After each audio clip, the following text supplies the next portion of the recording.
Hello, guys and gals, and welcome. So it's what, 4th of July weekend, and it's also technically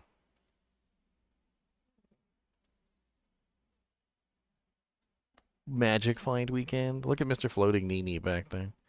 What are you floating on, sir? No, no, no, no. Get back over there in your cloud. No, no, no. What are you coming over here for? No, no, no. Nah, nah. You've been bad today. No, you go over there on your little floating cloud. No. No, you don't need to play with me. No. No.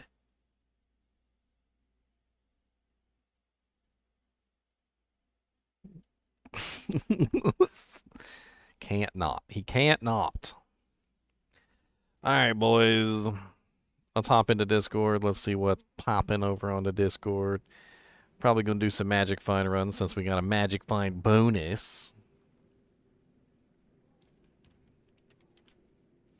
Let me make sure my settings are correct before I continue.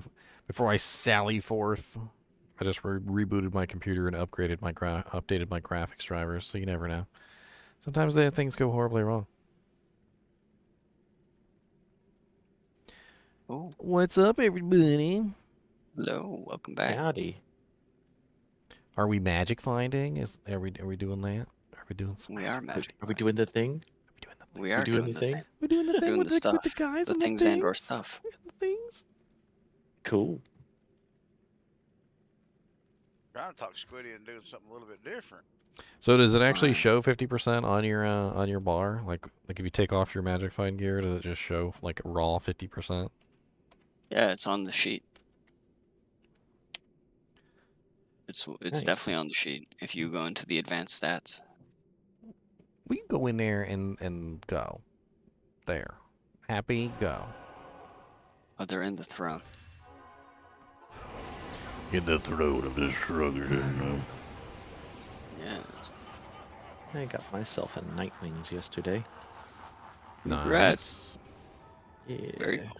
It's pretty much the same as the one Chunky found earlier. Can we find a It's like fathom too? 13%. We did. Yeah. About to That make must be after I got off. special ed very happy.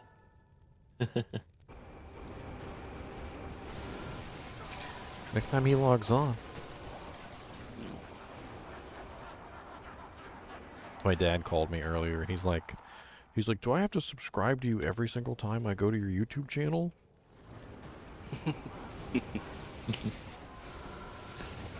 Not exact. If you show up once a month, then yes, but... Oh, no. Subscriptions are different. Never mind. He said, because I accidentally unsubscribed to you. I'm like, so hit the subscribe button again. He's like, I did. You're right, then you're good. I know nothing of the YouTube algorithm. I went over there for Father's Day and I was talking to him and we got to talking about the YouTube. And he's got all these people he watches on YouTube. Like, just like so many people. Like there's these guys that go out and just like dig in the yard and like with metal detectors and like Yeah. and like they find like gold coins, and he's got like this one channel he follows where it's literally just like people that mill wood into usable like planks and stuff like that. And like he's got so many people, and I'm on here and I'm looking at the videos and I'm like, you watch this guy? And he's like, oh yeah, I like this guy. He's always got something fun to watch. He's last time he was working on some redwood or something. And I'm like, and you're not subscribed to him? I'm like, you're not even subscribed to this guy. You like this guy? So subscribe to him. Like, what's the Throw him a like difference? on his videos. Throw him a like on some videos or something. Like when you love this guy, I literally like pulled up his page. You know how like it shows you like what videos you've watched and how much you've watched of them. Like he's watched like every video this guy has, but has not subscribed to them or like thrown a single like this guy's way. So I sat there for like 10-15 minutes just like scrolling through his feed, subscribing to the people that he said he liked. And like when I went over to his thing, like literally there was no one on his subscription list. I wasn't even on his subscription list. Like he had one person on there, and I'm pretty sure it's somebody I added like last time I was there. Yeah. It doesn't cost you anything. It's free. But like, so I literally went through the process so of, does anybody want this Monarch for re-rolling a J-mod? sir. I re-rolled one like, I don't know, probably 20 or 30 times and didn't get anything useful out of it, so I Ready threw for it new away. game? Honestly, I'm actually not surprised at what gets popular on the internet.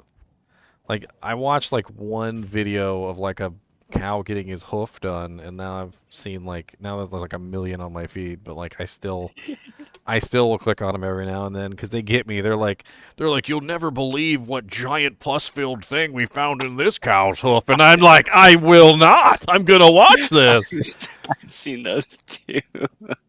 They're disgusting. Same. They're so nasty.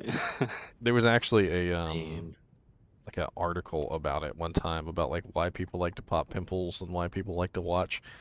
It's like some sort of like genetic thing, like from like just forever back, that basically like we recognize that something's wrong and we like to see it put right.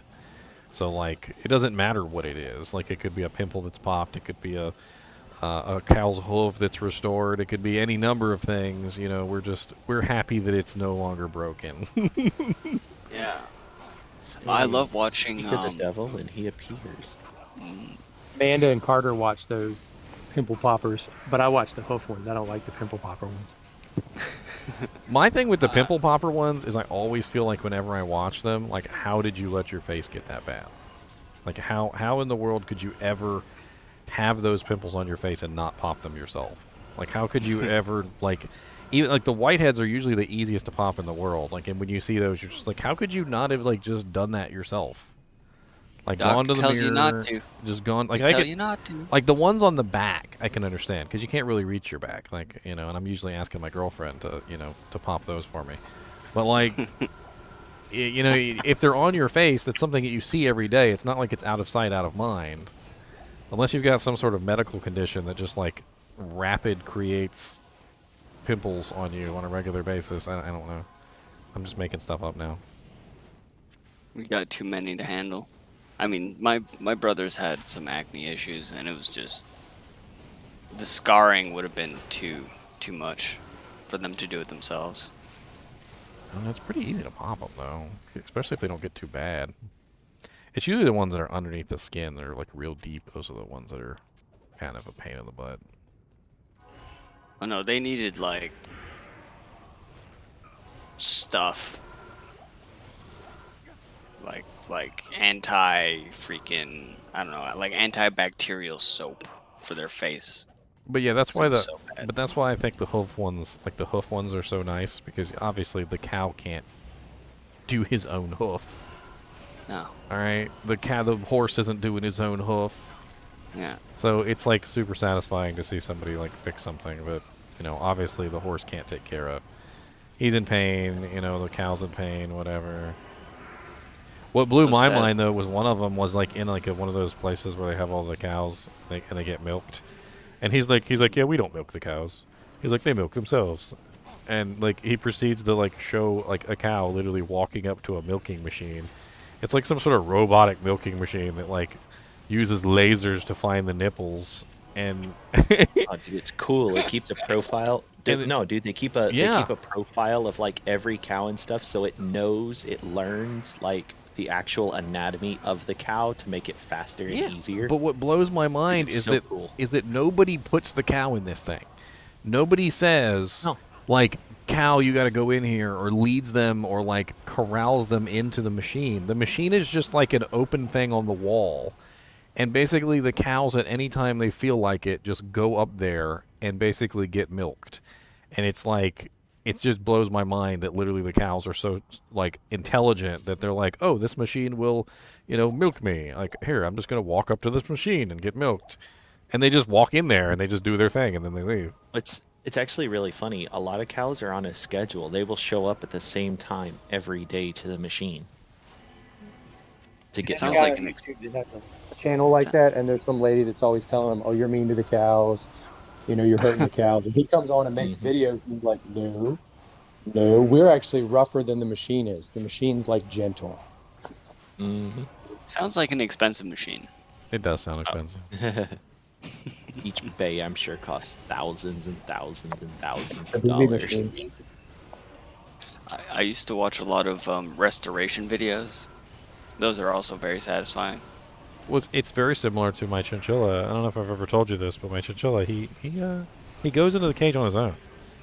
Like, he likes his cage. That's where he wants to be.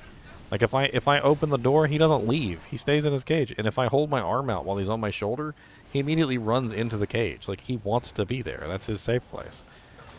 Like, it's very interesting how you kind of feel like a misconception about like some animals. Like, I always assumed that animals would not want to be in a cage, but not chinchillas. They're like, please, I would rather be in there where it's warm and cozy and have food and an infinite water supply. Like, no, let me in there. I'm fine. I'm fine, guys. Funny story. So your chinchilla is like mostly tame, right? It's like. I mean, they're bred, so yeah, they got a lot of the wildness bred out of them. So my younger brother's girlfriend used to be a foster parent for animals that needed rehabilitation, and so she rehabilitated a squirrel that would not be like rewilded or whatever. So now she has a pet squirrel that's actually like mostly a wild animal.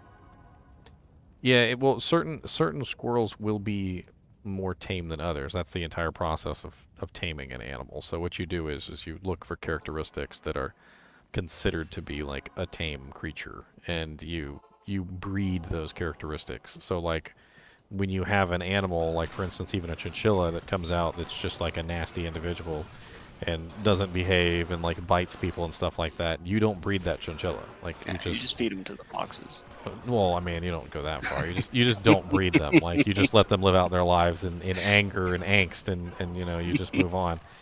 But like, if you get one that's very nice and very kind and has like, just like is like the best little chinchilla ever. Like, one of my chinchillas named Cody, he was like literally the best chinchilla ever. I should have bred him 1,000 times because he was like the most tamest, most lovable little cuddle bug that I'd ever had.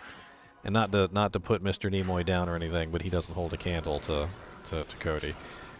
If you take that one and you breed him, you can get more and more tame animals over time. It just takes a while. Yeah, I mean that's how we have like cows and chickens today. Thousands of years of selective breeding. But the thing is that same selective breeding also comes with other characteristics. So like, you might be like, okay, I want a dog that has fur that dries really fast. Well, then you breed a dog that has fur that dries really, really fast, and then all of a sudden now you've got a dog that's all hyper and crap because like apparently the gene that's involved in fast fur drying also has to happen to do with like being a really hyper ass dog, and so you got like the two genes are just like infinitely linked together. Dog that pays a lot of attention, has really good noise, also has hip dysplasia. Like, you see the color of my chinchilla, how he's like gray on the top and like black, and then he has like the white underbelly. That's actually a characteristic of a tame chinchilla. The wild chinchillas don't have that coloring. So like, being a wild chinchilla also comes with a different coloring, apparently. It's like they almost look like sand. Like, the first time I saw a wild chinchilla, I was like, they look like sand. Like, it's got to be because they're supposed to. Like, they're creatures. Yeah, it's literally like a sand-colored chinchilla. Like, I think the first time I saw one, I was like, let me see if I can pull one up on camera real quick. Yeah, here's a decent picture. Let's try this one. No, this squirrel would like climb up to the glass chandelier and like chew on the wires that are holding the glass bulbs together, and then just chuck little shards of glass at the household. There you go. That's what the wild ones. That's the coloring the wild ones have. They look like sand, like very, very good sand. Like, I'm sure that's excellent camouflage when you're in the desert, which is where they are supposed to be anyway. Well, I don't like the new lobby. Change it back. You don't like the new lobby? No, it's different. I don't like change. He doesn't. He doesn't like change. Change is for the devil. You know what? Let's go do. Has anybody done Stony Tomb yet? Don't think so. We'll go run Stony Tomb. Y'all in? I'll come MF. Yeah, we're doing split MF. Everything, it's all in, yeah, kinship chat. Ladder chat. There's a thread. I don't know if anyone's done cows. I mean, it doesn't matter. It's a open MF game, right? Just let MF everything. Nah, just come What's kill that? stuff. Kill it. Kill that. Oh, look over there. That needs to die. Exactly. Oh, is that a living demon? Yep, time to put it to rest.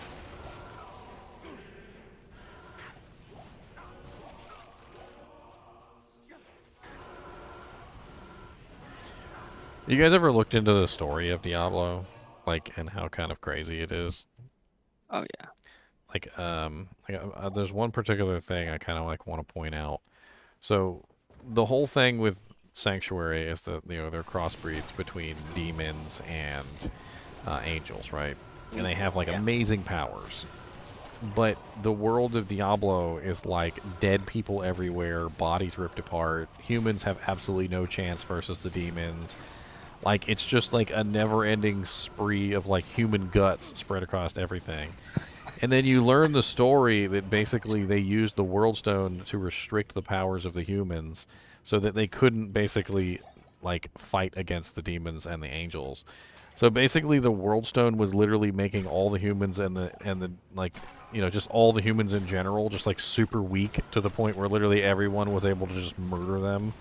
So when the angels showed up, they could murder them. The demons showed up, they could murder them. The beasts were murdering them. Like, everything was murdering the humans because they were just, like, power limited. And then as soon as the World Stone got destroyed, basically, let me go back a little bit further because the World Stone getting destroyed isn't the end of it.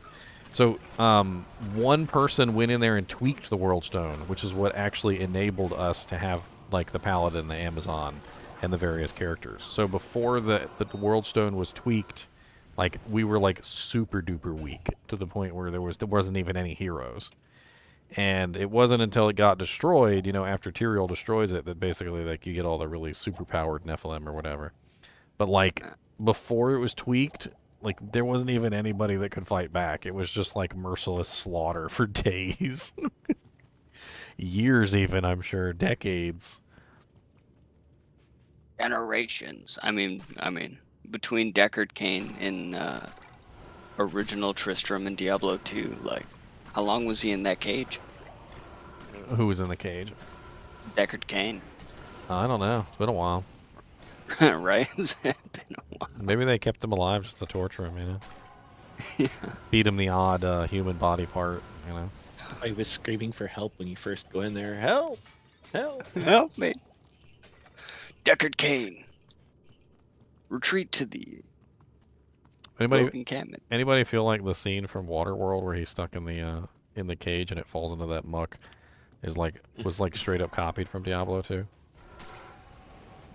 He's literally dead. Kevin Costner was literally just Cain, like in the thing. I bet you that guy was a Diablo fan. What about all those scenes from the Scorpion King that were like straight out of Diablo? Oh yeah, Scorpion King had a lot of Diablo scenes in it.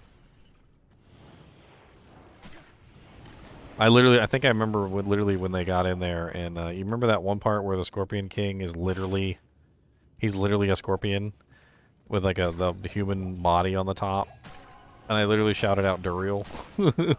I was like, it's Duriel! Like, we watched that movie and we're like, what the hell? They made a Diablo movie, but they didn't call it Diablo. I can't carry anymore. They're in Act 2, though, They're in Act 2. They even have, like, the tribal people are like Stygian dolls and they kill you.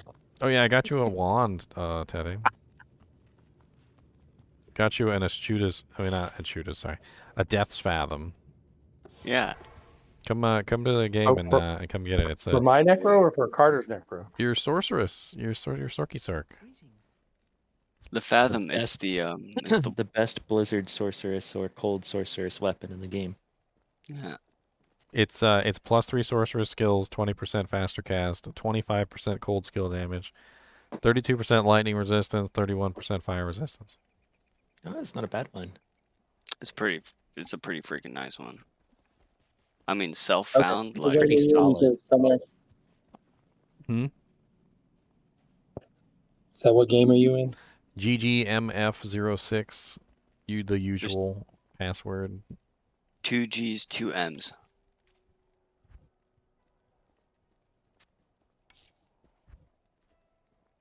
Okay, give me a second. I'm coming.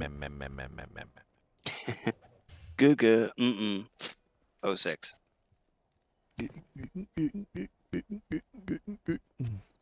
I'm at work, so I'm kind of working and then listening to you. It's kind of at work. He's maybe there.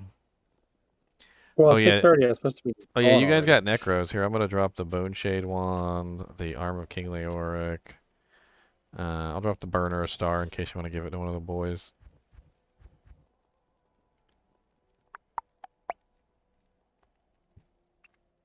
Somebody wanted my Headhunter's Glory, and I can't remember who wanted it. I did, but I found a different way Because I got the 3-socket to make the Headhunters. character. Yeah, it was me. Oh, But I made a Phoenix instead because hogging up my I found inventory. it. Just hogging up my inventory. I have a bunch of small charms that need to be dropped in a swappy game.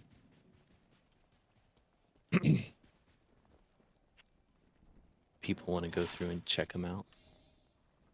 Come on, +2 Paleol resistance was 10%. Yeah, all resistance is 3. Wow, it's terrible. Found a +3 maximum damage, 5 faster hit recovery with Dex on it. Yo, how's that mist, dude? Are you still using it? Yes, it is super sweet. Thank you. Okay, I'm good. I'm glad. Y'all are full up. Good. Yeah, Ice Chunks, come get your stuff. Here, I'll drop a Towels belt too if you need it. Your inventory space is my inventory space. Ha ha ha. I have a towel spell.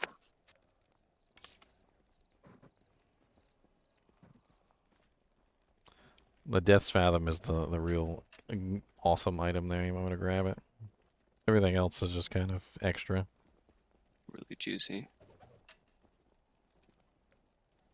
I have an Aki for someone too if they want to do MFing. What's up, Trustworthy?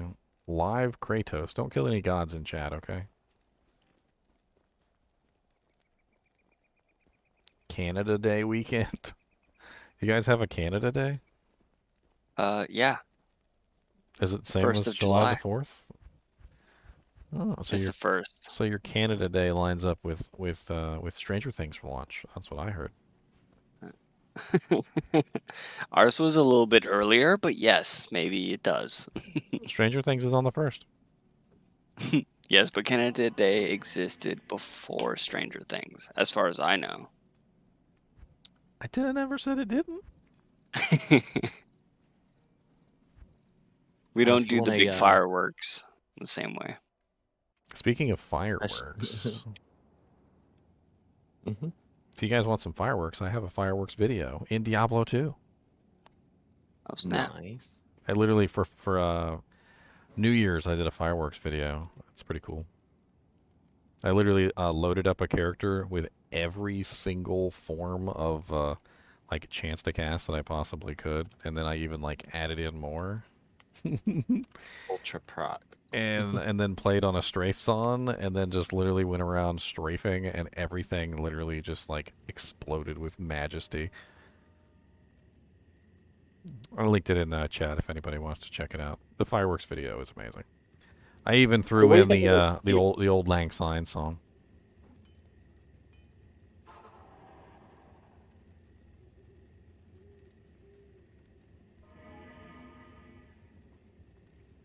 Come look at this shield that I dropped. Where you at? Oh, there's a mythical sword. What's that? Act 2. Ooh, an Eth mythical sword. I'll hang on to that for something. Yoink. Some mage fists on the ground in Act 1. Best place to farm for a level 34 sorcerer. Level 34 sorceress should probably be farming in Act 5 normal. Your best bet is just going to be Pindle Shank Eldritch. Just do that over and over again until you get some good gear. You could also do normal Diablo if you're capable of that. Normal Diablo is a good farm too. You might be able to. Alternatively, you could just EXP off Bale. I mean, you wouldn't get as good drops, but you'll get good EXP to level yourself up. Yeah, you might be able to pull off Nightmare Andy. I am overburdened. Emphasis might. I usually don't recommend like going fast to Nightmare because the resistance penalties are huge. That's fair. Very fair. Like when you're that level, the resistance penalties can hit you in the face pretty hard. Get yourself some gear first, and then usually you're doing a lot better once you've farmed a little bit. Get yourself a spirit sword and shield, right? That's an interesting little belt. I didn't know open wounds could spawn on a belt. Mm-hmm. Is that the blood belt? I think so. Nobody needs the Arm of King Leoric? I'll put it back in the stash. It's not like holding on to that baby's exceptionally hard. Like it's always like some items you don't really care to hold on to. You're like, yeah, I don't really care. It's just an amulet, you know. But then like you try and hold on to like a pole arm or a bow or something, and it's like taking up half your stash. I got this Reaper's Toll here for someone. Yeah, it's not Eth, but like... Can somebody take it from my inventory, please? It would be much appreciated.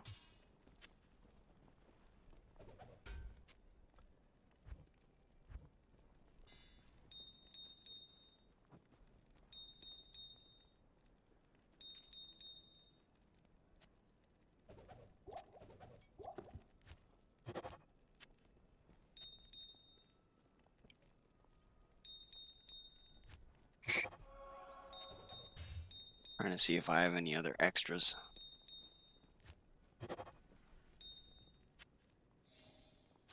I don't have too much cold sword gear. I think I handed most of it out early ladder. I have a Nightwing's veil. I actually have a Nightwings that I'm hunting for I'm hunting for an F one for my Merc. So, like, if anybody wants to trade an Eth Nightwings for a regular Nightwings, I would be more than happy to do so.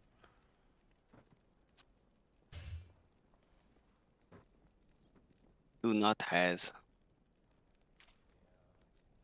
I still have that Eth Duriels, though, which is awesome. Oh, what level is your Amazon Squiddy? 95. Cool. I have that big caster Ami, 2 to skill, 6 cast rate, dual leech with 13 all res. If you want it, but it's level 95 required. So not many people can use it. But it is dual leech and 2 to skills. Ooh, Chunky just found a pair of Titans. Yeah, do you have a game up? Yeah, Dest 1. I'll come pick that up.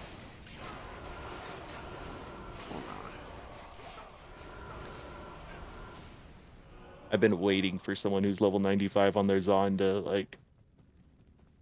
I just respec back to Javazon, because it's so satisfying. The Boazon was fun, but... Give me that. It's nice. It's nice. real nice. I mean, if you ever want to actually try, like, something similar to a Javazon with the same kind of, like, feel, the Freezing Arrows on really is that. She, the explosion has the same multiplicative effect as the Lightning Fury, and everything explodes into chunks. Literally, you know, Teddy's character's name, Ice Chunks. Like, it's just so much fun to like focus the targets and just like massively murder them super fast. When you get like a good little group of monsters and you cluster them properly, and you fire one freezing arrow, it literally hits like all 10, does 10 explosions, and everything dies in ice chunks instantly. Just the same way that Lightning Fury works. And then you can actually have a freezing arrow slash Lightning Furies on. There's some builds out there for it. It works pretty well. You basically just swap back and forth. You have a bow set on one hand, and then you have your javelin set on the other. And so, like, whenever you run into lightning immunes, you just swap over to your freezing set and just blow everything up.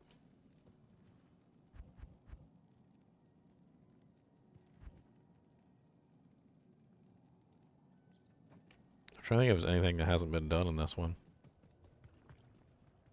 It's like you guys already did Worldstone Chamber. Do I need to host, or do you guys got it? Oh, I do have one. I have one that's 8 fire res with 1 strength. Ooh. I'm looking through them all right now. I've got like 40 to search through. No, I need... Fuck, I need Dex. Oh, I have a Dex charm, actually. I have some dex ones. I have some good dex ones. I need 5 Dex, because I'm losing the 5 for Mara's. Here's 7 lightning res with 2 dex. Are you kidding me? Like the CC control on Freezing Arrow is absolutely insane. Here's 9 lightning res with 2 decks. I think that's one of the things I bold with 1. I really enjoy about the Freezing Arrows on more than anything. With 2. It's just their complete ability to like dominate control, like the monster's positioning. I have to go deliver a torch. Yep. Especially in cows, since nothing in cows is pretty much immune to being frozen. And the funny thing is even the monsters that are immune to being frozen, like, they get stuck in the middle of a pack of cows, and so they're just, like, stuck in the center of, like, a frozen horde of cows, and they can't move, and it's hilarious. Poor cows.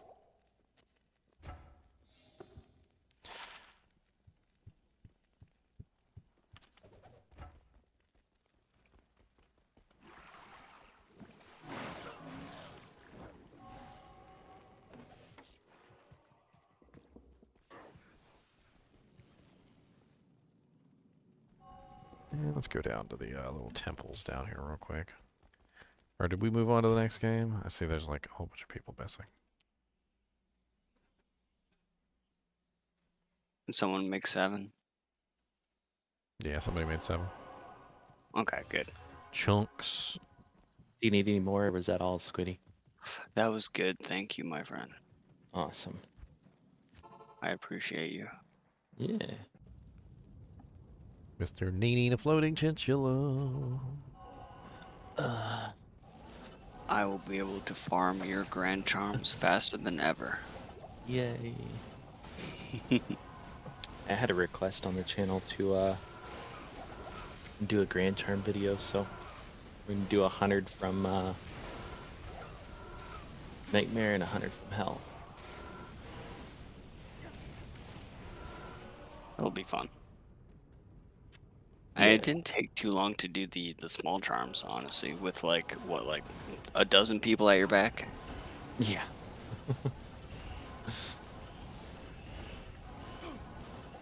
The Hell ones went really quick. It's the Nightmare ones that were kind of slow because nobody was really doing Nightmare. Like,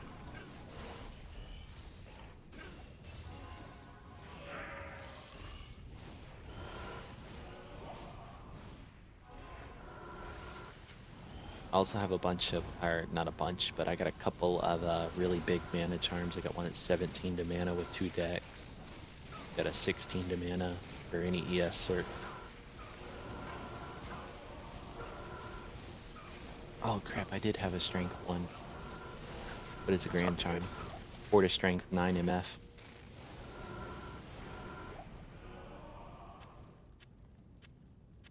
You know who doesn't appreciate a good freezing arrows on? The find item barbarians. Just like my corpses! gosh, I had a Phoenix Paladin. Yeah, they don't appreciate those either. You know, technically, if you shatter a corpse, shouldn't more items pop out? Like if the dude ate some gems or a ring or something, like, and you shatter his corpse, shouldn't a bunch of like little jewels pop out and Jake? All right, buddy, with your multi-shot inferno. I need to go grab some gear.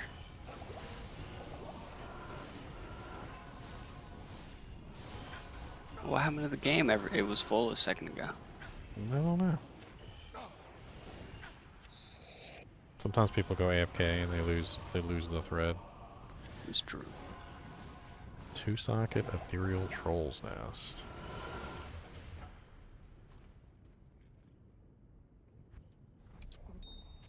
That would make a pretty sick rhyme shield for like a Act 3 mercenary. I will come park in here to help with the numbers. Or a splendor.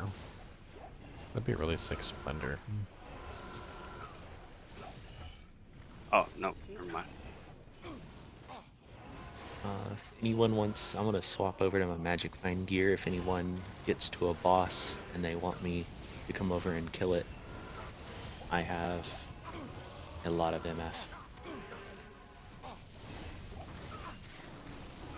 I've got 5. I don't know how much MF I have. I probably need to go grab my my geeds. I should have close to like 650 or more.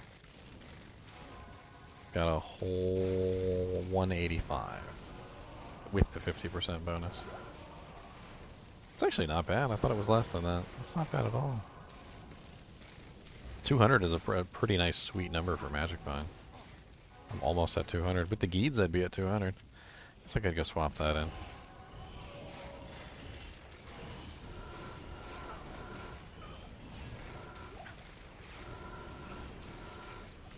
Westman said, "Oh my God," and left the game. I don't know what happened. Oh my God. You're never gonna bully.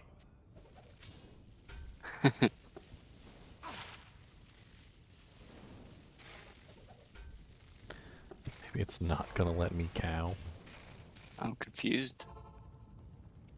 He wants to cow it, cow it. He's going to cow it, cow it.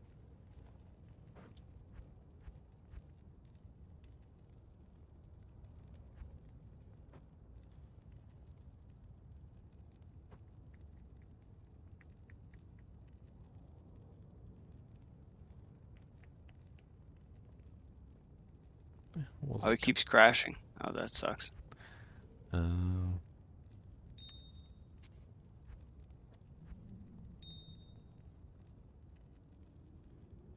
Okay, so with a big Magic Find, There's my keys. I have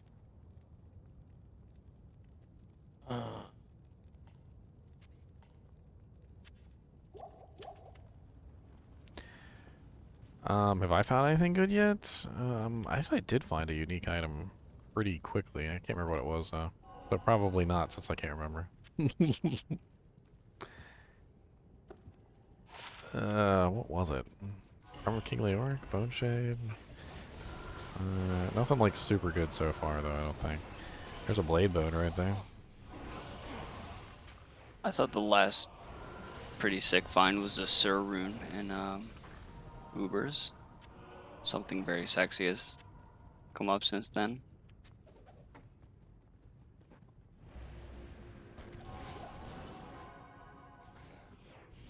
Come on over here, Infector of Souls.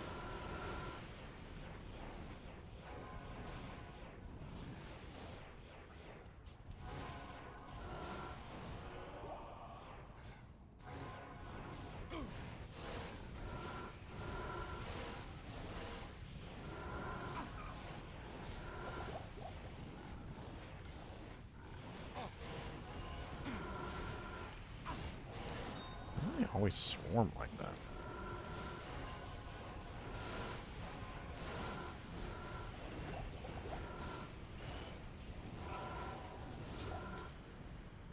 Scissors Quab. I have 702 Magic Find. It's pretty good. I think I'm gonna go rush Nico. So yeah, if anybody wants me to come kill their bosses when they get to them, let me know. Go bang a doo doo, come on, let me know. Bang a down, That 4-socket monitor. 221%. With the Geeds, I'm at 221%. So that's not bad. Especially since I'm not really building Magic Find at all. Come on, Diablo, drop me something good. 706 for Magic Find. So nothing that he dropped could have been a really good unique, except for the Thresher, which didn't drop unique. But he did drop a Circlet. Let's check out the Circlet.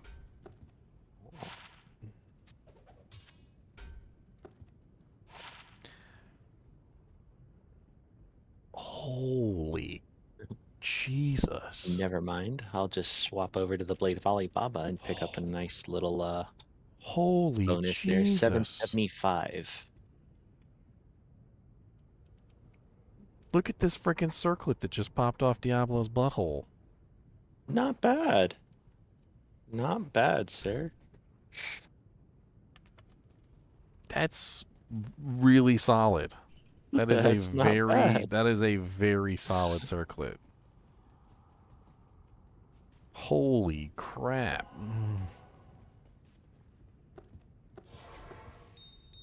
Like, it hit all the marks. It's got the faster cast, it's got the +2, it's got the all res, it's got even 20 dex, which is a really high amount of dex. Frickin' sexy.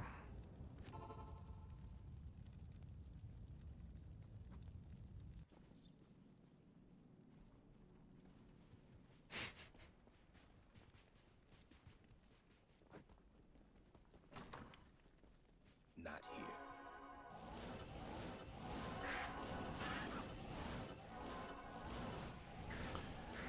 If I wasn't on this endless grind, I think I would be making a martial arts sin. I really want to kind of play around with a martial arts sin.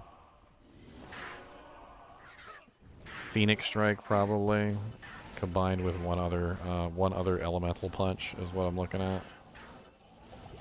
Most likely with a plague. And I don't know what the offhand would be.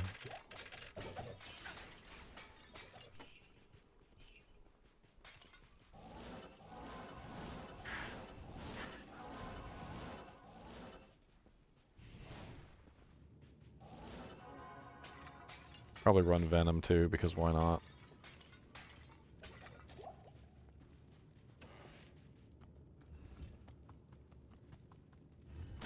Well then.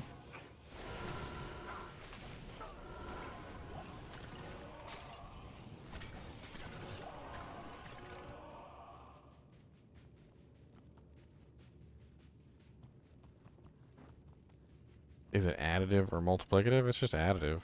You can see it on my bar. It's 221% Magic Find. So, I mean, I'm running 36% from Geeds. I've got 24% on my Dream Helmet, 15% on my Dream Shield. That's 2 right there. And then I have the Enigma on, which is 96%. So, it's just 50 added flat. It's not going to do a lot for you guys and gals who have like massive amounts of Magic Find because of the diminishing returns. But don't underestimate 50 extra Magic Find. Like, if you only have like 0 Magic Find to begin with, 50 is a lot. Like, the amount of increased drops that 50% flat offers you at a low Magic Find number is huge. Even if you're at 100% or 150% or even 200%, 50% is still a lot. It just diminishes quite quickly. And then even for you guys that have really high percent Magic Finds, I mean, you've got to imagine that if you've already got a lot, it's just giving you a little bit extra, so now you're getting even more. I was at 500 a couple days ago, and now I'm at 775. It's huge. Run around clicking on baskets. A tisket, a tasket, here comes a basket.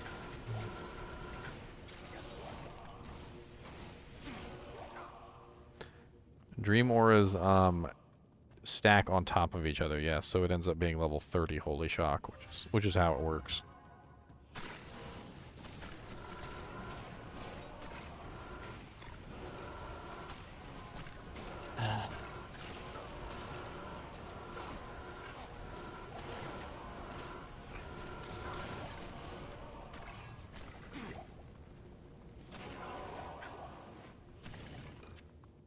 Magic Find does not affect super chests, by the way. It's a little super chest right here. Doesn't work. It don't work.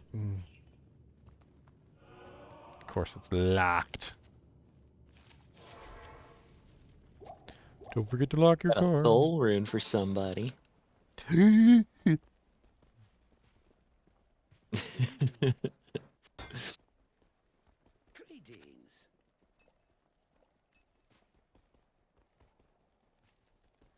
Yes, it works off of the synergies of the character. That's how the entire character works.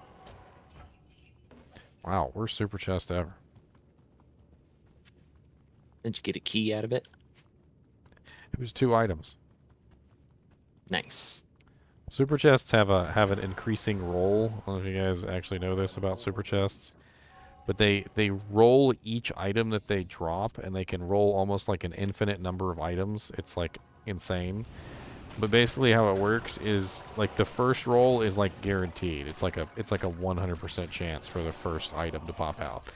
And then it's like a 75% chance for the second item to pop out, and like a 50% chance for the third item to pop out, and so forth and so on.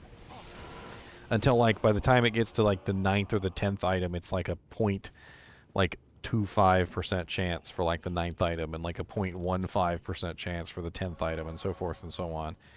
And so like the chances of me getting a super chest that only dropped 2 items was literally me failing like a 50% roll. Like that's how terrible it is. And as soon as you fail 1 roll, that's when the super chest stops dropping items.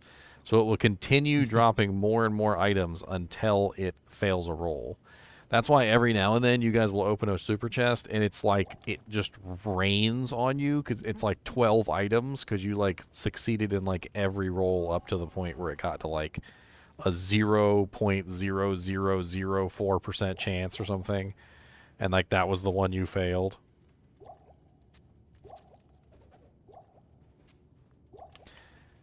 Worst luck ever.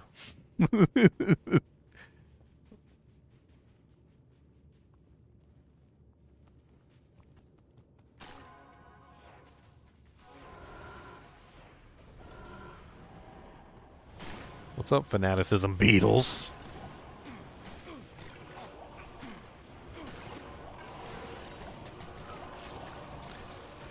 I am a beetle, a fanaticism beetle.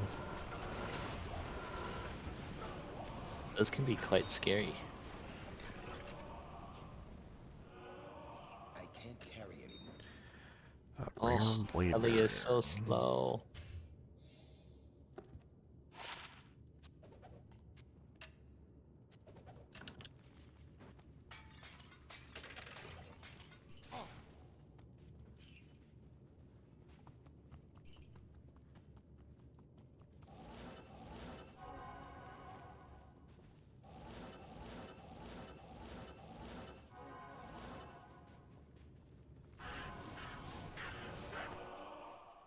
Holy Shock and Dreams do not stack. So, for some reason or another, the aura that comes from an item does not stack with the aura that comes from the Paladin. They no allow. In fact, the Paladin aura, I think, just overwrites the Dreams no matter what, which is kind of weird. So, like, it doesn't matter what level the Dreams are. The Dreams could be level 7,000. Like, as soon as you turn on the Paladin's Holy Shock aura, even if it's level 1, it immediately overwrites the Holy Shock aura from the Dreams. And then you have level 1 Holy Shock.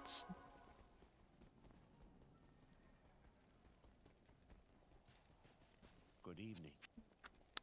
That's right, Burnthal. You got to try out my Bow-Enmancer. You got to you got to try out my Cactus.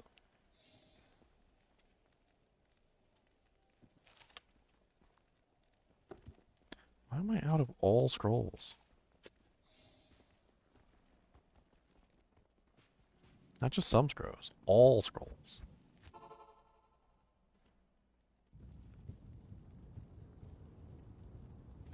The deep knowledge.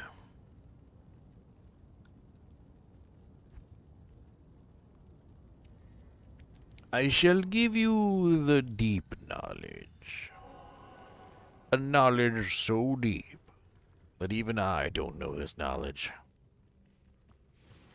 But somehow I will still pass it on to thee. I love the line in Narnia where, like, literally the witch is trying to get one over on the lion. And the lion's like, "Do not quote the deep magics to me. I was there when they are written."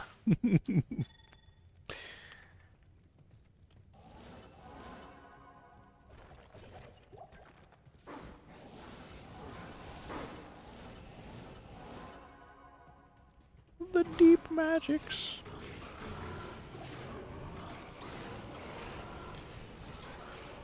For BM and GM dueling? What, because of the whirlwind changes? I mean, whirlwind is going to definitely be a lot more fun now in PvP. I would caution you, though, to watch out for thorns, because I noticed that whirlwind is exceptionally vulnerable to thorns now.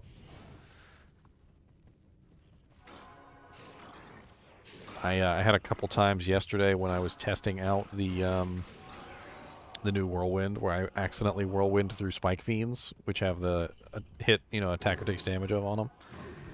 They freaking wrecked me. They ripped down my HP so fast because I was hitting them like a million times. I almost want to say, and I don't want to be wrong on this, but I want to say it this way. I think the new whirlwind pretty much just functions almost identically to the way that Zeal functions, or like a Fury Druid. What's up, Boltic? How's it going, man?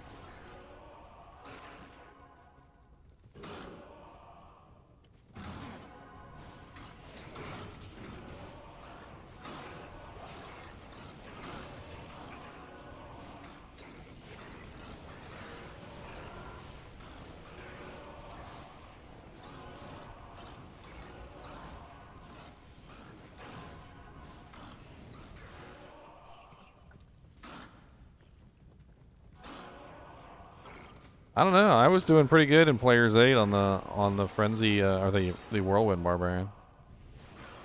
For my homeland. Drop me a Joe staff. I was actually quite surprised at how well the Whirlwind Barbarian did in Players 8. I think that was the thing that most impressed me. A lot of the times in Players 8, Whirlwind doesn't really do very well. And I was able to effectively kill most targets in Players 8 with absolute ease.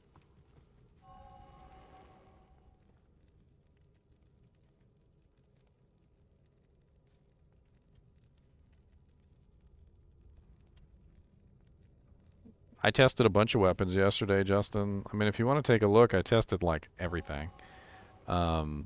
The best one though that I think I found, like the combination that really worked for me, was literally two ethereal flesh ripper fanged knives. They worked really well in whirlwind configuration. It was actually kind of amazing how well they worked. Let me shoot you a link real quick. That video is 8 hours long, but like the testing, the whirlwind testing was like in the beginning, right after the lobby check. And I tested griefs, I tested ethereal death weapons, I tested ethereal thundermaul, I tested ethereal breath of the dying warpike, dual griefs, grief last wish, all sorts of crazy things I tested. And quite honestly, the best out of the entire lot, like as far as like kill speed, survivability, like the works, it really felt like the ethereal flesh ripper fang knives were by far on top.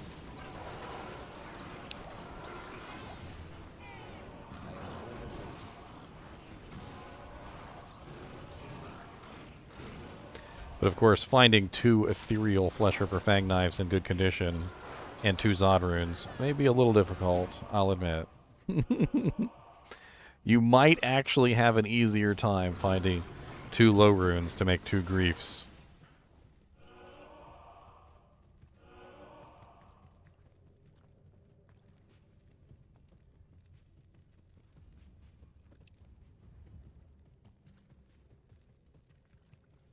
It doesn't work for Vengeance, AK Get Right, because it's the opposite of what you want for Vengeance.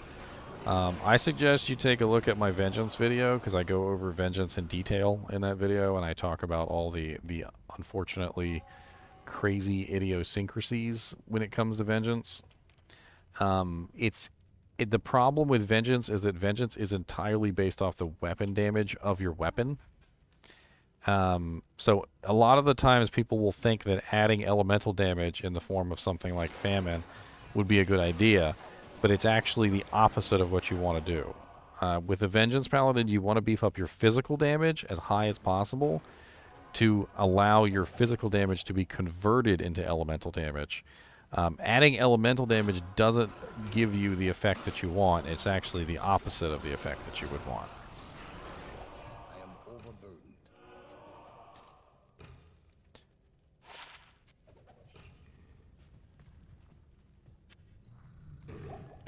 The best weapon by far, just to save you some time, when it comes to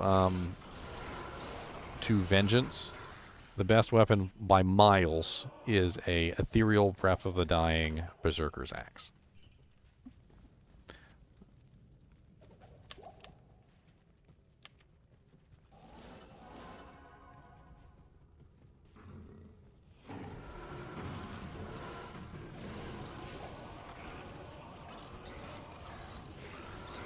Grief does not work with Vengeance at all, by the way. That's one of the things that I go over in the video. So if you're using a Grief on your Vengeance Paladin, you've gotta fix that right away, because the grief effect does not beef up Vengeance at all. You'd be better off with any other weapon than Grief. A Baronera Star. I mean, there's like 100 different weapons out there that would work better than that for Vengeance. It'll work fine for Zealing. It'll work fine for other abilities, but the way that Vengeance calculates, it actually does not calculate in the Grief added damage number at all into the effect. So Grief actually hurts your damage as a Vengeance Paladin instead of helping it.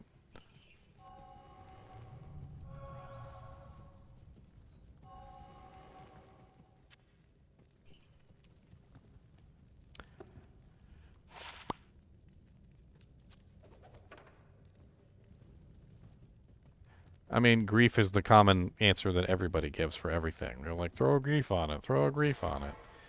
But the moral of the story is there's actually a lot of skills in the game that Grief does not work for, and you can't just put Grief on every single character.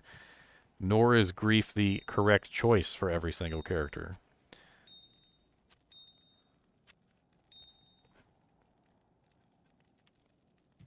I mean, there's tons of builds where Grief isn't the best. Like I can give you a couple off the top of my head. Blade Fury Assassins, Grief doesn't work for Blade Fury either. So using Grief on a Blade Fury Assassin is also terrible. Pure Fizz Fury Druid. It's actually Death. Death is the best one for a Pure Fizz Fury Druid right there. I mean, there's tons of different builds and skills in the game that can't utilize the Death or the Grief damage number. It's actually kind of strange. And there's some things that do. You know, like Smite uses the Grief damage number. So Grief works well for Smite. That's why a lot of people use that, because if you're going to be a Smiter, it helps out your Smite damage. But, like, you don't even need to have Grief on you, though. Like, when you're smiting, you're usually exclusively smiting. So I usually have, for instance, a Grief and a Herald of Zakarum with an in it on my offhand, so that any time that I need to smite something to death, I can just swap over and smite them.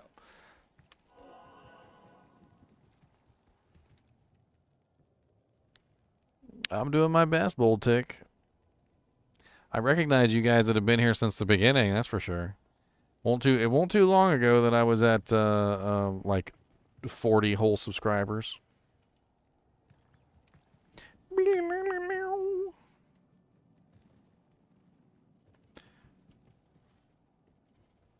Throw me a TP, Chunks. I'll join you down on level 3.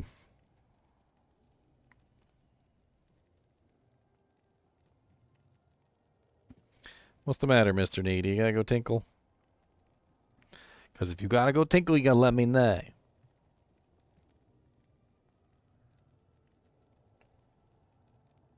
It's very important.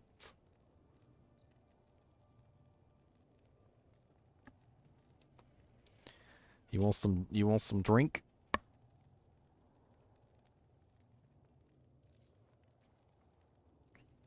Oh, you don't like that, huh? He's a chinchilla, Boltic.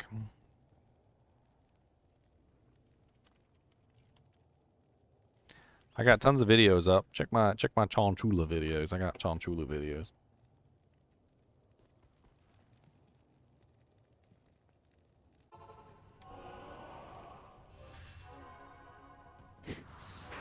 It literally just says all the Chinchilla videos.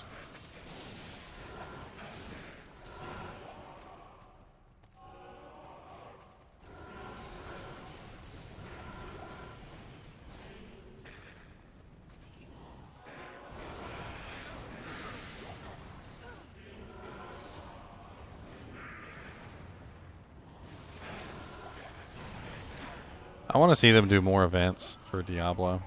I think this Magic Find event is just the beginning of like a long string of possible cool events that they could do.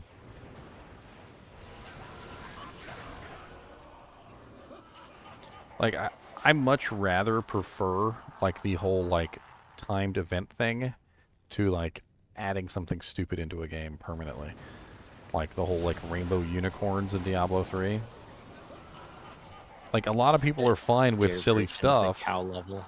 Well, yeah, but a lot of people are fine with silly stuff as long as it doesn't stay forever, you know? Like if there's an Easter, you know, like, event, and it's only for Easter, and they're giving away, like, bunny ears or some stupid crap, and then, like, you know, once Easter's gone, the event's gone.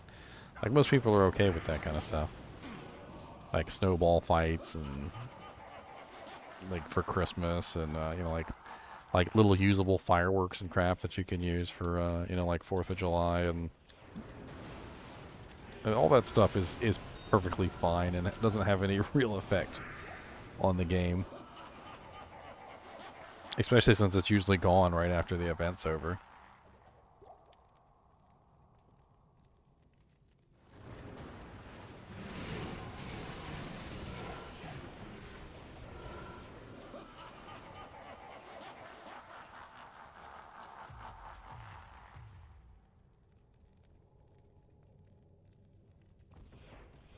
Justin said that he wants them to increase the magic find for specific zones. So you go into those zones, and those zones have higher magic find than others.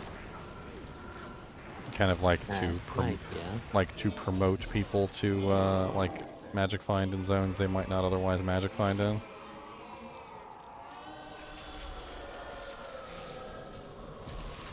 Ancient armor.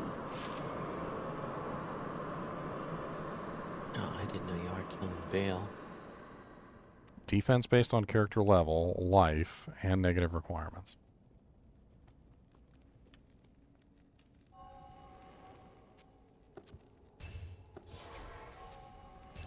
Oh, is it a white armor? I think... Is that the white effect? Oh, that's the white effect. Ooh, okay, Defense based on character level is the white effect. Oh, look at this snazziness. You gotta come see this. It's a white ancient armor. It's so sexy.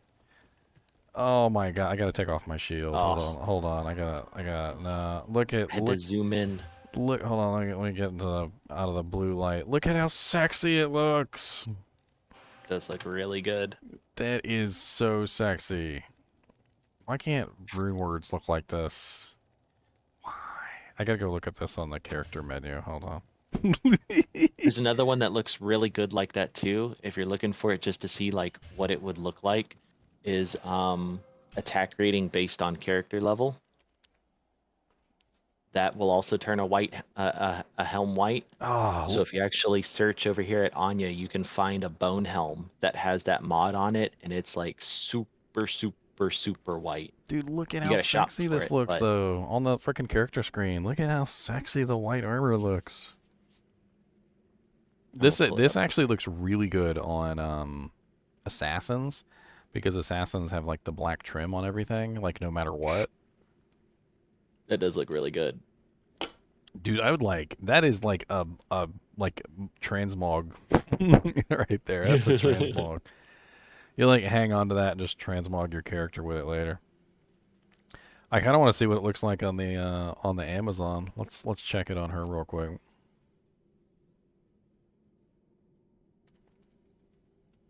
I gotta swippy swap it over.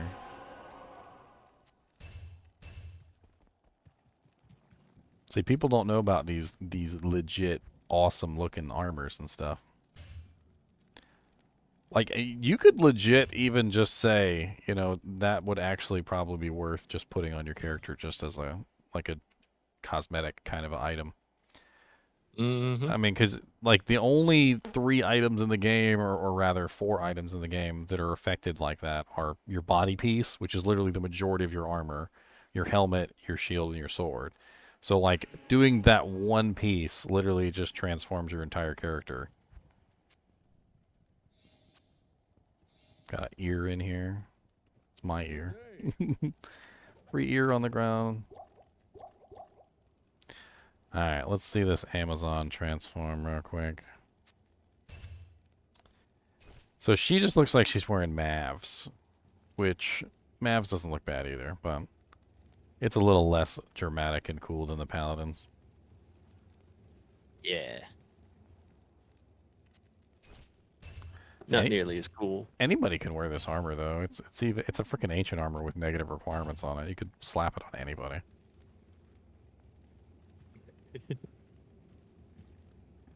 I'm keeping it. Use it for photo shoots. Like, damn, that Paladin looks freaking awesome. What armor is he wearing?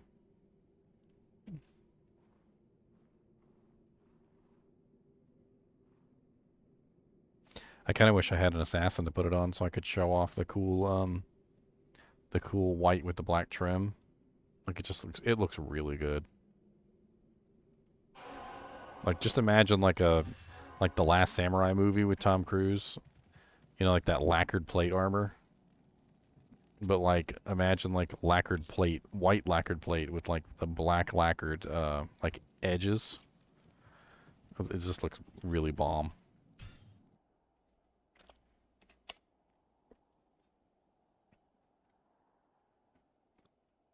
I wonder if there's a black armor or a modifier that makes your armor black.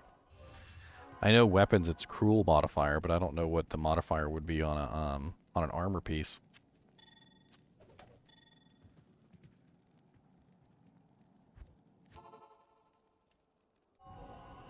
I'm not sure if there even is one.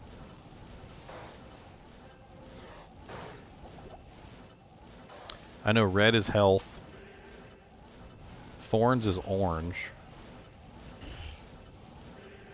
The Fools is white. The like cold effects are also blue. Mana's blue.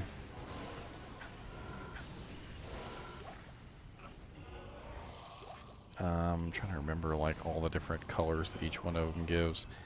I can't think of one off the top of my head that black would represent. Bet you somebody in chat knows. If you socket a skull in the armor, it turns black. You could always try that. Ooh, a Seraphron. A terrible Seraphron.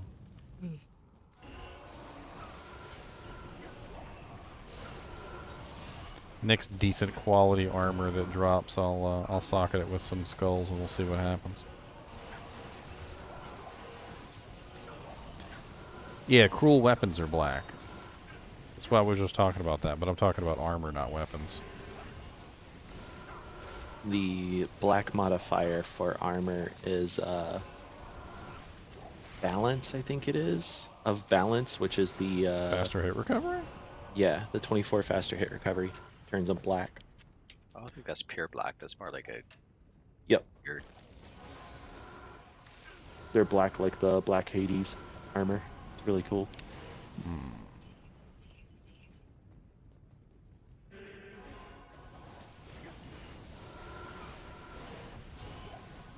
Yeah, they really need to do something with the customization of your like armor and stuff in this game. I'm not saying make new customization. They don't need to create anything new. Just take the existing customization that's in the game and, like, you know, just make it a little bit better. Maybe make like another quest in Act 4. I mean, God knows there's plenty of space in Act 4 for quests. Where, like, you do a certain quest and, like, Jamala will, like, color one item for you or something. I don't know. That'd be kind of cool. Then people would be, like, rushing characters for color quests. Like, come on, man, I need to color my Enigma blue, okay? I can't stand having this horrible regular color Enigma. It's grody. Just don't understand.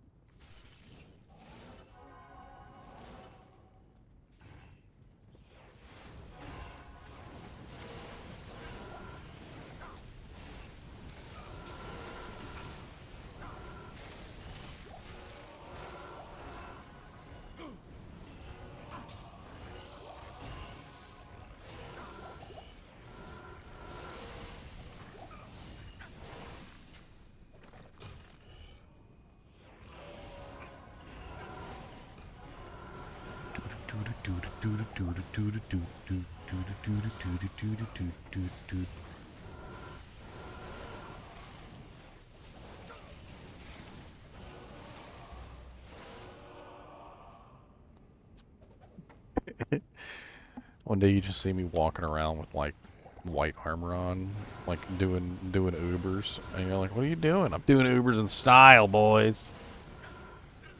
Don't be jealous.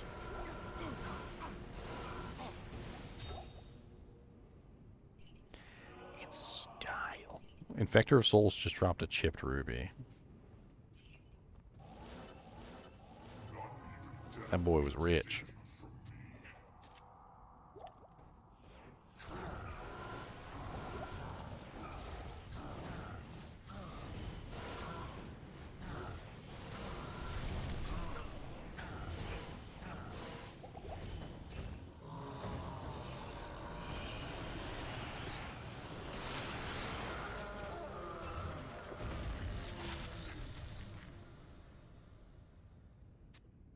I'm just going to start putting on random armors to see what color they are. Ooh, this one's gold. That actually looks kind of cool.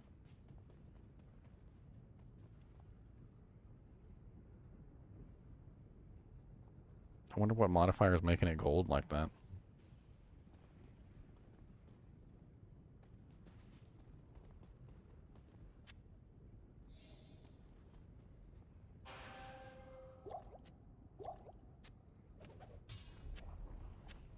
This is fashion Diablo, okay?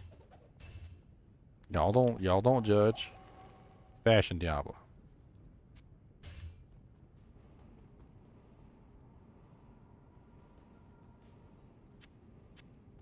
Oh yeah, bring me that plate for my verb. Which one? The gold one. Oh, you want the gold one? It's an embossed. It matched my plate, my helmet.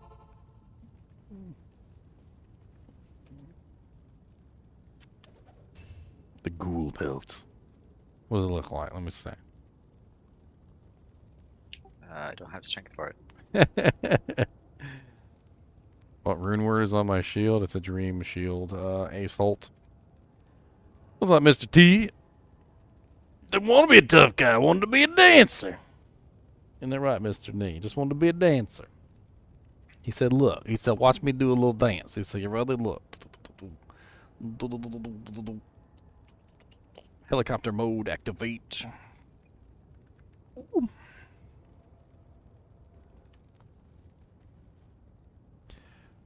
If you ever actually see a chinchilla in real life, they're kind of like little tiny T-Rexes. How do I have my skills above my EXP bar? It's a setting in gameplay right here. Quick cast skills and display active skill bindings. Gotta turn those two on.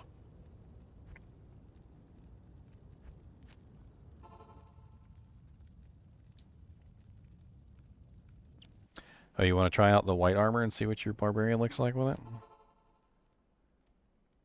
I think there's a lot of leather and stuff on the barbarian's armor. It might not look as cool, but you can always try it out. Yeah, here's the gold with my 6BO helm. It actually looks really fly. I'm not gonna lie. Here's the white armor right here, the demon suit, and oh wow, that actually looks kind of cool too. That doesn't look bad. You got a lot of like dark colors and stuff on the armor, and it really contrasts well. I'm short 5 strength for my storm shield will match this too. Yeah, the storm shield's the same kind of colors. I have a where's that bad boy at? There's some little charm I've got hiding somewhere that's like super good for something like that. Yeah. Well, if I still have some strength. Here it is. You wanna put this one? Sharp large charm of strength. Check that out. It's pretty sweet. Yeah. So this is gold armor with storm shield. That's why I wanted to make my barb enigma and lacquered plate. Looking pretty sweet.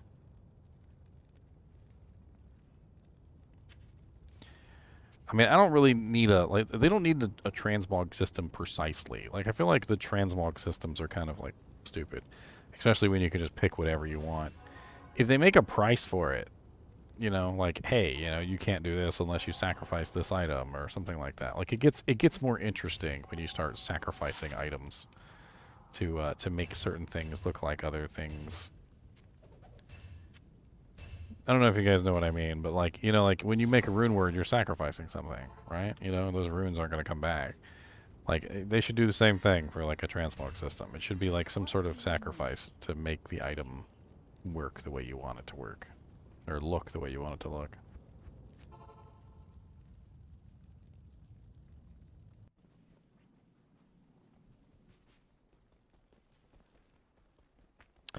Hey, 13,223 subscribers, guys. Look at that. I'm on my way to 14K, boys. Let's go.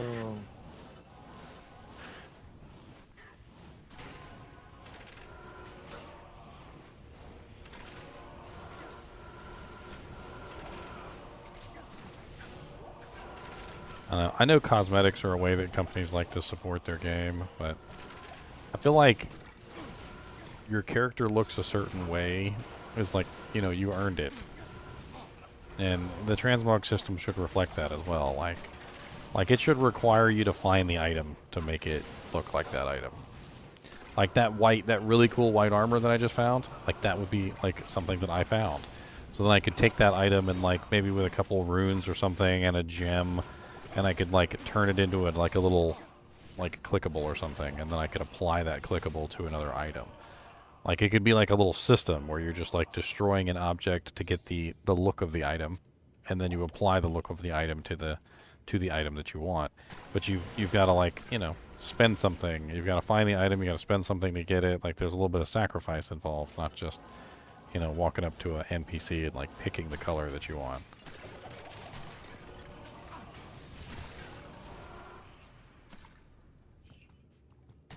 I guarantee you that would bring some pretty cool life to the game.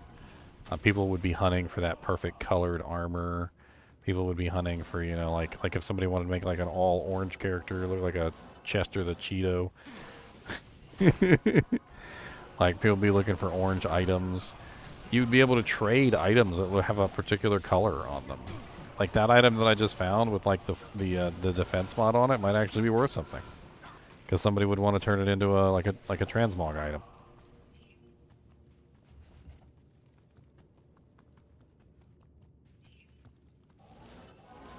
I don't think you really need to worry about cosmetic design, though, John Doe, because what I'm talking about is the only cosmetics that you would use are what's already in the game.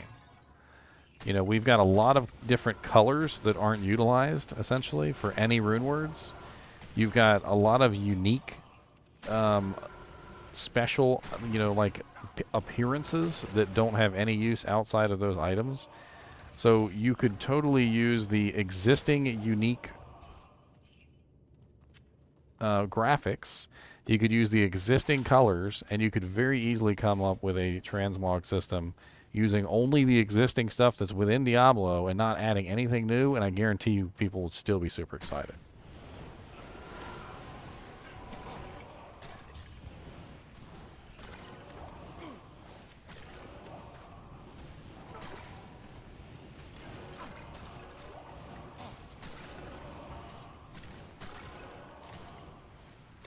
Yeah, Teamite looks very awesome. If you guys have never seen Teamite, here, let me do you a favor here. I'm gonna zoom in here. That's Teamite. If you guys have never seen Teamite, look at how amazing Teamite looks. It is an amazing looking armor. And can you imagine just being able to throw that on any armor that you want? I mean, might not be the most amazing armor in the world, but man, it is a freaking sexy freaking armor piece. I'll put that to good use.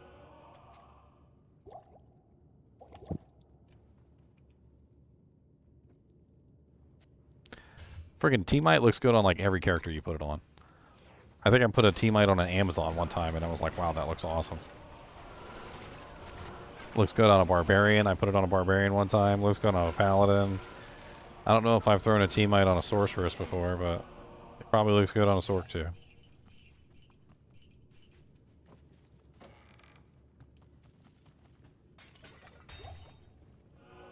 But see, here's the thing.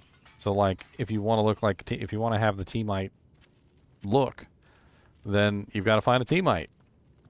There is another armor in the game that has a similar look. It's the Milobregas Armor, but it's not quite the same. It's like a slightly lighter shade of blue. It doesn't have the same exact look to it, but it's close. Like if you wanted like a knockoff Teamite. Get yourself a knockoff Teamite, boys.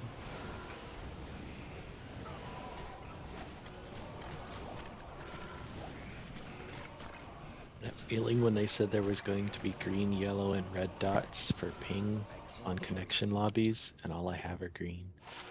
Nice. Centrally located. It's always nice to be centrally located. Ooh, that's Yeah, I pretty. never have connection issues in Texas. It's awesome. No matter whether it's East Coast or West Coast, it's great connection quality. Ethereal Scourge.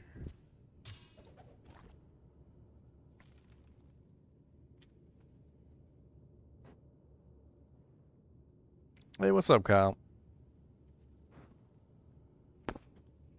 I remember I was looking up Scourge one day, and I came across something that was basically talking about Scourge is a range 3 weapon, and it really got me kind of intrigued. I don't know if there's anything you could actually put in an Ethereal Scourge, though. That's the question.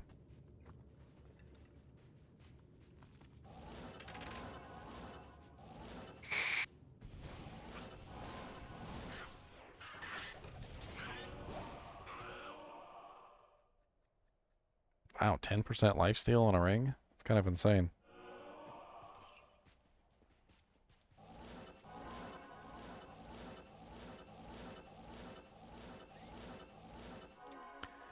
$10, 100 lifesteal. Let's do a little bit of research on this Scourge real quick, and then we'll throw it away if it's no good. So Scourge is definitely mace class, right? Yes. Yeah.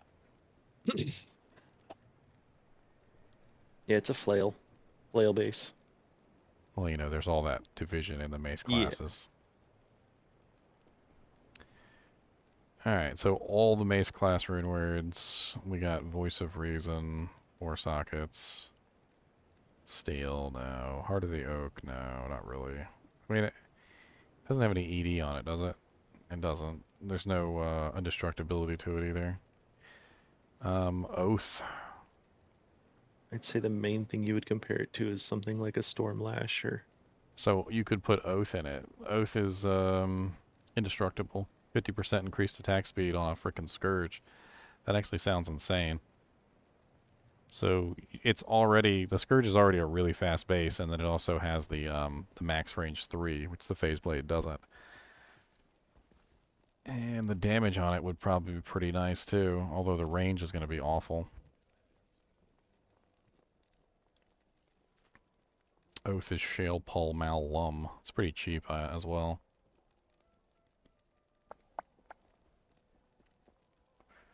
Huh.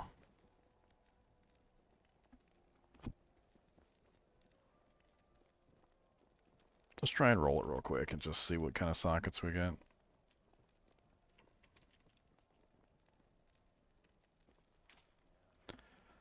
Do I even have any perfect ammies? Probably gave them all away. I did give them all away.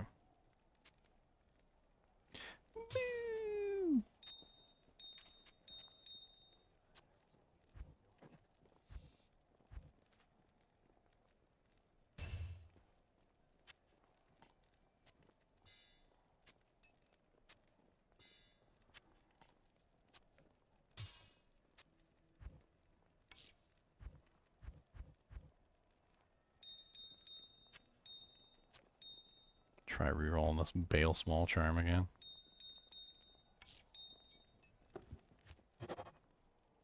%, MF. Not good enough, my boy. Not good enough.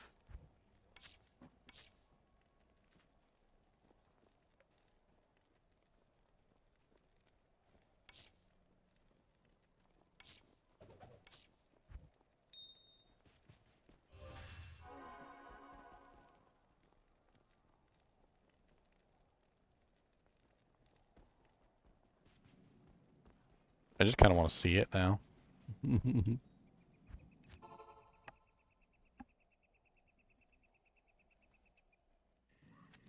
The Scourge. You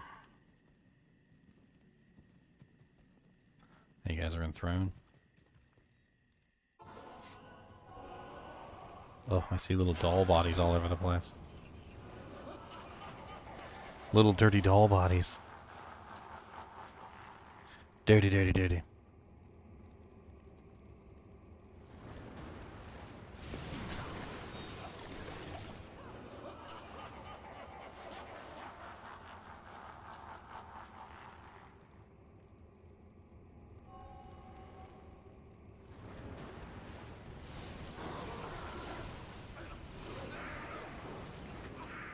Max sockets on a Scourge? I'm not sure.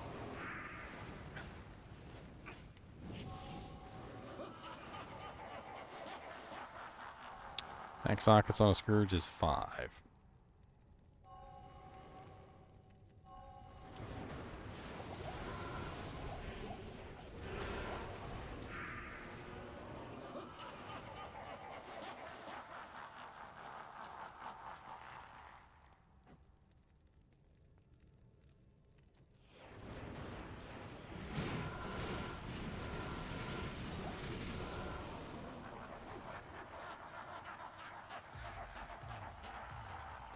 Man, with a 30% chance to cast level 20 Bone Spirit on striking. With a 50% increased attack speed Scourge that already is at -10 to begin with. Probably on like a freaking Fanaticism Paladin or something. You'd hit the max breakpoint on that thing super duper easy.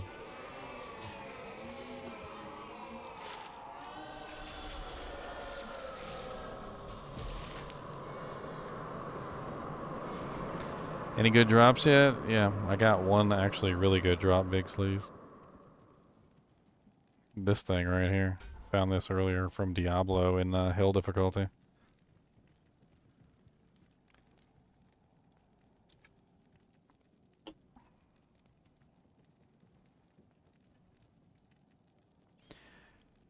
Trying to figure out what the damage would be. So 340% is the highest that it can roll. And top end damage is 120. So you could just run that on a calculator real quick. So 120 plus 340%. It would be 528 damage on the top end.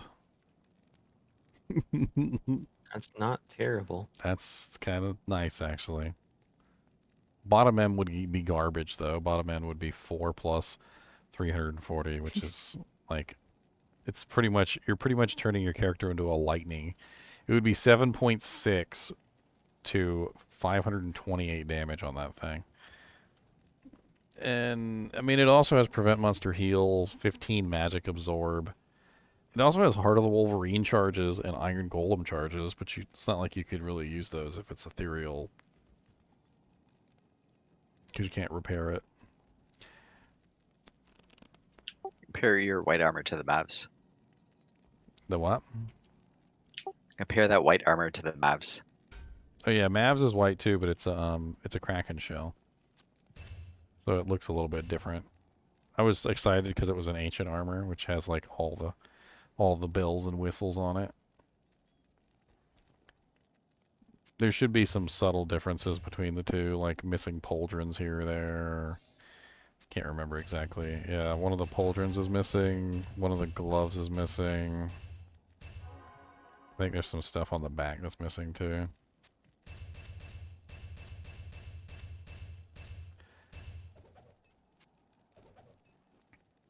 Like, that's one of the things you got to go through, like, when you're trying to, like, find your perfect armor. Like, you're going to be looking for, like, the color, but in the right base. Like, maybe you want the bone weave or whatever. You know, like, maybe you prefer the chainmail or the leather armor or the studded or whatever. Like, whatever particular one you want with the color you want. There's a lot, like, there's almost an infinite number of combinations, right? Like, what was it? Somebody earlier in the kinship was like they didn't like the Archon plate because it has leather boots. They wanted like the metal boots with the armor, and since the Archon doesn't have the metal boots, they didn't like it. So they ended up going with one that was similar to Archon, but apparently had the leather boots, or it didn't have the leather boots.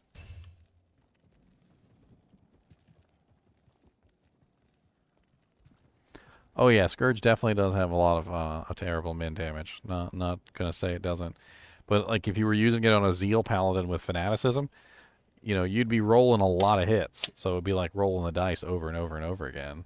So you're probably gonna roll a lot of high damage hits. It's you know, if you're rolling that many times in a row, you're gonna get a lot of big crushes. What's up, Jacob? How's it going, man? Have we moved on to the next game? We have indeed.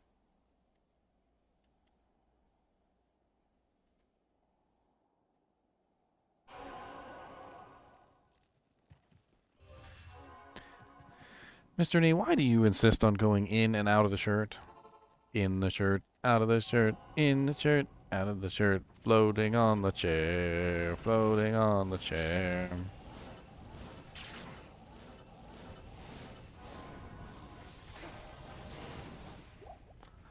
Ow, did you just bite me? No, sir. No. What number are we on? 9. Okay. Sorry, I'm scolding my chinchilla.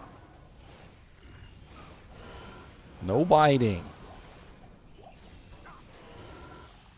I know he was just trying to get into the shirt, and he was trying to grab onto the shirt to pull the shirt open so that he could get in.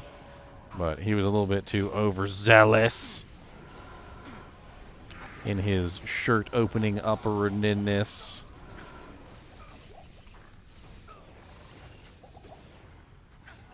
So many champions. I had to stop and kill the Power Rangers.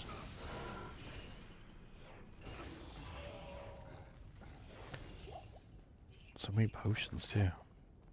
Killed by Merc, though? Y'all's rude.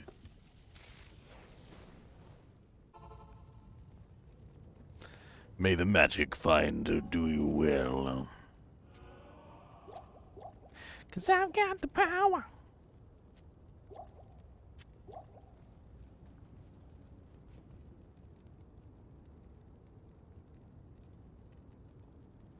Hail to you, champion. You got one of them nasty rare weapons? I'm using a Plague. I really like the Plague. It works out really well with this build.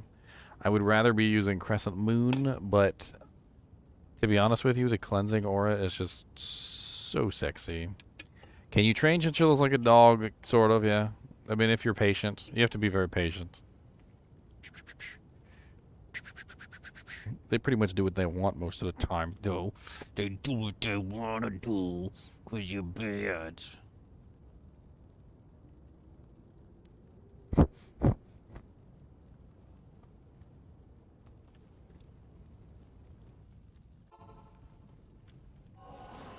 Well, go then. Go. Get in there. If that's what you want to do, go in there, get in there to do it.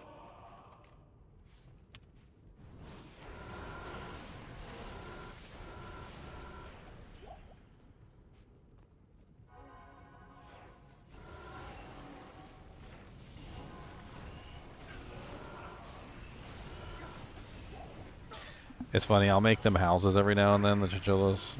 Even back in the day when I had multiple. And I would, you know, cut a hole for the door and, you know, like put a little window in there and just being stupid. And I don't even know why I ever bothered to, like, cut a door in like, the shape that I wanted. Because as soon as I put the house inside the cage, they spend the next, like, 2 months, like, chewing the hole of the door like to the shape that they want it to be. Like they round it out and they expand it a little bit and like put in a little extra little doojank for their tail, and like it's hilarious. I'm not even exaggerating even a little bit. They like chew up everything to how they want it to be. Like there's this one spot in their cage, like one of their older cages that I made, where they always jump down. And I guess they didn't like the fact that it was kind of sharp there. So they like chewed a little like launching platform into the spot where they would always jump down. And so it was just a nice little launching platform wherever they jump. Chinchillas are kind of like really cold animals. Like they like the cold. I don't really think they would do very well outside in the heat. They'd probably end up overheating and dying too quickly. Their maximum temperature is really like around 80 degrees Fahrenheit, which is not very hot. Like, if the AC stops working, it gets too hot for them.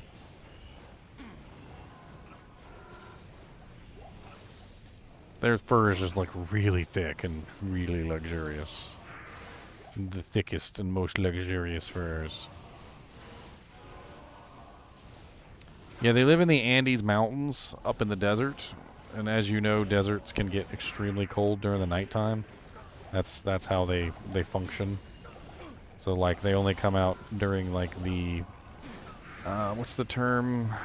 Crepuscular hours, which is basically the time between dusk. Like, basically when the sun is rising or the sun is setting. Like, that's the main time that they find themselves. Ooh, that's a nice gold find barb charm. Are you gold finding on that guy, Zan? I do sometimes. Because I just found a +9 max, 64 attack rating, 31% gold find charm. I would definitely use terrible. That's not terrible at all. That is exactly what I would use on a Zerker. I mean, it's not perfect.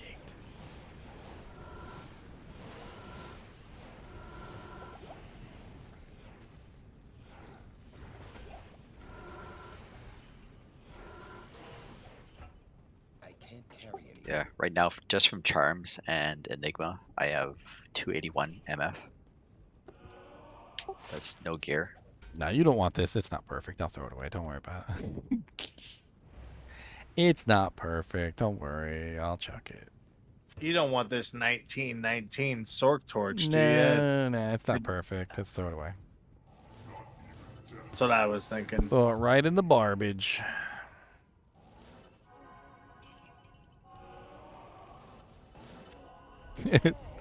Coming to get your charm? Here, take it. Oh, he's already here. It's a really sexy charm. Thank you. Hey, hey, no soloing Diablo. Flux.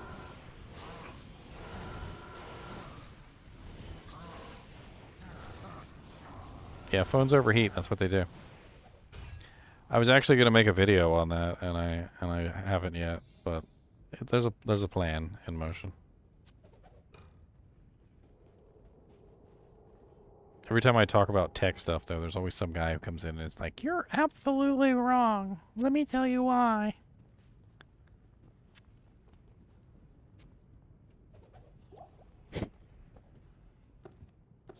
I'm not even joking, by the way.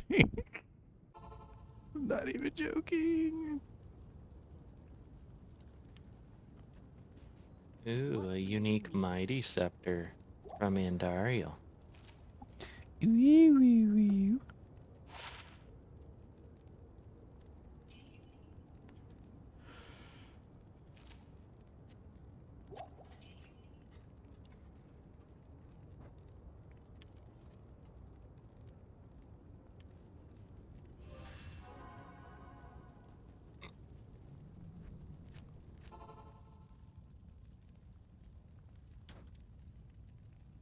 What is it? What is it? So did you guys hear that One socket. Max Roll GG dropped Diablo Immortal? Yeah, Yeah, I did hear that. I heard it was removed from their site, like all their stuff about it. So, like, as a site owner and operator, like, if I was making money off of something, I probably wouldn't remove it. I mean, like, it's there if somebody wants to come in and look at it. But, like, it's a statement, though, right? It's like a middle finger, right?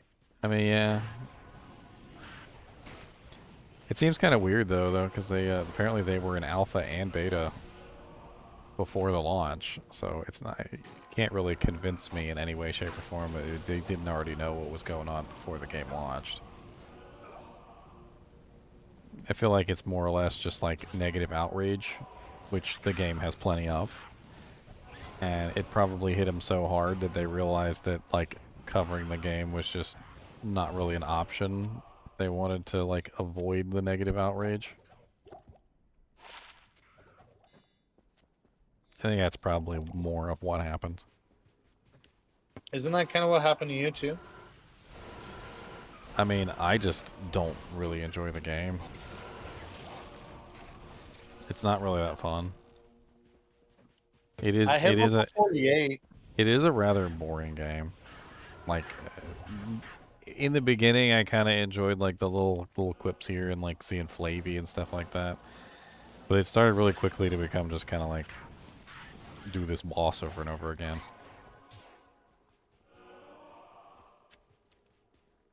I mean, welcome to Diablo. Yeah, it's weird though. Like, there's a big difference between like doing a dungeon over and over again, like in an MMO, and doing like a boss.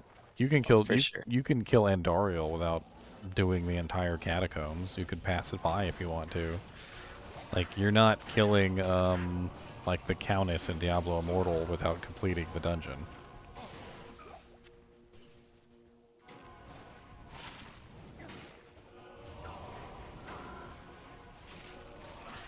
And I feel like there's just a kind of like an interesting randomization to Diablo, which kind of always keeps you guessing.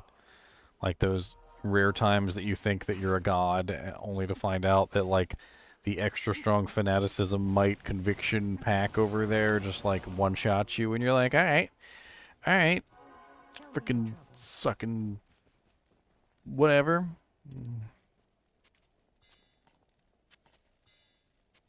Whereas in Diablo Immortal, when I died, it never felt like I was like not skillful, or I didn't die because I wasn't paying attention, or I died because you know, like of some other like quirk, like maybe my teammates weren't that good. It always just felt like I died because my gear wasn't good enough. Like I didn't have like the most powerful gem in the world. Not because I wasn't playing correctly.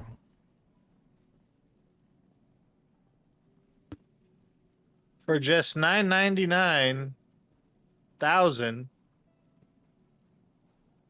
you can have everything.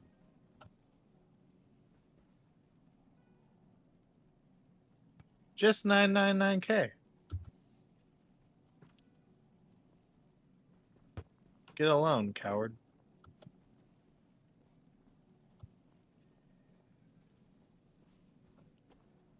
Alone.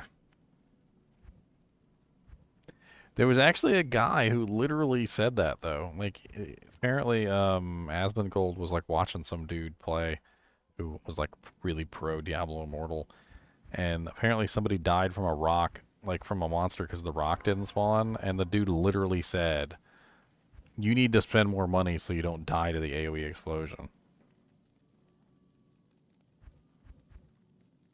I mean, he's not wrong. The funny thing about that fight, though, you can actually use abilities to interrupt his rock ability, the one that makes the rocks, to save you. So basically, you can kill yourself. Yeah, your teammates can interrupt his spawning of the safe spot. But basically, like the players that are power like paying to win essentially don't care about the rock because they can survive it. So they could totally just ambush their teammates.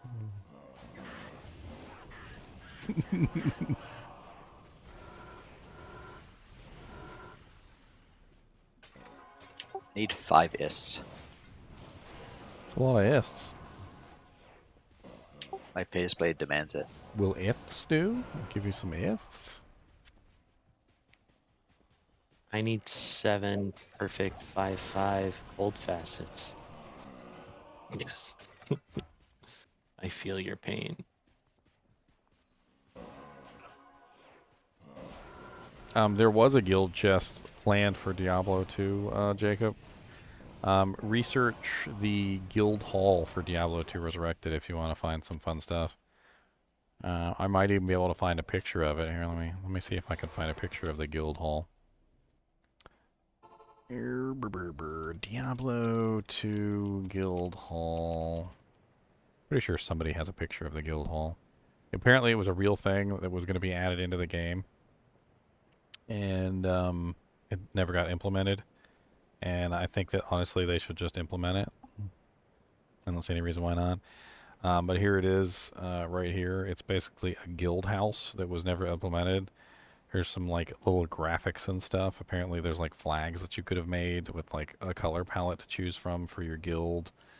This is apparently what it looked like. There was also a guild chest. This is the guild chest. And this is kind of like a picture of somebody kind of like cheated in the guild hall to make it work. Is there any other pictures here? Do you need a Zon caster, Emmy? I'm not using any caster stuff on my Zon. There's a +2 with 16 cast rate. 16%. Nice.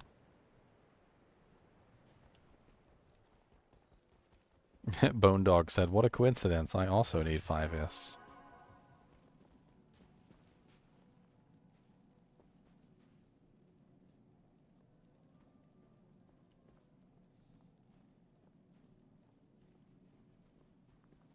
I wish you could use the open cube hotkey with items on your cursor. That'd be amazing for crafting.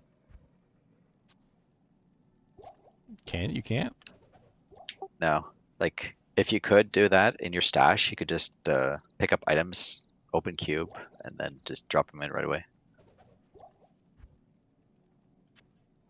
Interesting. Interesting. Can I ask D2R to make them add it, Jacob? I think you overestimate my abilities. Like the opposite of the famous Star Wars line. You underestimate my abilities. Don't do it, Anakin. I have the high ground.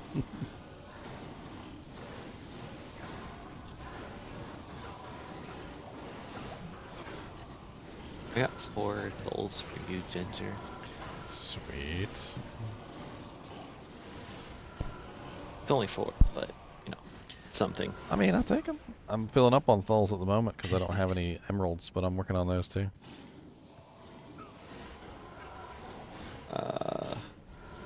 Yeah, I got a couple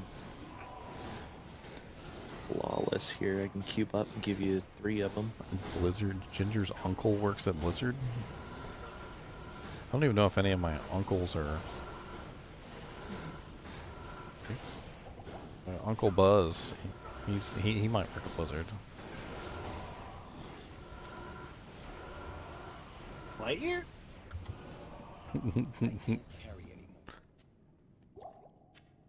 Pretty sure I've said the same thing a couple of times.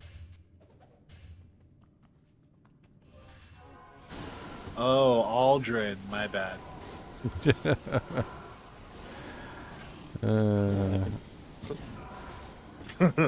That would be my family. My dad actually does work for NASA. NASA. Your dad's Buzz Aldrin? Yeah, we'll go with that one. Sick. I wish I had some sort of contact with the Diablo team. I've got so many good ideas. They would literally, and this is going to sound super overconfident and cocky as all get out, but like if they could pick my brain, they could make this game like 1,000,000 times better. I've got like ideas for like Extra Hall where they show off a lot of their like game archaeology stuff. I've got some really good ideas for a transmog system that could be in the game that wouldn't be stupid.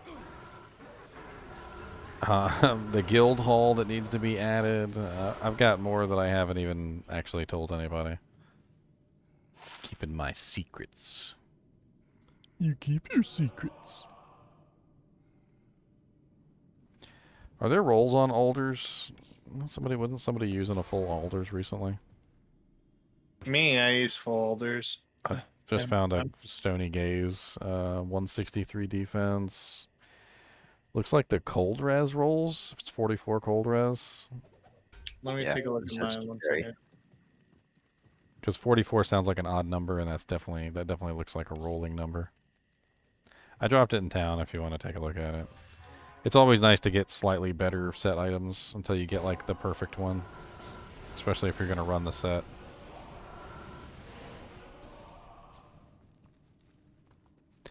Run this set. Cold res on the boots? Helmet. Oh, helmet. I got a 46. Oh, well, it's 44. Okay. It probably rolls to 50 then if it's 46. I will join you guys. What number are you on? Number 9. 09. Number 9, number 9. It's a good number 9. Come on down to the number 9. Or you could just do the age-old classic. And the number of the day is 9.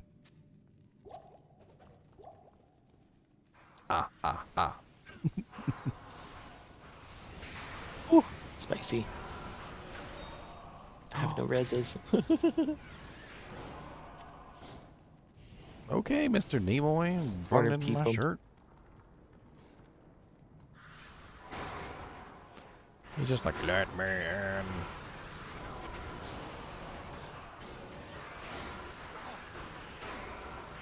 By the way, if I was in charge of this game, I would totally make Scrolls of Town Portal and Scrolls of Identify auto pickup.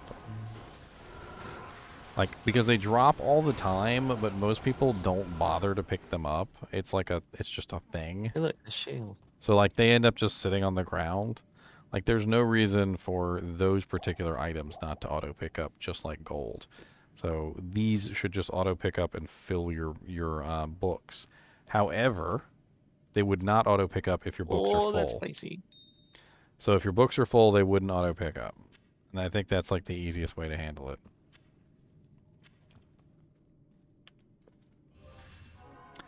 That freaking Death Lord in there is scary as all get out. Freaking extra strong fire enchanted. Yeah, BOP and die.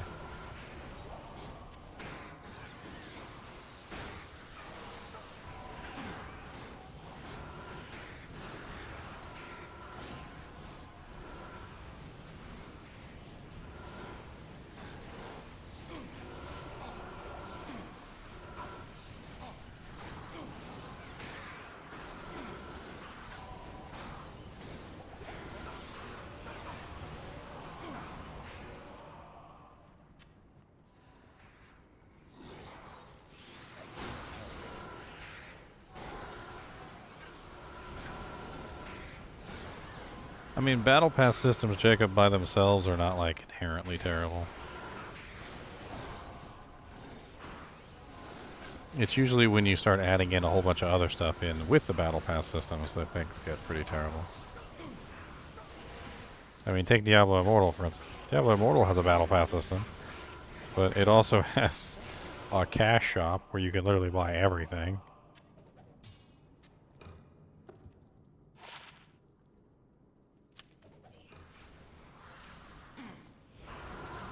What's up, Champion Gloom?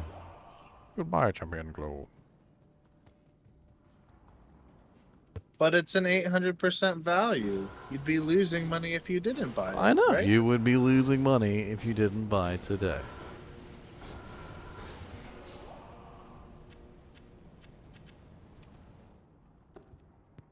I'd almost feel better about the whole thing if they had clips of Billy Mays in their game trying to sell it to me.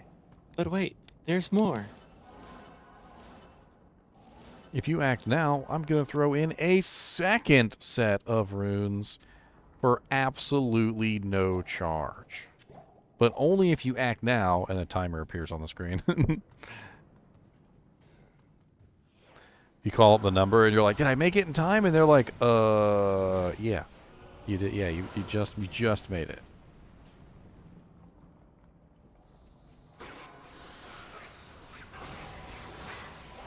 Just barely. Oh, Lord, so many champion clones.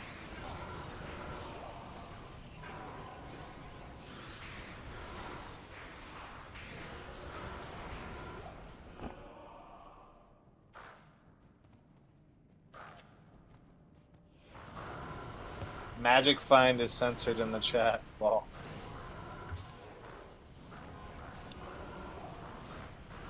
in the Diablo chat, I should be specific. Yeah, it's MF. Nobody wants to see your MF and MFer. You MF and MFer F you. Exactly. Mom, I'm going to MF. No, you're not. Your father's gonna hear about this.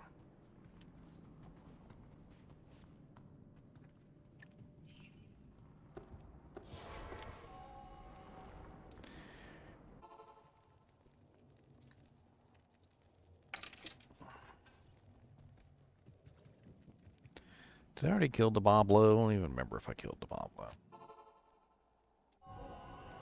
Alright, everything's red, so I did kill Diablo. Let's go kill Hephaestus.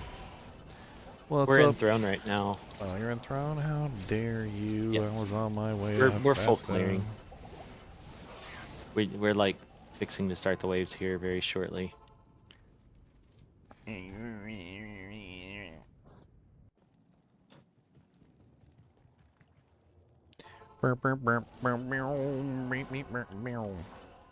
Either chunks or my portal, yeah. Ort rune, 1/3 of a full rune.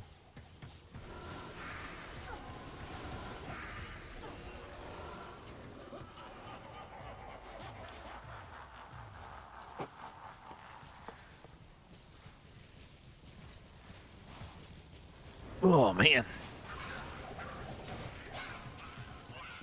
Yay, I leveled 90. Woo! Sweet.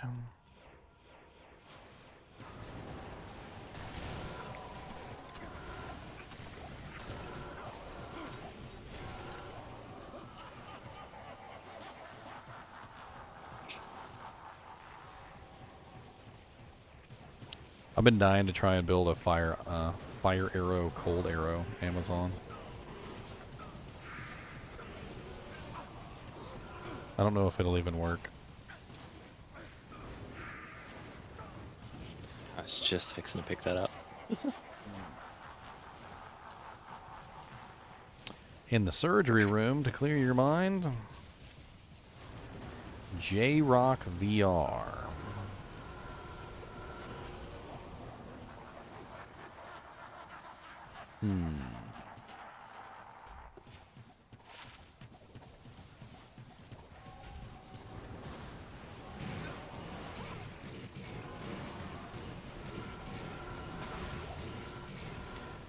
Because you got to get on the magic school bus. Right. My ghost spear got picked up fast.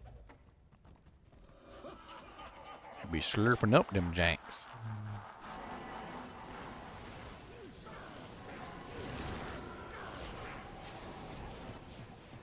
Oh, congrats, Wow. Edward. Is this hell difficulty? Yeah. Static him down and he went quick. So what are you getting surgery on, J-Rock, or is it for somebody else? Do you need a chinchilla adectomy? We can attach a chinchilla to your neck like this, just like so you have like an extra little mouth to feed, and like he steals food out of your hands and stuff. Broke your ankle. Wow. Should change your name to Achilles. Achilles heel. No. Terrible joke. Terrible.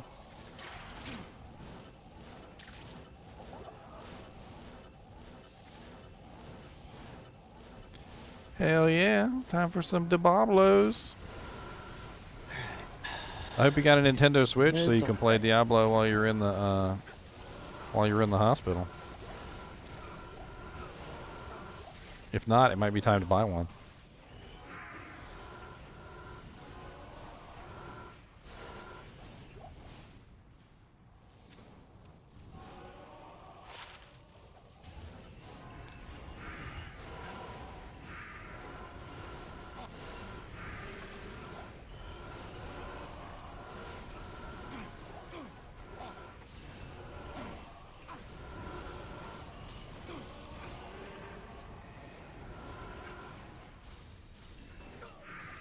Two-socket bone weave, how dare you? Smirch the name bone weave.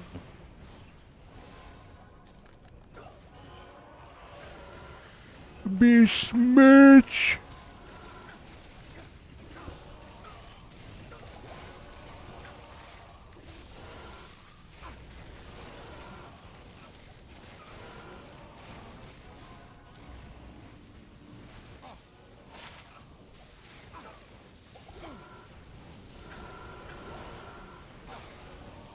The Grand Vizier.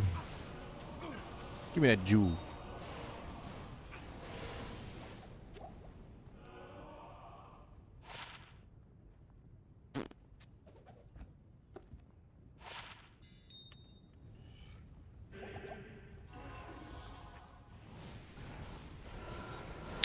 That's one of the cool things about the Nintendo Switch, in my opinion, is that it really is a very fun device for when you're stuck somewhere and can't really do what you'd want to be doing. I mean, usually when I'm at home and I want to play, I hop on my Nintendo Switch, but I mean, I hop on my PC, but my Nintendo Switch is like great for like stuck in the waiting room at a hospital, like sitting in the car waiting for something at work. Like anytime you're a place where you can't otherwise normally do what you want to do.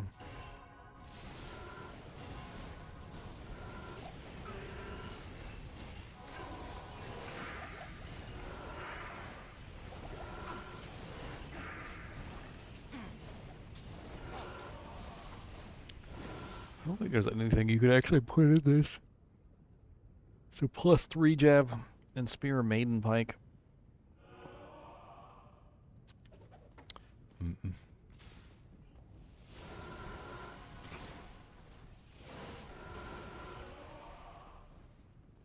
Yeah, the Steam Deck is nice if you can get your hands on it. I've been on pre-order for the thing for probably about a year. I just got a notification today that I can get mine. Oh yeah? Which one did finally. Which one did you pre-order? The base model. Kind of wishing I had gone with the base model at this point. I pre-ordered the high end one. I kind of was thinking I should have gone with the middle of the road one for the extra speed, I think, but Well, I think it's just load speeds. apparently the hard drive is upgradable. I think I was watching a Linus video one time. I think he opened it up and it's like a standard slot. You can just like buy a different drive and put it in there. Oh, that's great. That's great to hear. That's great. Look up Linus's videos because he's had like literally access to the dang thing like since before like any of us could even like look at one. He had it in his hands, and he took one apart like as soon as he got it and like opened it up. He also has this really cool video where he like literally cut the back out and like installed like this big ass hot rod looking heatsink on it, and it's just super cool looking. And apparently it actually works, and that's kind of like the coolest part of the whole test that he did. Like, it's literally like this big giant heat sink that sticks out of the back of the Steam Deck and actually keeps it like super cool.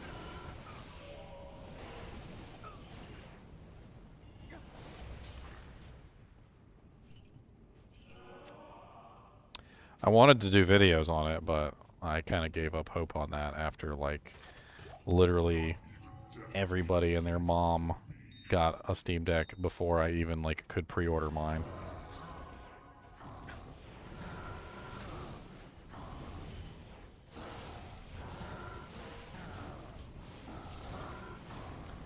When I get it though, I guarantee you there'll be a video up like frickin' the day I get it of me like playing Diablo on it.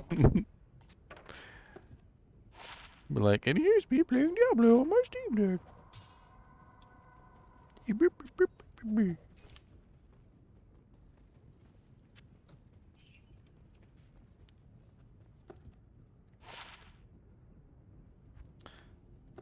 Anybody like desperately need cold res? I just found a 29% cold res Grand Charm. I mean, poison res. I don't know why I said cold. I think it's because it has cold damage on it.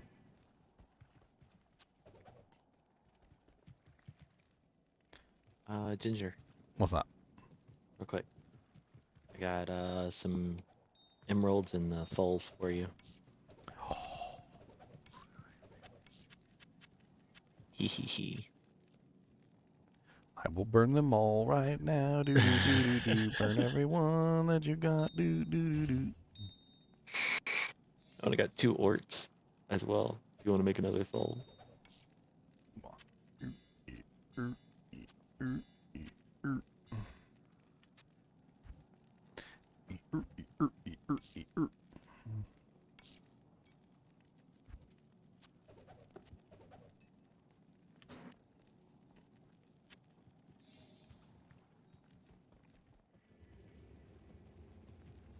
Good morning.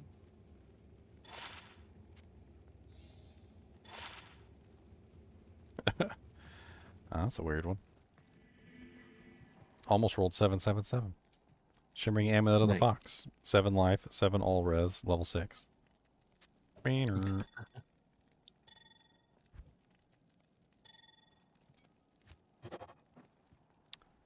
Oof. Oof.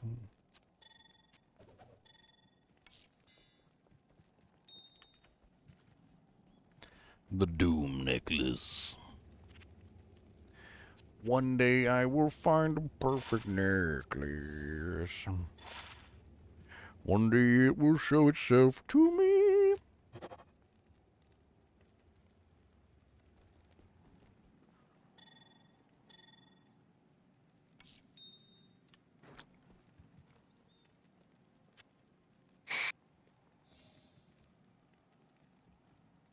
Yeah, I've made several videos on Diablo 4, Jacob. Pretty much any information I can find. I mean, for the most part. There's not a whole lot of information out there, unfortunately. And I'm trying to be a little bit more careful than I was with Diablo 2 Resurrected. If you guys are unaware, I got banned on YouTube for posting a video of Diablo 2 Resurrected, which was unauthorized. Banned. Oh, yeah. Banned. I saw some footage of Diablo 4 like a little while ago, and I was like, I don't know if this is legitimate footage or not. Like, could be like illegally captured Last thing I want to do is get my YouTube channel ban hammered.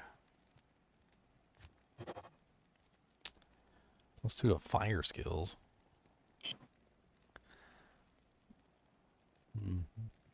It's kind of an interesting amulet from a perspective of maybe like a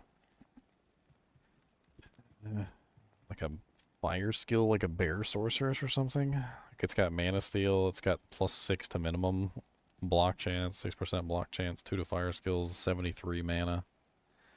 I don't know. It's a little odd.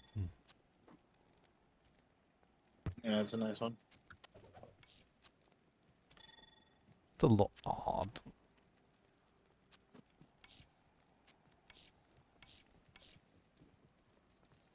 What's that? Take all my orts and turn them into thulls? Never in all my years have I ever wanted a thull so badly.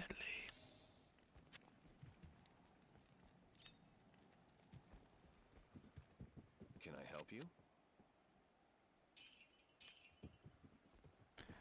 Repair mine armor. Stayed playing Diablo Lord of Destruction on Pluggy after 15 years. As an active World of Warcraft vanilla player, wanted to do it for so many years, and your content is pure gold for me, bro. Thank you. Stuck on Duriel as a Necro. Duriel has a predisposition to attack golems. He's actually programmed to attack golems. All you have to do to beat Duriel on a Necromancer is literally just spam Iron Maiden and spam Clay Golems and bring enough potions with you so that Duriel kills himself on your golem.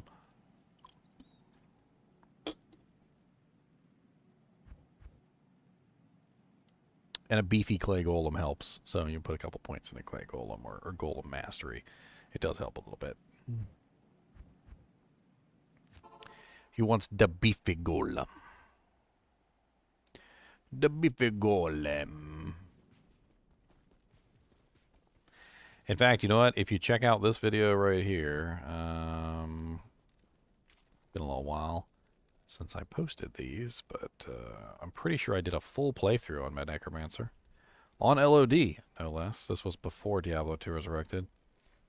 It was my Day of the Necromancer video, I believe. Where is that video set? It definitely is one of my older sets. Yeah, here it is right here.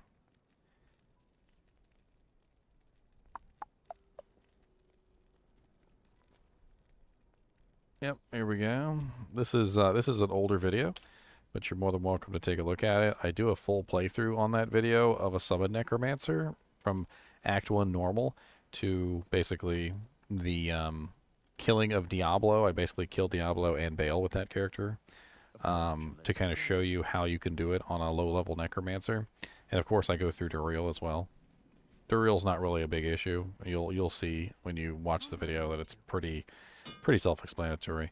The video also has a whole lot of questions and answers. It was a question and answer day, so people came in and they asked questions, and I answered whatever questions they had. So maybe there's some other questions in there that you might need answered. The whole video is focused on the Necromancer too, so I mean, if you're playing a Necromancer, it's definitely a good video to watch. Not a lot has changed about the Necromancer since Lord of Destruction to Diablo 2 Resurrected either.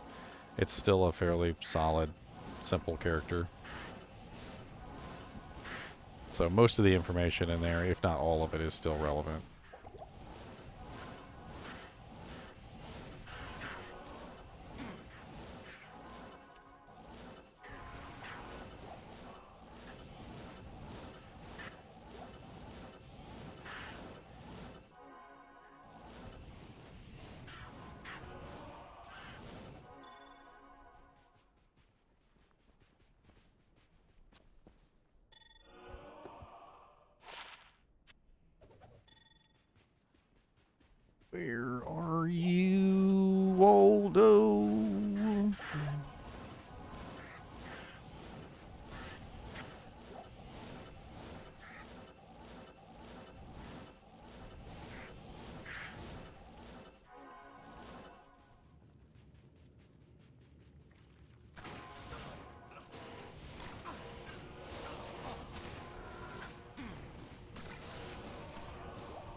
The bone knife.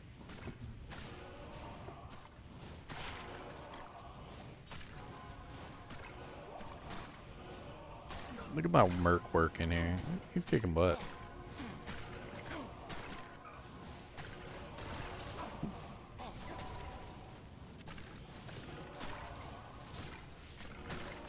Back off, suckers.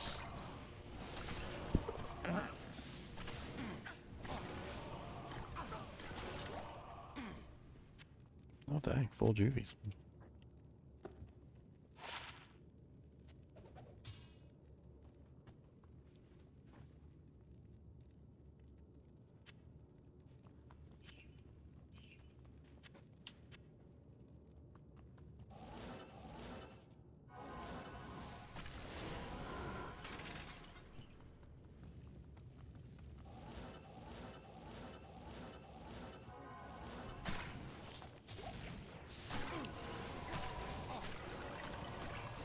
Oh, he dropped a yellow vortex shield because I have too much magic find. Rip. Sadness. Well, let's at least pick it up and ID it. There's no unique vortex shield, so it was probably even a unique. No, but there is a set one. Unique rolls first. True. So what happens is if you have like a massive amount of magic find and you succeeded on the unique roll and there's no unique, it automatically goes to a set with double durability. So the easiest way to tell whether it's a failed unique is to look at the durability. So a vortex shield, sorry, triple durability, not double, my bad. So the normal durability on a vortex shield is, why is it not written here? 90. So yeah, it is 90. Okay, so you actually did fail the roll on the set then. Yep. So that's not too much magic find. You didn't have enough. Yeah, apparently 775% magic find isn't enough.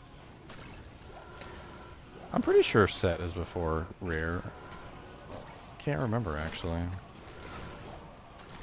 It's after. It's rare, then set, then unique.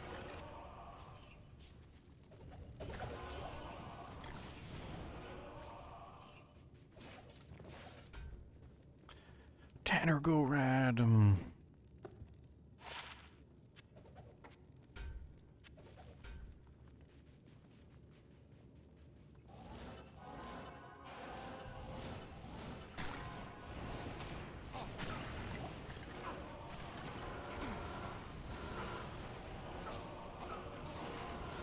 Throne is up and it is spicy. Spicy Bones. throne. We got souls. Your mother's soul and your father's soul. Ow!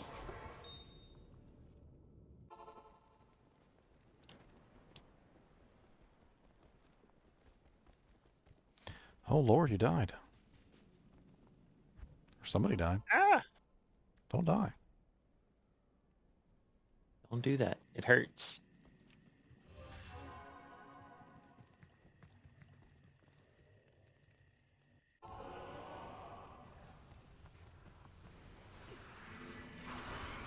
That's some really awkward questions there, Jacob. Okay.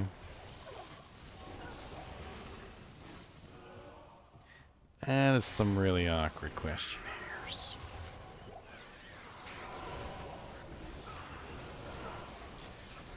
Yeah, Necromancer's a pretty easy first character. It's definitely a very fun character. You can easily get through Diablo 2 all the way to Hell difficulty, like on a brand new character on a Necromancer if you build them the right way. Like it's, and you don't even really have to know what you're doing. You pretty much just like max out the summons and like start spamming abilities, and usually you'll do fine. The Necros are super, super easy.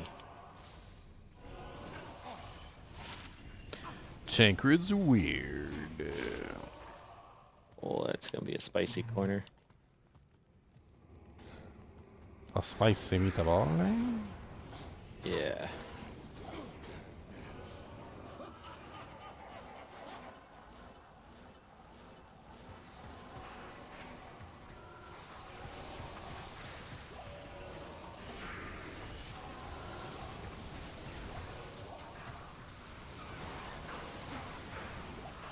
Everything is going to die. Don't worry about it. Don't worry about the thing. It's clear. Don't you worry about a ring.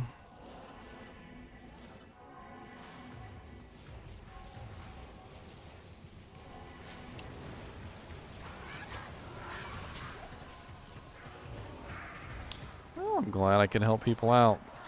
I actually had a really cool comment earlier. This guy was talking about how he he started playing Diablo Immortal, and he said I started playing Diablo Immortal. He said, and I liked it so much that I started playing Diablo 3, and I liked Diablo 3 more, and then I started playing Diablo 2, and I liked Diablo 2 more. He goes, and now I want to learn everything about Diablo 2. So literally, Diablo Immortal has brought somebody into the Diablo family. And rightfully so. He literally went through the list and figured out which one was the best. And it didn't take a genius to figure out that Diablo 2 is the best game of the lot. And I think that's really cool that even though Diablo Immortal is not really the best game in the series, especially if it might have exploitative practices, at the very least it's bringing people to Diablo 2, which is, which is one good thing you can say about it. Hot take. Diablo 1 is the second best Diablo in the franchise. Oh yeah, it definitely goes Diablo 2, Diablo 2, Diablo 1, Diablo Immortal, and then Diablo 3. I think that Diablo Immortal does have a little bit on Diablo 3, but I still don't like either one of them. It's like tied. I don't like either one of them, but I do think 3 is better than Immortal. Or sorry, Immortal is better than 3.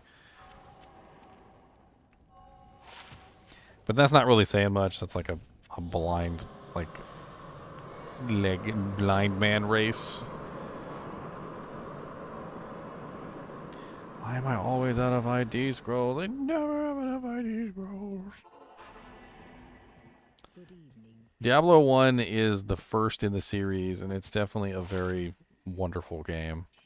I'd like to do at the end of the season, I'd like to do a campaign of D1 with you, if you're down. I would love to do like a 4-player D1.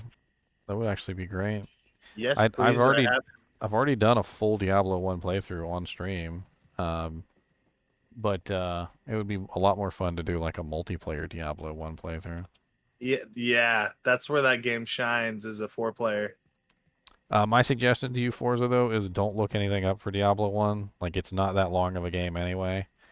Don't look anything up. Just go into it blind, because it's a lot more fun that way.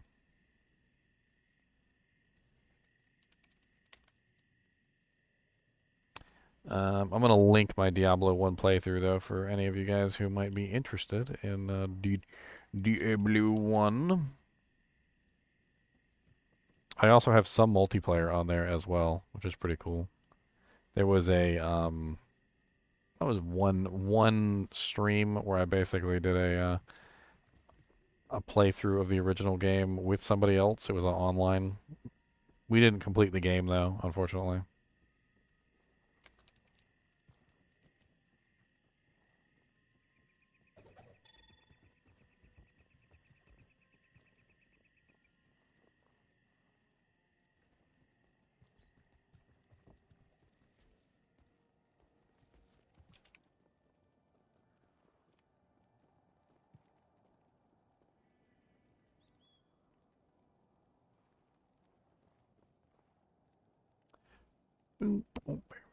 Yeah, here we go. All right, so here's part 1. And there's the multiplayer. And where's part 2?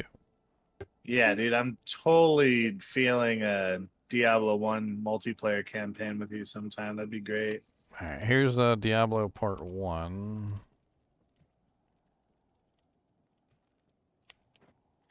And then Here's the multiplayer session where I was playing with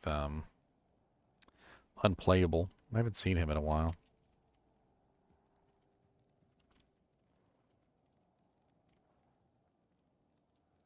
If you guys want to pick it up, by the way, it's super cheap.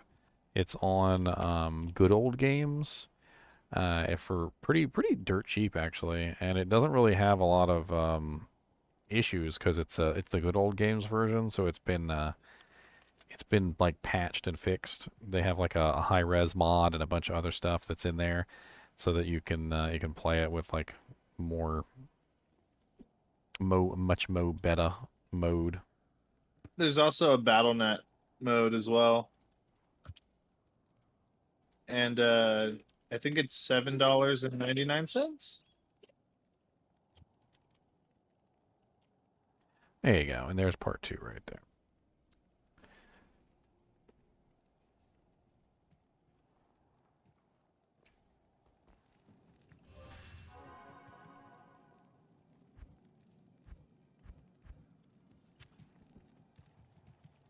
We already move on to the next game.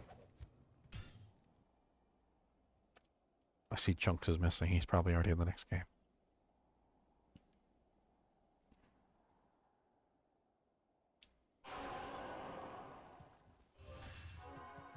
Honestly, though, when it comes to Diablo 2 Forza, you're probably never going to stop playing it.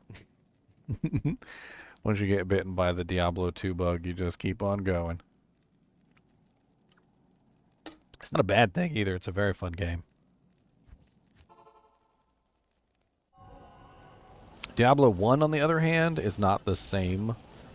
Although it is very fun, and I really do enjoy Diablo 1. It's nowhere near the longevity that Diablo 2 has. Like, you're not going to play Diablo 1 forever. Like, you can play Diablo 2 forever.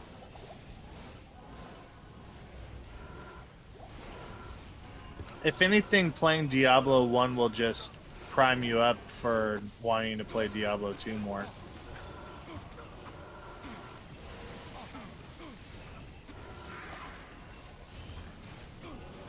I'm excited to go rogue.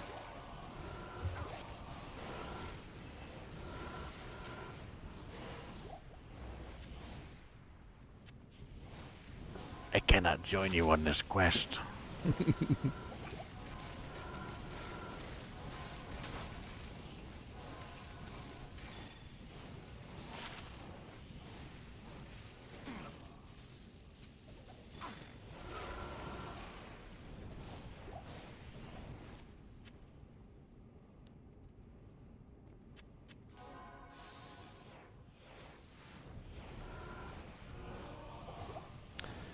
Best merc for a frenzy barb.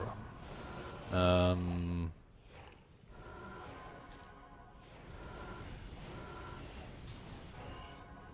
mean, what kind of frenzy barb are you? Are you a pure physical melee frenzy barb, or are you like a proc frenzy barb? Are you running like Crescent Moon and like Voice of Reason and cool stuff like that, or? I mean, as a pure physical one, you probably want Decrepify or Amplify damage on your merc would probably help out a lot. So an Ethereal's Reaper's Toll would be a huge boon for you. You could also do another Frenzy Barb, and you could run Lawbringer for Decrepify spam, which also would work out pretty nicely. Having Decrepify or Amplify damage on a Frenzy Barb is a huge boon if you're going to be running pure physical.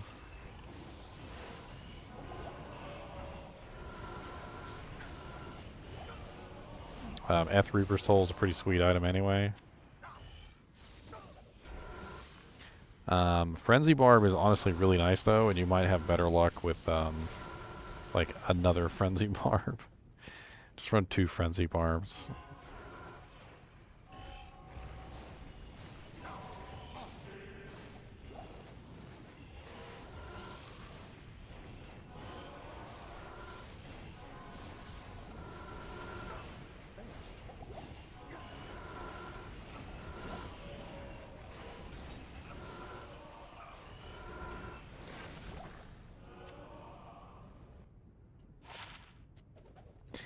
Garbage.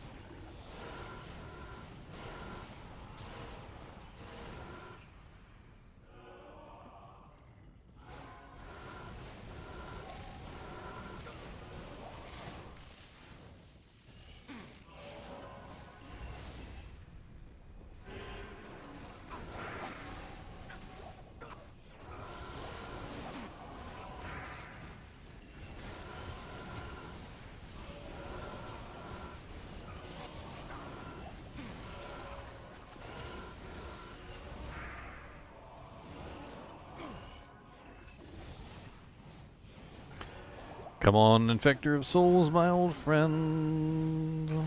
I've come to play with you again. And in the Chaos Sanctuary, I'm gonna tell you that you're hairy.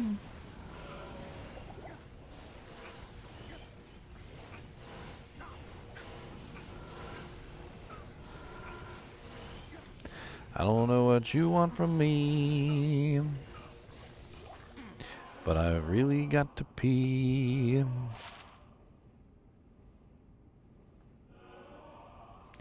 Some halfway decent little gloves. 20% IAS with 2 res.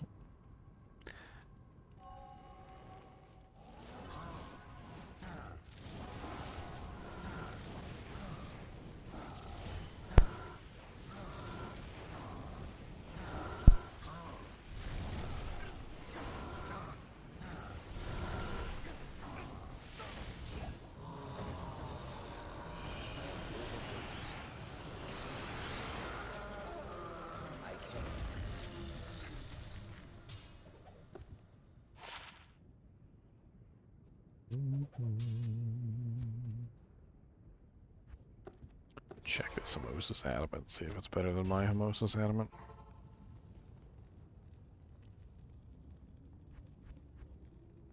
$692, $697. Dang it.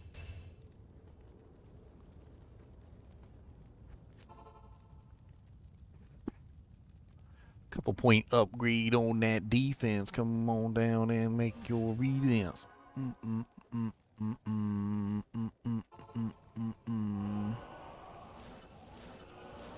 Uh-oh, I'm sucking up all your bodies.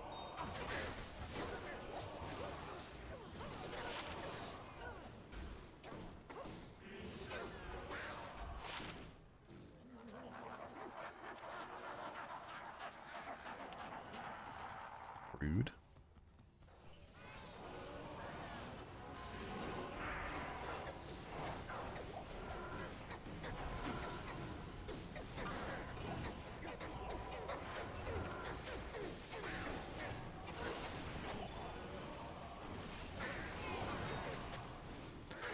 Yeah, I've got videos on a lot of that stuff.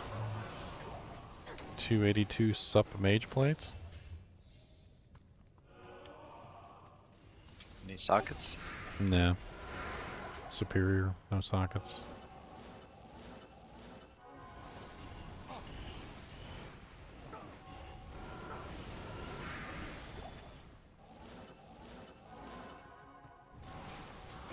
Oh god, dolls. And in your heart, skip a beat.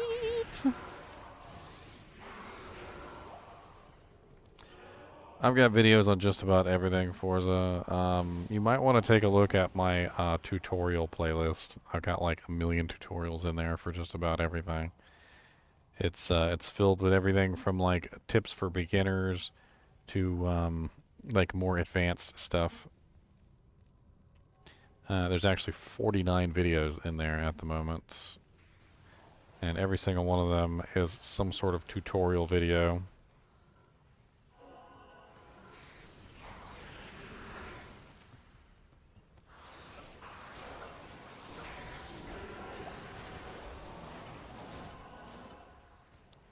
Too many dolls.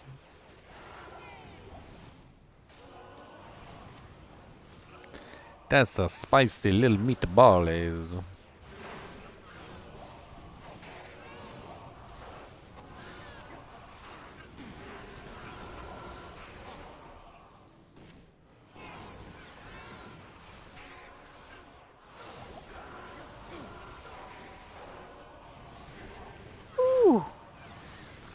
That coordinated lightning blast that just appeared from over there. That was amazing. Like the whole screen just lit up white.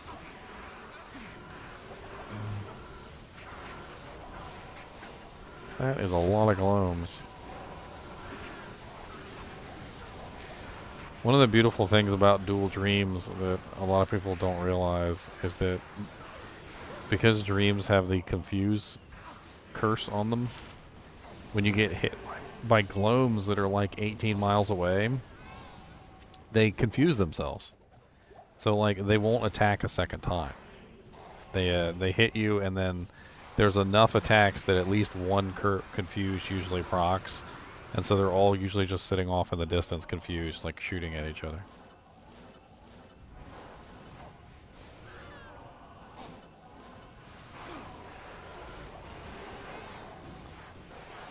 It's pretty great to save your life.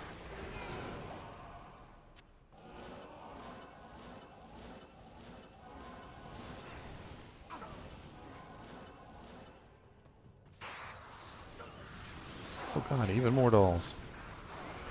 Get him, Merc. Get him.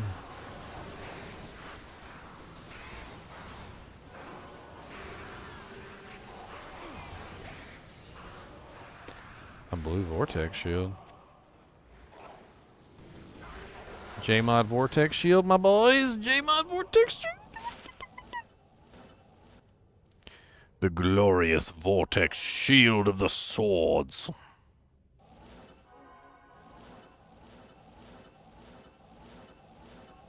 Glorious, my boys. Glorious.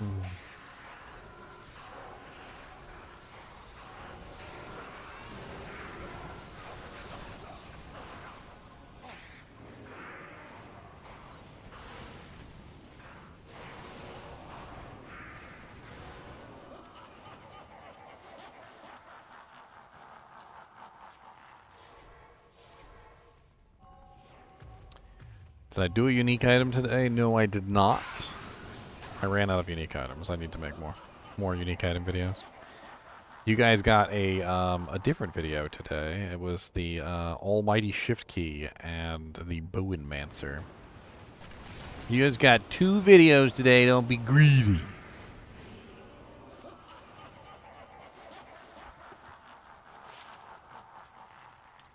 Isn't that right, Mr. Nee?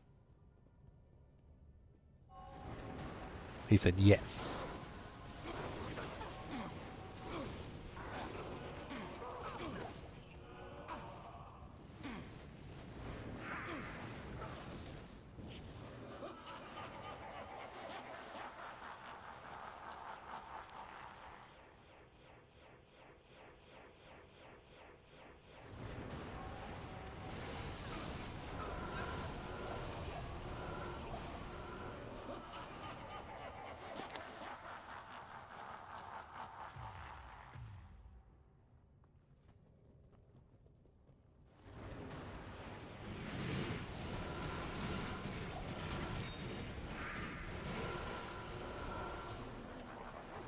Superior blade talons.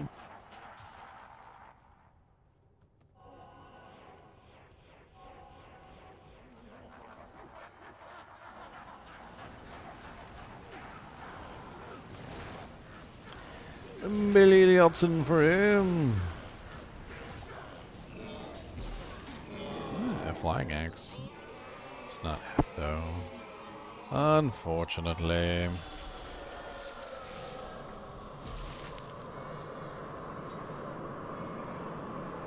Quit dying so slowly, Vale. Die more faster.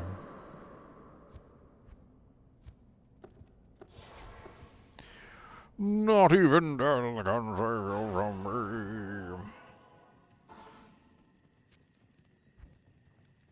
If Bale was a gangster, he'd be over there like, he'd be like, You dirty rat. You dirty rat. You killed my brother. You killed my other brother. You dirty rat.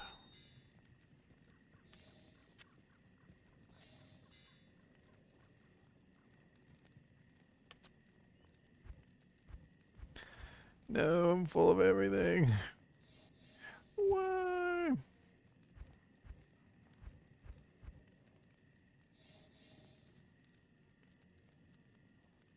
Got your tail. I'm gonna get your little tail.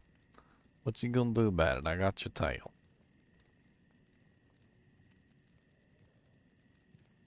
Nothing.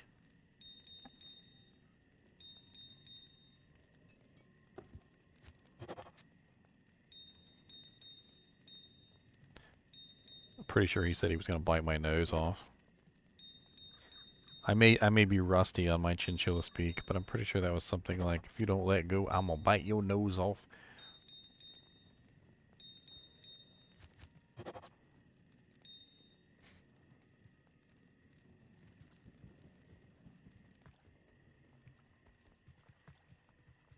How may I be of help? Straight off your face.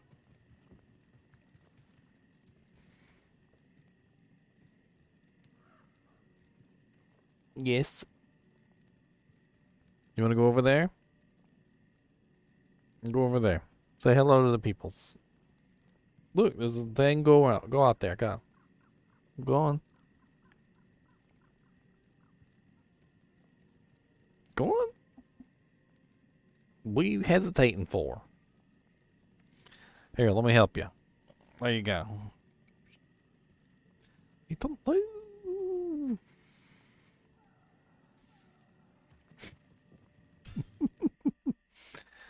Now he's yelling at me again. Why you yell at me? I didn't do nothing. Did not. Did not do nothing. Rude.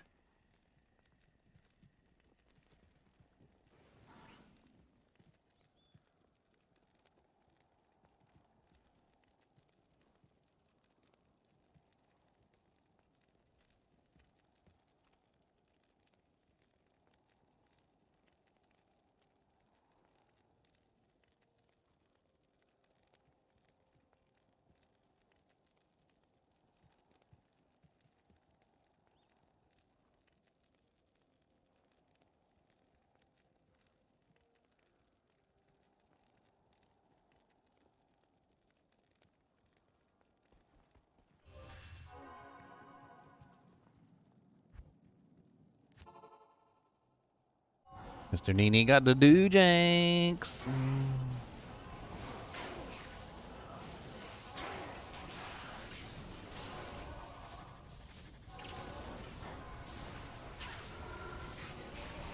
Merch is over here enchanting everybody. The only thing I really found good is that circlet, Ryan, the one I showed earlier. Nothing too great past that.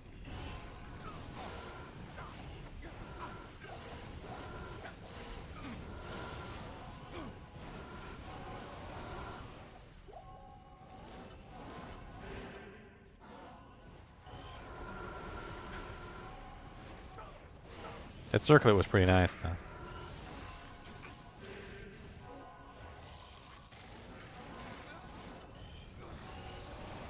Is it verse 6? Yeah.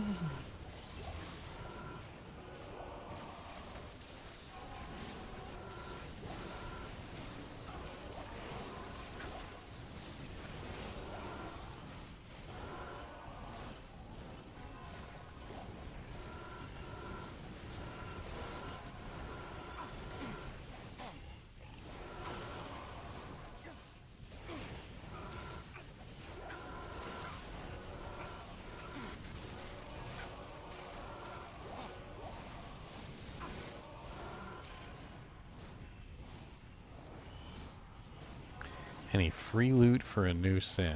What level are you, Randall? What level are you, sir?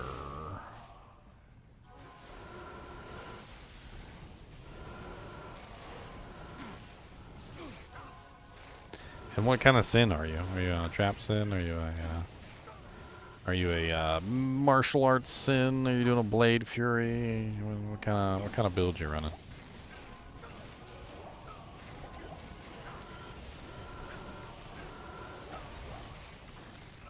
Level 61 with nothing. What'd you do? Get G rushed?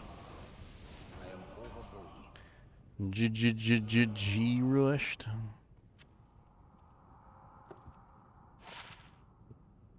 Oh, oh, oh, oh! That's sexy. That's very sexy. That's a very nice little necromancer tiara.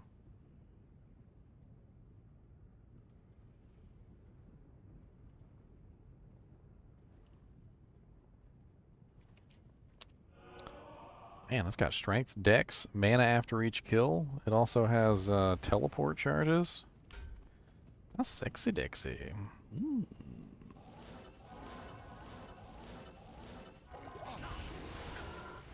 Sexy Bixie.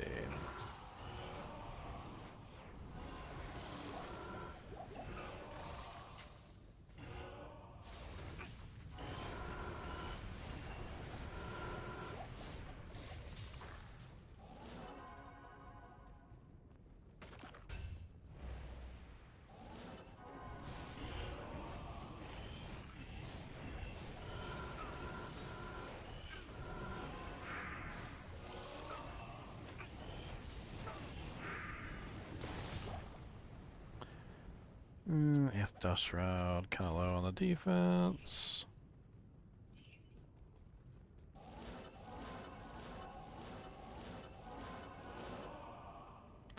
A petrified wand.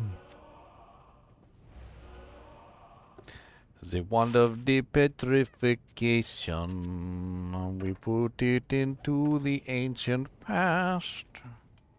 We pulled it out of the past and now it's all petrified and old. What's up, Monsieur Diablo? Are you feeling bold? Hit you with my sword and you will grow some mold.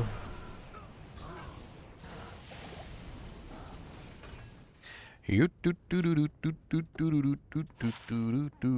my first Witch Wild string. I usually find so many of these. I'm actually kind of surprised that's my first Witch Wild string.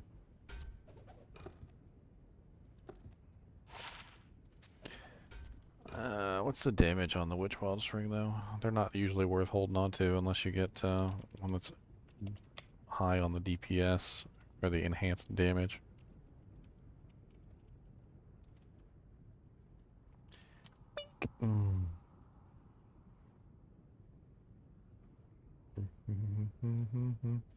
Very low. It rolled very low, unfortunately.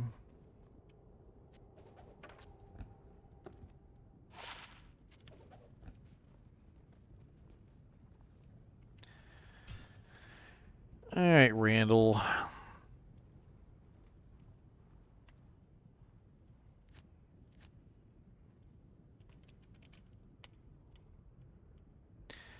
Come into GGM Swap 16. I'm going to start dropping some stuff on the ground. If you want it, you can have it.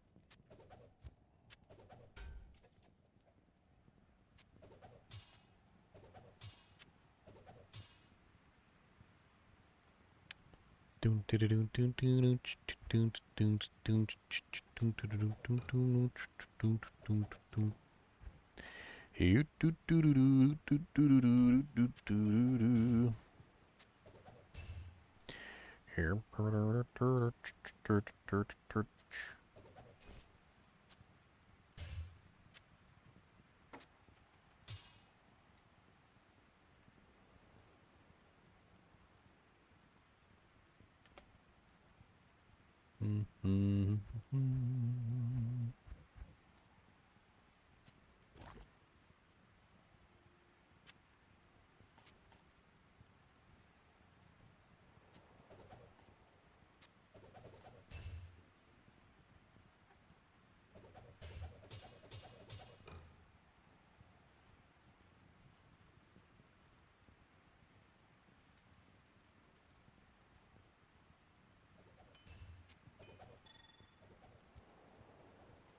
Mahim Ukiryu.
Good lord, everybody just slurping everything up, huh? Anybody want my F rattle cage? I'll take it back. Mine.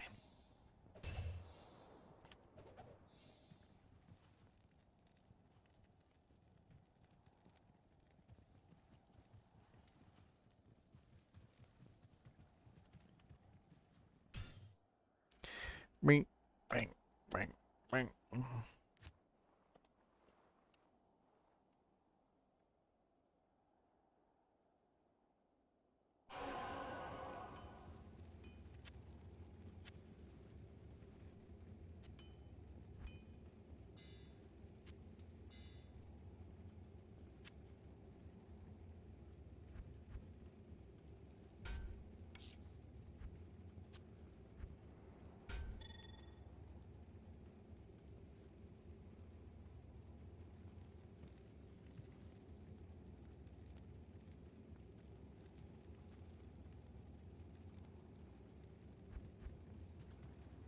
Moo.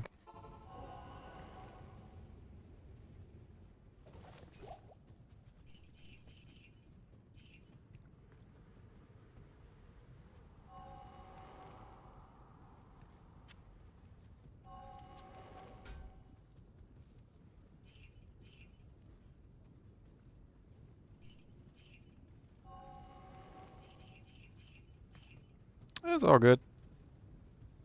I got plenty of wealth to go around when it comes to Diablo. I hold on to items that I know are going to be useful to people, and I just pass them out when I get a chance.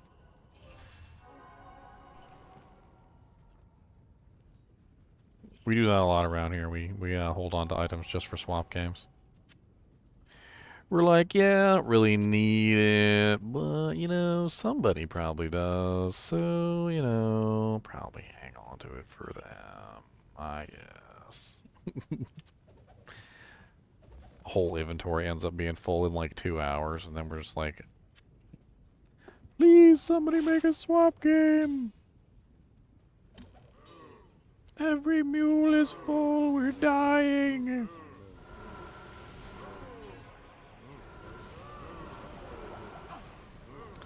What's up, Mr. Potato?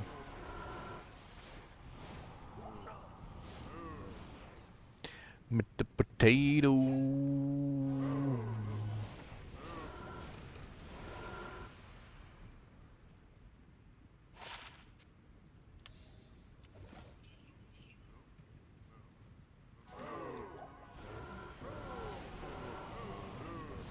For Talrash's armor, yeah, Bale kind of is the best drop, but or percentage drop. He's also kind of hard to farm, though.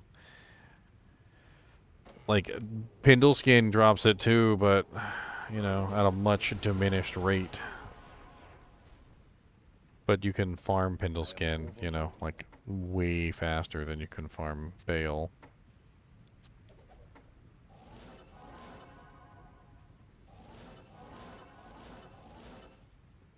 I need a key.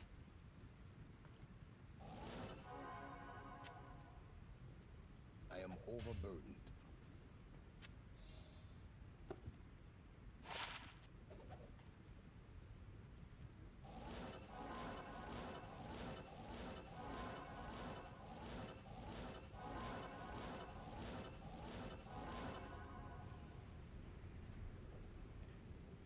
So what do you do for a living that you're constantly having flights delayed? Flying all over the world there, sir.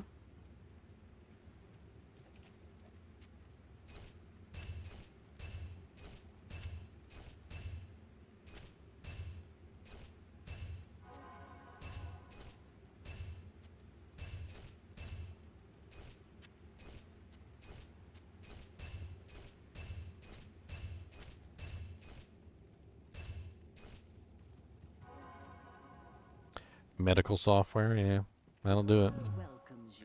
My dad used to work in the hospital a long time ago, and he was a blood technologist, and he was like one of the only ones that could run the machine, and he had to go to California to learn how to use the machine and a bunch of other stuff. So I can certainly understand that. Sounds familiar.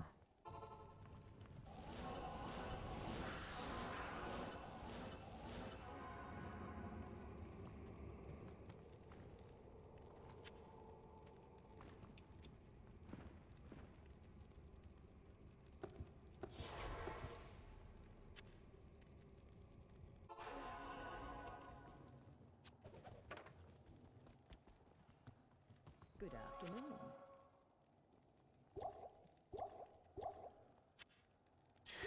Bink, bink, bink. Mm, mm, mm, mm, mm, mm, mm, mm, mm, mm.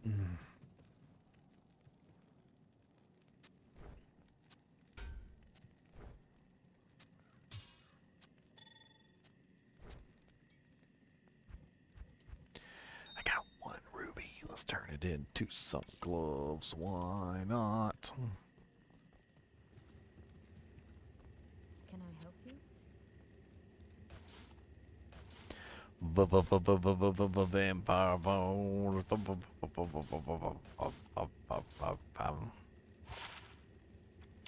Shark skins. I guess that'll work. Oh, I just got some vampires from 85 zone. Oh yeah.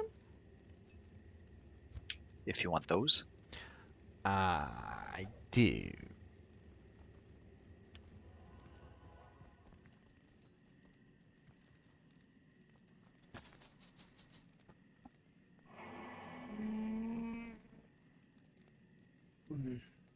I used to hate being the tech support for the guy that was on site when I was at Canon. Like, they got paid so much more money than I ever did, and they didn't know how to do the job.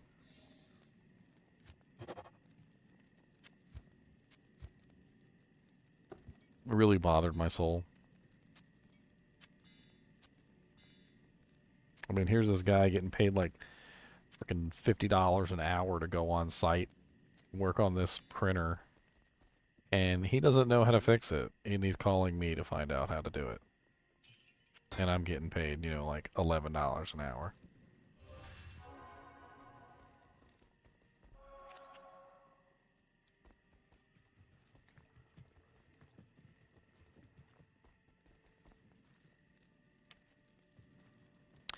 Yeah, I worked for Canon a long time ago, for about 3 years.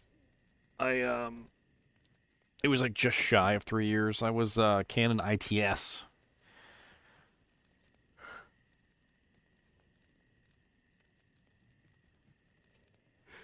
Oh, man.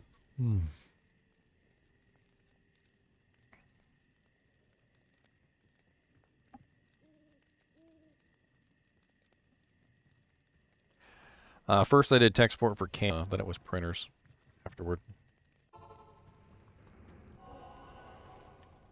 So,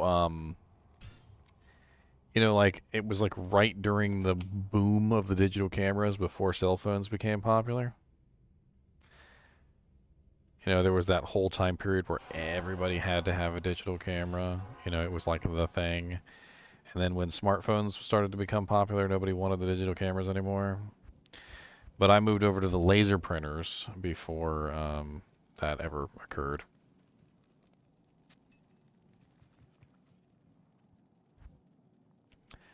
Everybody wanted a camera, but nobody knew how to take pictures. It was like the craziest time to be a frickin' camera tech support guy, I swear.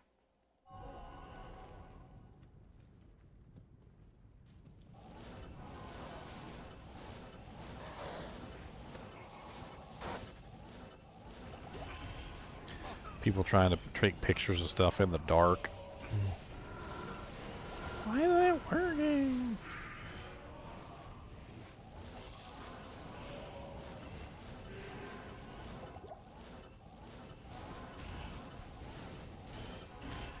I've actually fixed like some pretty expensive copiers.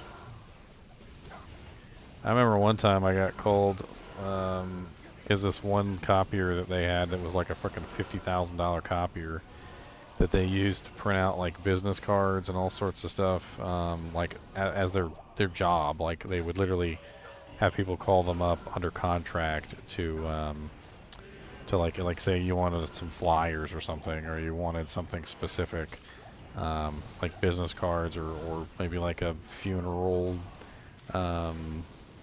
pamphlet. They would do all the printings and print you out like hundreds or thousands of copies or whatever you were looking for. And the copier was folding over the edge of every single page that it printed. And I took that thing apart and put it back together, and it didn't seem like anything was wrong with it.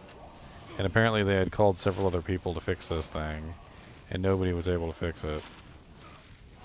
And it wasn't until I gave it a second look over to try and figure out where exactly the fold was happening that I noticed that the plastic had splintered.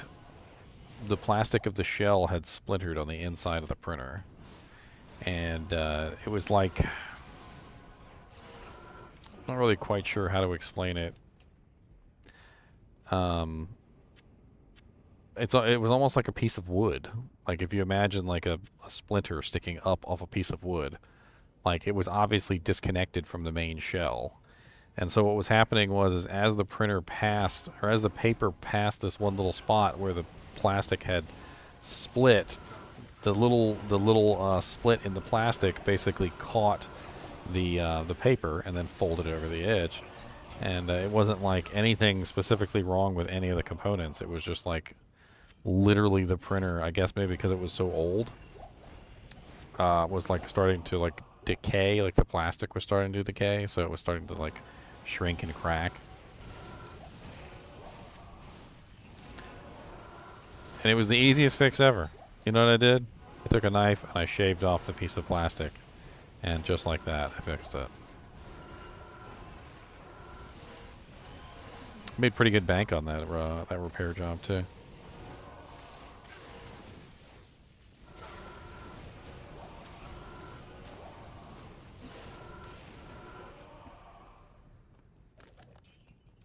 My problem with my computer repairs and stuff like that, though, is I always did such a good job at my computer repairs that, like, they never called me again for years. Like, it would be, like, literally years before their computer would break down and they'd have to call me again because I did such a good job fixing it. And then they would finally call me, like, 4 years later. They'd be like, yeah, the computer's been doing pretty good, but, you know, we're slowing down a little bit. And I'm like, yeah, they usually do slow down after, like, you know, 2 years or 4 years. And then I'd go fix it and I wouldn't get another call for like forever.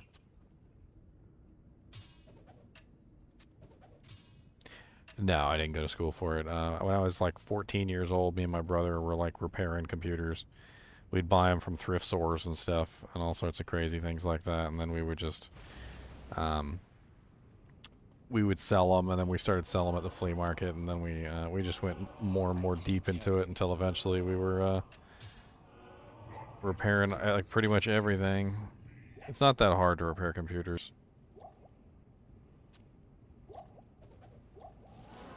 A lot of the stuff is modular.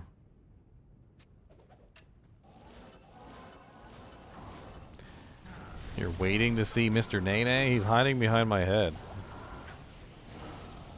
He's literally hiding behind my head. That's where he loves to be for some reason. I don't know why. He's like, this is my life. It's now or never. And I'm going to hide behind his head now.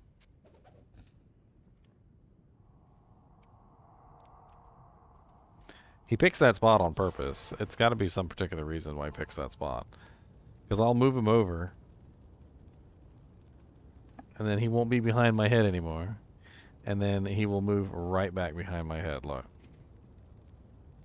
And sometimes even if I do this, he will eventually move back behind my head. He gets mad at me.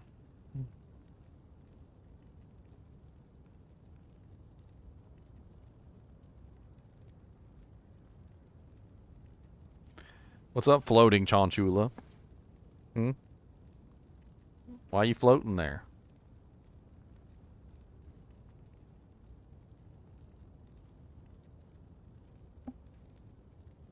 You're floating, see you floating? Just floating there.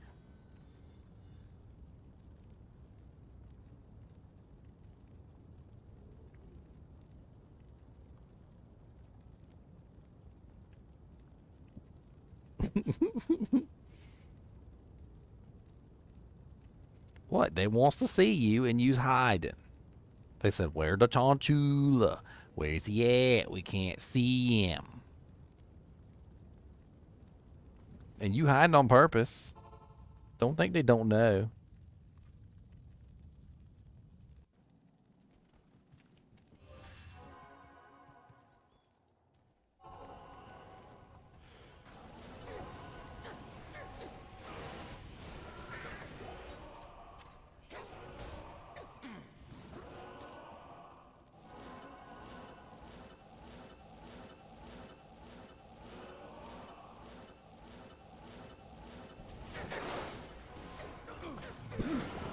All these lovely soul killers. Oh, and they dropped me a rare amulet. Look at that. And an Avenger Guard.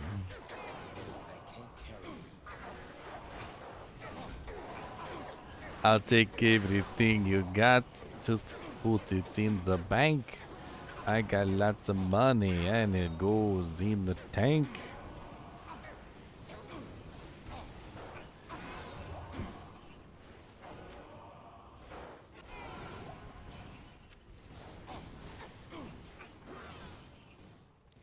Ooh, there's a Balrog skin there. I wonder if it's any good.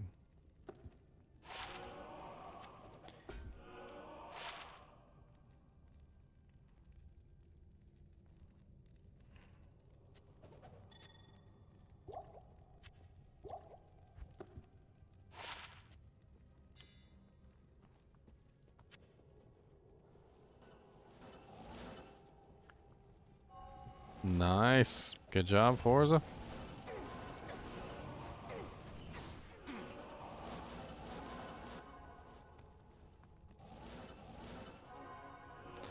A treasure.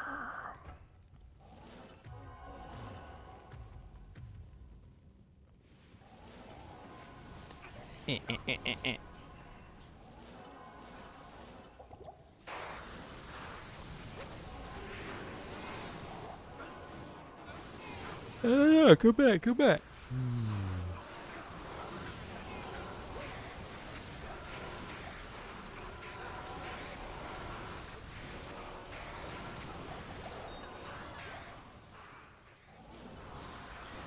Come a little closer with cheese. I feel like laying you down. I put you right into the cold ground. I'm gonna kill you with my big old sword. Not gonna let you tell me what to do.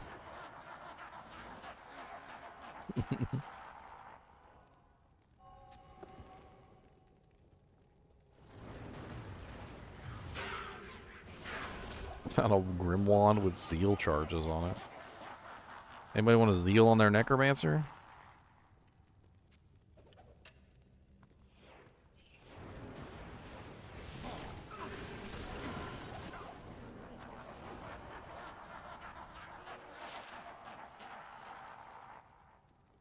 Enchant on a sword.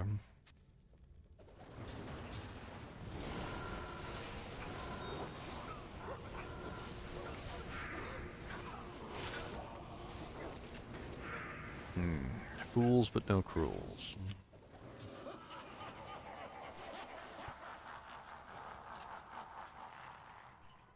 Fools, cruels, cruels, fools.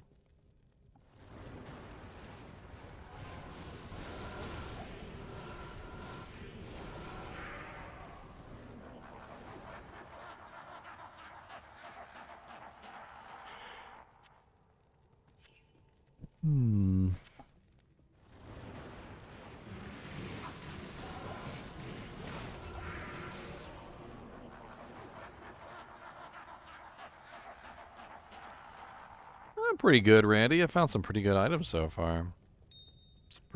Some pretty sexy stuff. A really nice assassin circlet, a really nice necromancer circlet. Some pretty good uniques here or there.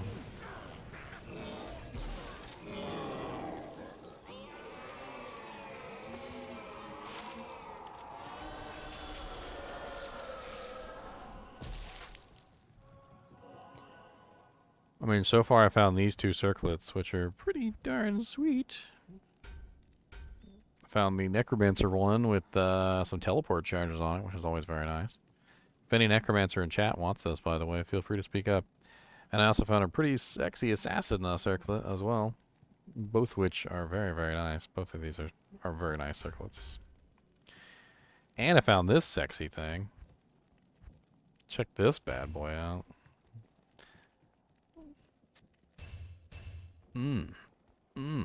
Look at my fly white armor.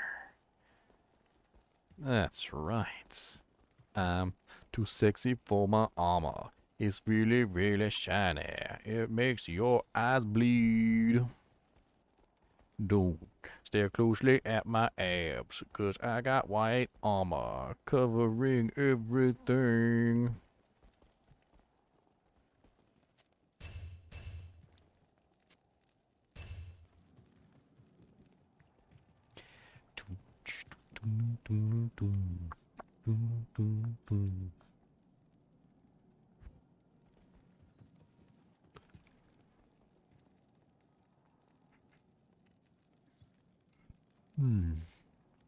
So my girlfriend is super into Stranger Things, and so is oh wow, the Bengal $100 donation Bengal. Wow, that's some pretty sexy stuff right there, sir. Who is the Bengal? Are you in chat? Gotta say thank you to you. Let me check and see what he wrote. There's usually like a little doojanks on there on the Streamlabs. And she wants to watch the new second half of the season of Stranger Things. She wants to watch it right away, and apparently it comes out at 3 a.m. tonight. That's when it launches on Netflix, apparently. And it's pretty cool. We're probably gonna stay up late and watch Stranger Things all night. Sounds like fun.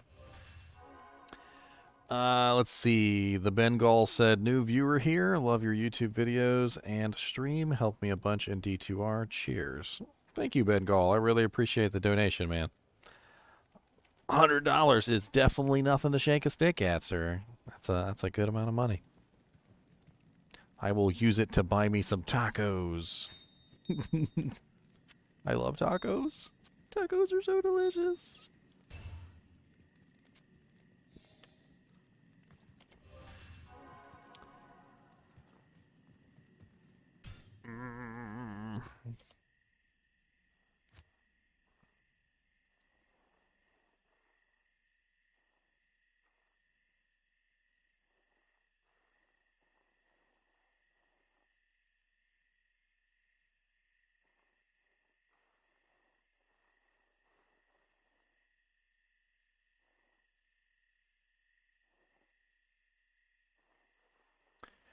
game is no longer available.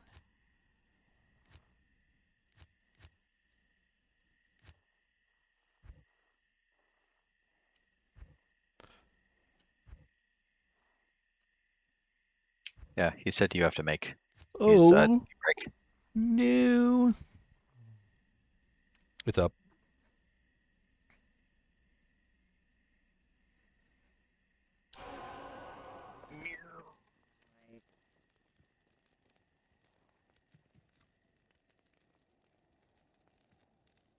I like to send some of my donations to my beautiful lady so she knows I'm not just up here, up here spiffing off. She's like, yeah, okay. I still remember once a long time back, this was before, like, I really was kind of solidified in YouTube and wasn't really sure if I'd actually make enough money at this to actually, you know, do it for a job. And, I remember telling my girlfriend, like, what my first paycheck was. And, like, my first good one, anyway. And, she didn't really say anything. Like, she wasn't impressed or anything. She didn't say nothing. And then later on, like, I heard from somebody at work that, like, she had told them that she was like, wow, he made, like, such and such amount of money this month. And I'm like, well, she didn't tell me that.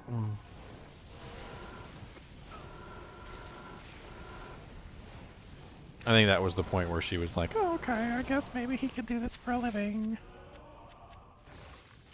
She's probably watching me right now and going like, I'm gonna get it when he gets back inside.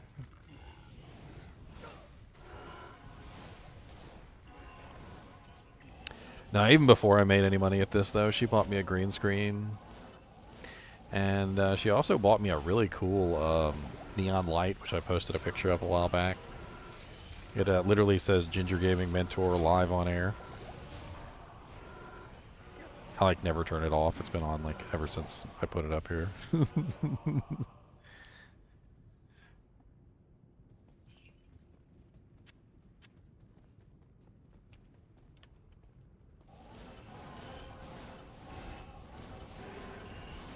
Oh, nice. There's a little EXP shrine right next to Infector of Poopy Face.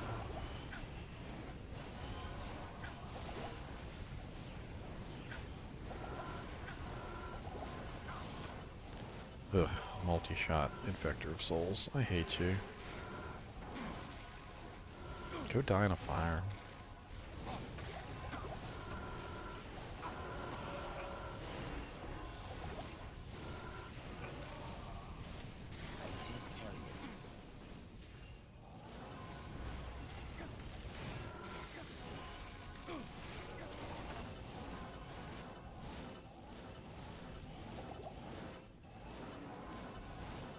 A merch option. Not really sure I can do that as a merch option, man. It's a little expensive. I'm pretty sure she even, like, I mean, she never told me exactly how much it was, but I always just kind of assumed it was kind of a very expensive gift. And she hinted that it was an expensive gift, but she never told me how much it was.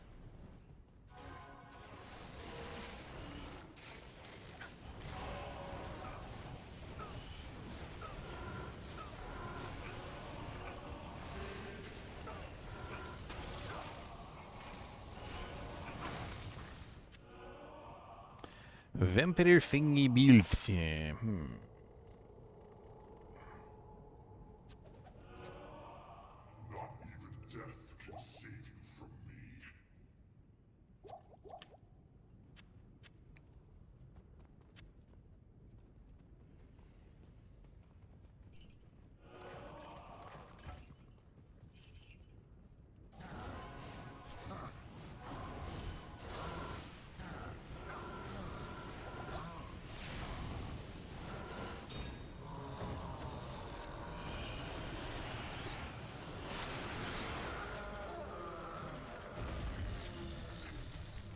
Am I doing anything for the holiday weekend? I'm not sure. I'm not really sure. Maybe I should get some, like, burgers and stuff and put them on the grill. That'd be kind of cool. Or some hot dogs. I like hot dogs. Some Hebrew Nationals. Those are great. They're great.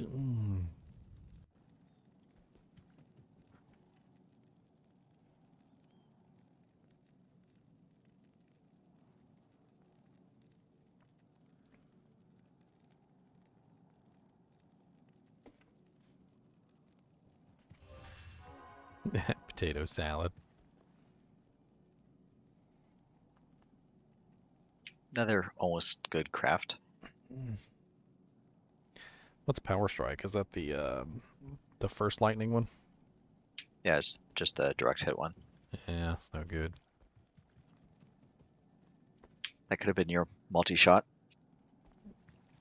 I think it rolls as high as 4 on the multi-shot. This is what I have right now for multi-shot gloves. Like I'm constantly replacing these every time I find a better pair, but that's what I'm running right now. Oh, those aren't that bad. Yeah, I mean, kind of what I want is a higher level multi-shot, because I know you can get like at least, I think, level 4.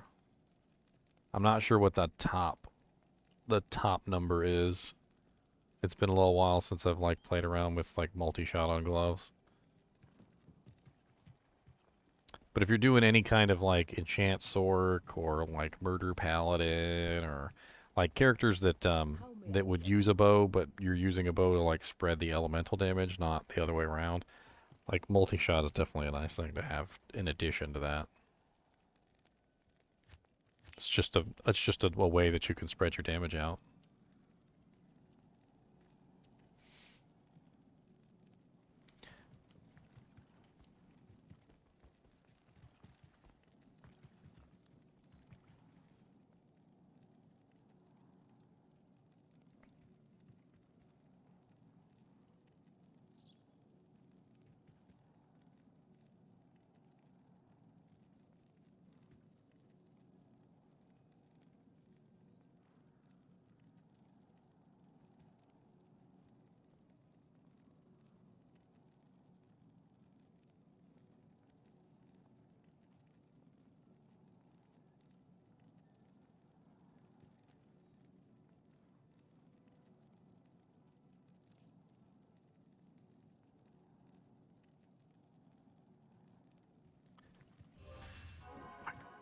Responding to me.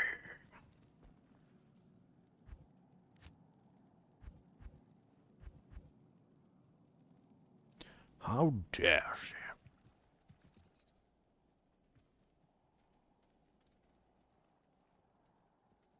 Some Tony steaks. I'm a big fan of the Lowry seasoned salt. I love me some Lowry seasoned salt. Yeah, that sounds amazing. I remember one time I met somebody who hadn't actually tried Lowry seasoned salt before, and kind of like blew my mind. And they're like, "What? It's just salt." And I'm like, "Oh, you poor unfortunate soul." Oh, I found your favorite charm. What charm? Jewel. Which one? The Dun Jewel of Fervor? Ah, 11% damage taken goes to mana. That's actually pretty sweet. You know what that would be really good on? Now? Post patch? Whirlwind Barbarian. Whirlwind Barbarians work great with damage taken goes to mana. It's one of the easiest ways to keep your mana pool full while you're whirlwinding. And before, that 15% IAS would be useless because off-weapon IAS didn't affect Whirlwind. But now it does, and you could totally put that in a Barbarian's item to help keep his mana up.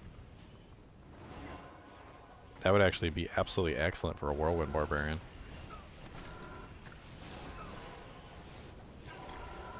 Not that any character can't use damage take goes to mana because it's great.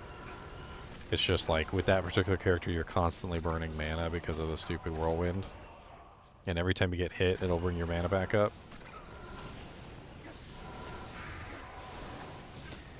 Yeah, I'm trying to kill Mephisto. I need a yellow essence for another token.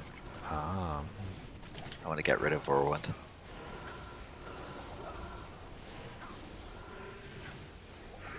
Ooh, ow.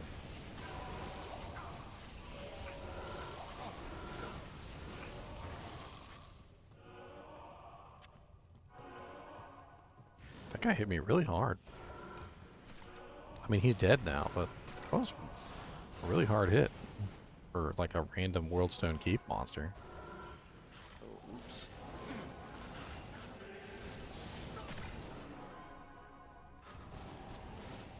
Oh god, dolls.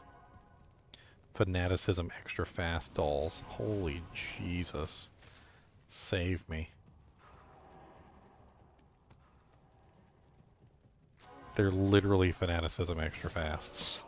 It's like the worst possible combination. Go away. No. I don't care if you're extra fast. Die. Merc, get over here and do your work.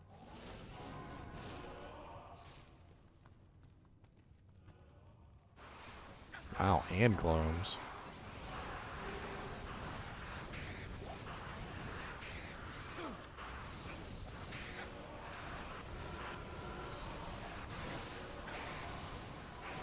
Just found some silk weaves. Oh, that's pretty cool. You know, I might be crazy and it might be all in my mind, but I think I am noticing the increase in magic find.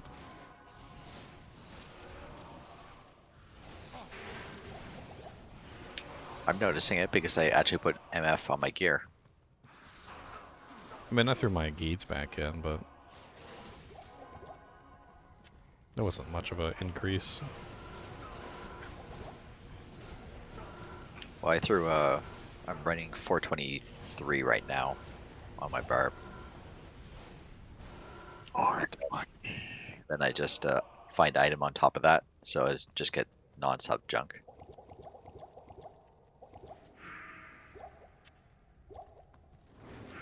Oh, Diablo. Oh no, go away, little evil monsters. Get burned, and then suck them up to corpses. Suck them up to corpses.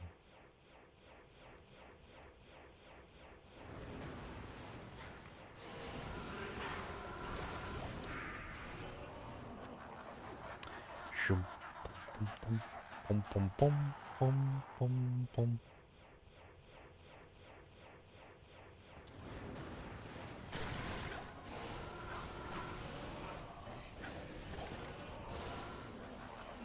I remember actually a long time ago, back when Diablo 2 Classic, I actually had a mod which increased your magic find to like some ridiculous proportions. It was like 100,000 MF or something. It was like so high that literally every single item that dropped was either like a set, a rare, or a unique. Like nothing ever dropped that wasn't a set, a rare, or unique. There were no whites left in the game. And the drops were still garbage because, like, the majority of the items that drop in this game are not good items anyway. Like, it was a lot of Eisenheart breastplates and like Arctic furs and Arctic short war bows and Saigon set pieces. Because, you know, Magic Find doesn't really work that way. Like, it just increases the quality of the drop, not what actually falls. So if a light crossbow falls, it's always a light crossbow, you know? It just might be like a unique light crossbow or a rare light crossbow.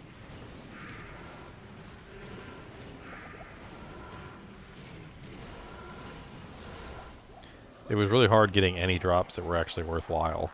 It was funny. I'm just walking through killing things, and it's like nothing. I was like, oh yay, my 15th Cathin's ring. My brothers will not have died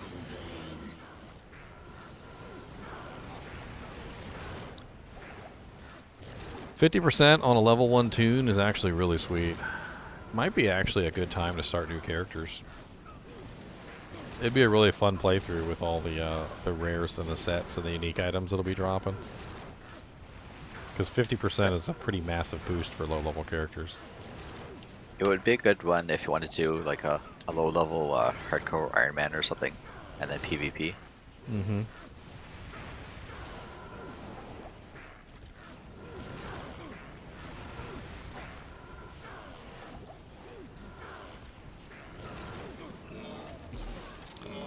Sharkskin gloves. Got some grave palms.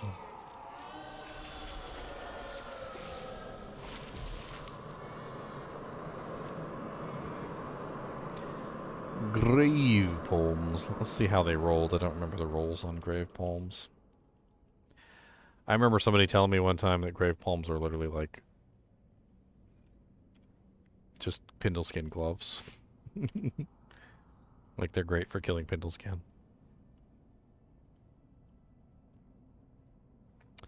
105 on the attack rating. It's really low. 136 on the undead. That's really low. 173 on the ED is high. They're not really that great at grave poems.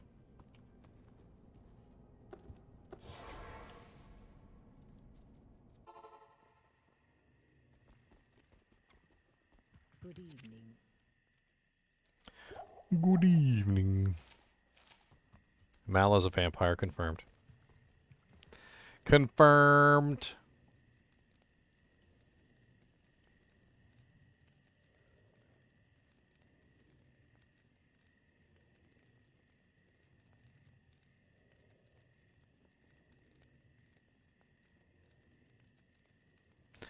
Oh yeah, one thing I wanted to check was, does this work on single player? Let's go see if it works on single player. It should be super duper easy to confirm whether it works on single player. People keep asking me, and I don't know. I don't know the answer, boys. But we're about to find out. Looks like no. I don't see any magic find on the bar for single player. Sadness. So it's only online?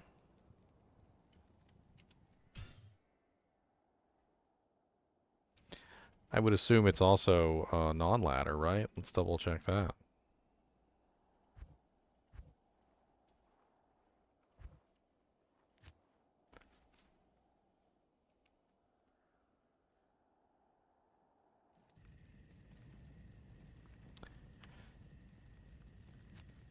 Okay, so it's on non-ladder and ladder, but no single player.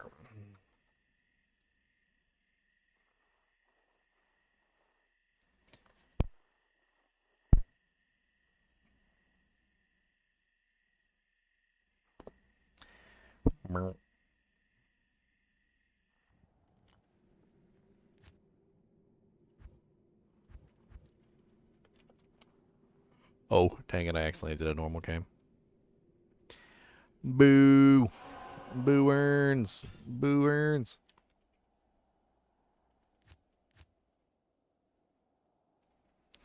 I mean, you could always just cheat yourself in 50% magic find on your single player character.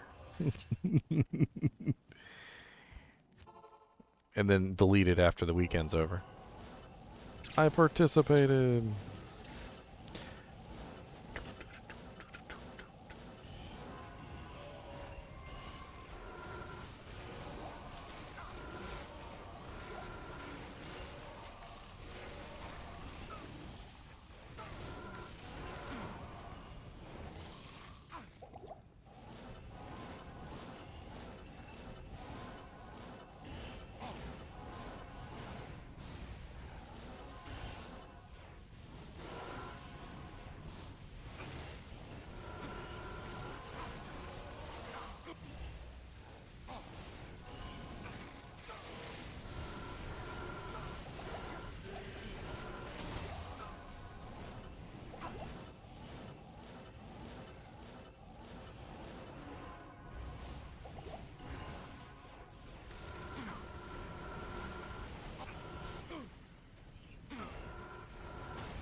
Oh god.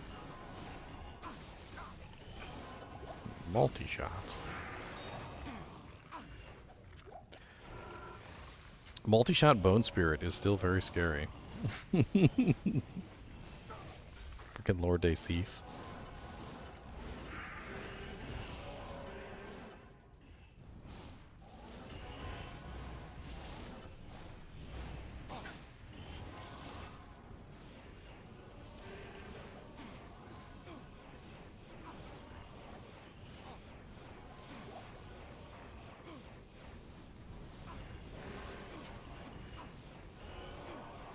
Don't walk around this corner unless you want to die.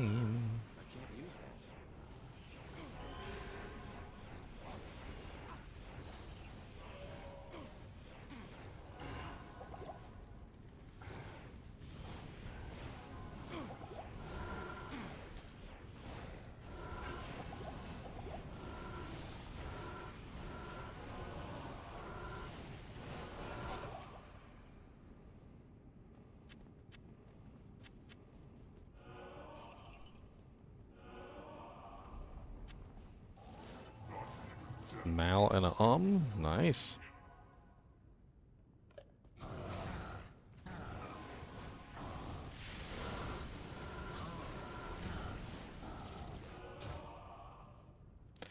An Ogre X. Ooh, an Ethereal Ogre X. That's actually kind of cool.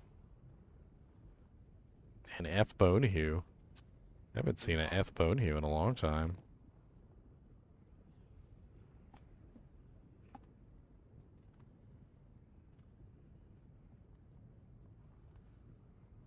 Might actually hold on to that.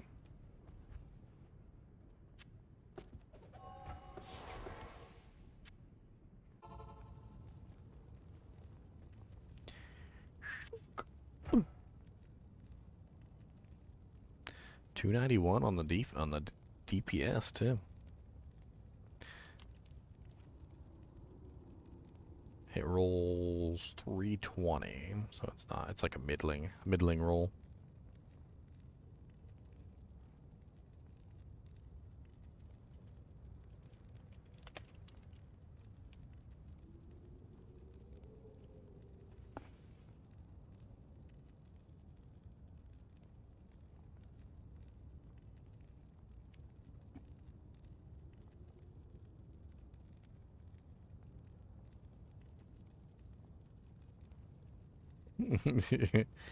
You need Bonehue for your merc?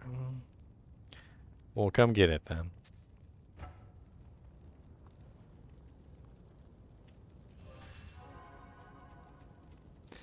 Come and get it.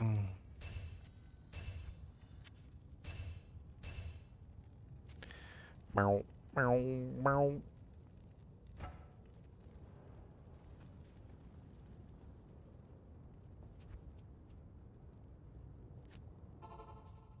I'm gonna go back to shooting out holy bolts everywhere. It's more fun. Much more fun.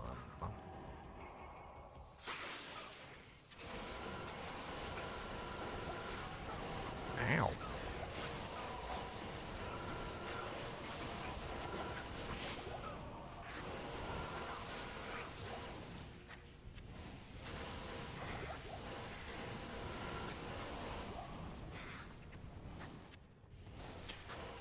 GGMF16. It's right up there at the top of the screen.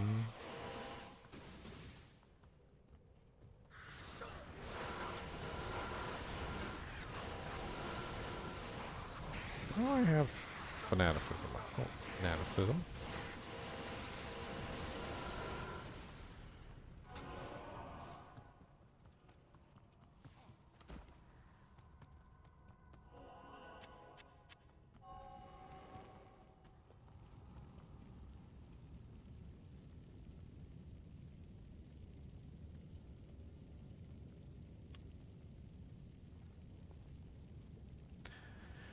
Merlin's mom.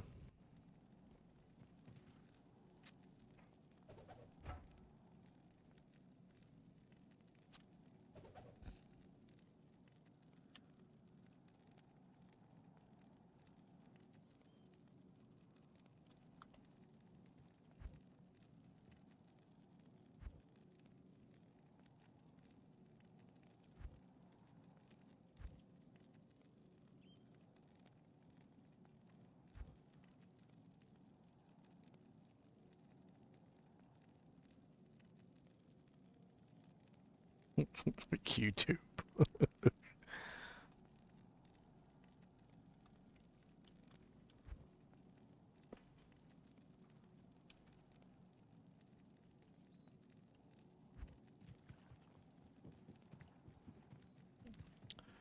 Where you at? Secret rogue encampment?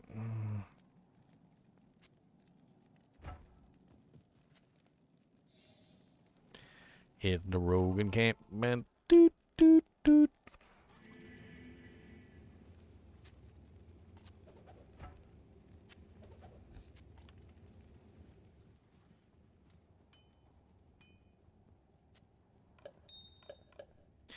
Bink, bink, bink.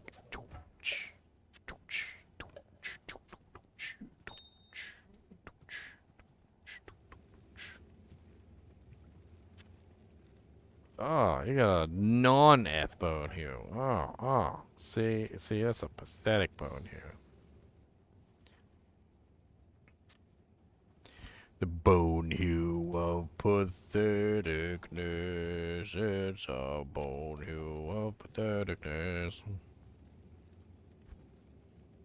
But now you got the good jank. Got that high dollar drink.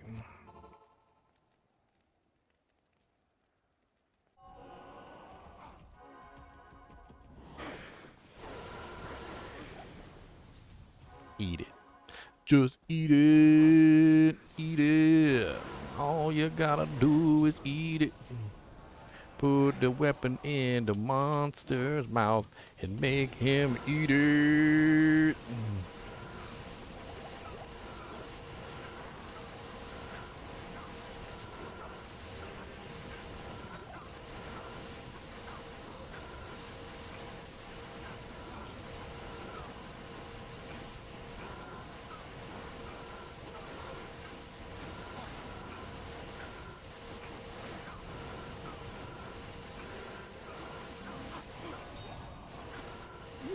Poignard. Spine Ripper. It's the Ripper of the Spines. What does it do? It rips spines. What else would it do besides spine ripping? Who doesn't like a good ripped spine? Who, I say, who? Wow. It's kind of a ridiculous council. A rare amulet. Didn't turn out very good. The unique Knout, which is Bazile's Vortex. A Poignard, which is the Spine Ripper. And then also got a Tal's Death Mask. All in one little council run. That's a lot of good rolls. One set. 2 uniques, 1 rare amulet.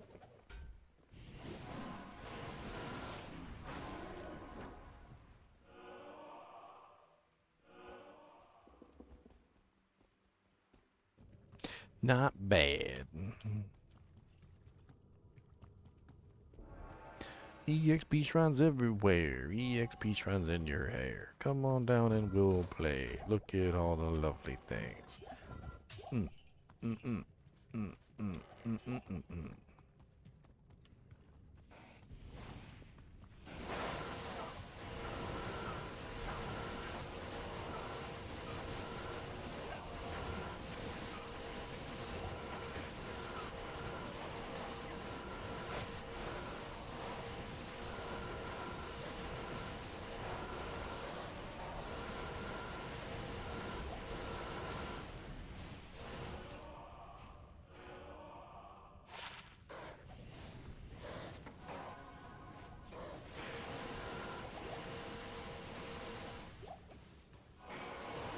Superior lacquered plate. It's a 1-hole socket. Oh no, Zatrium!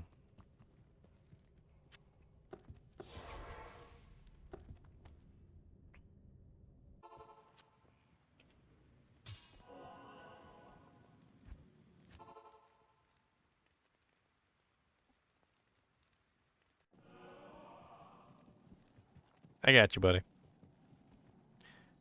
Ah, wrong portal. This one. Ooh, spike beams.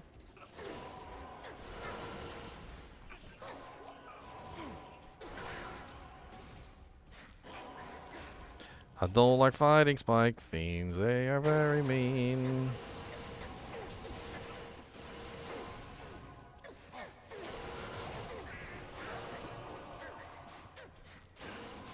Screw you, spike fiends. I don't care you exist. Go away.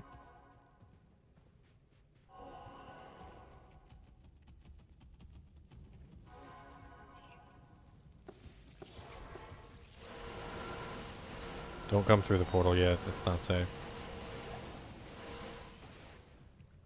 Okay, now it's moderately safe.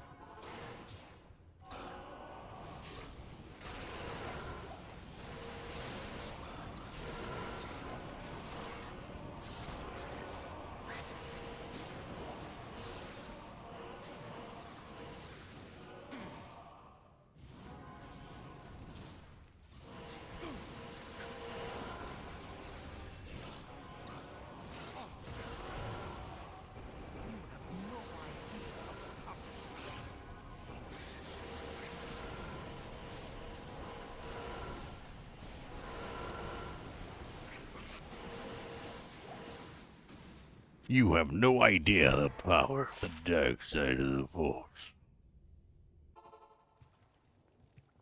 Neelathak is Emperor Palpatine confirmed.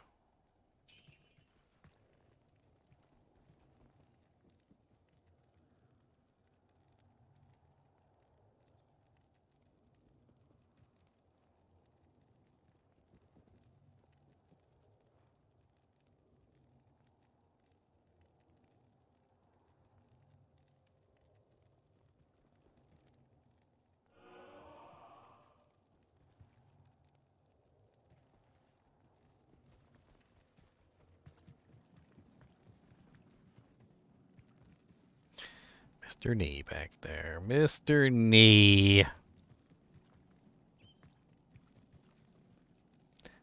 Mr. Knee.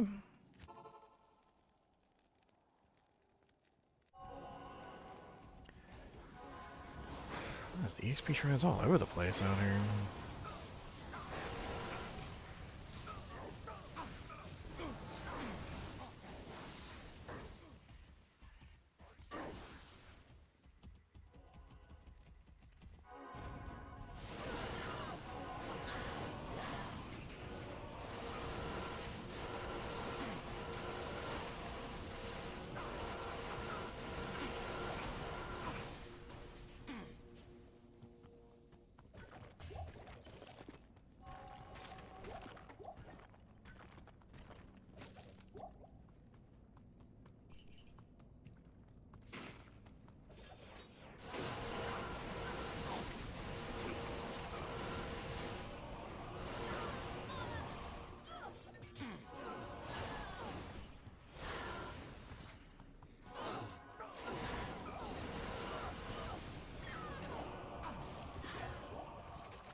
Overburdened.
I wonder who they're gonna kill off in Stranger Things.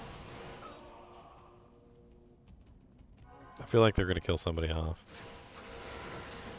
I just don't know who. Who do you guys think they're gonna kill off in Stranger Things? L. 11, really? I think the writing's on the wall. I could be wrong. Is this going to be the last season? No idea. I mean, because like take for instance the Mandalorian. You know, Baby Yoda obviously skyrocketed that thing into popularity. They would never kill off Baby Yoda unless it was like the end of the show. Remember Mulder from X-Files? Didn't he come back then? Yeah. You're right. He saved the series.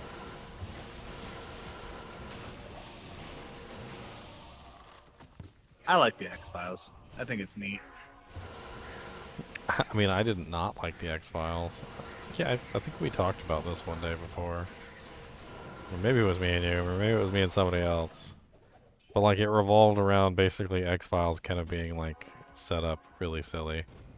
Like I love the premise, and we did talk about that a while ago. Yeah, I love the show. It's just I really hated the whole like Scully was just skeptical of everything.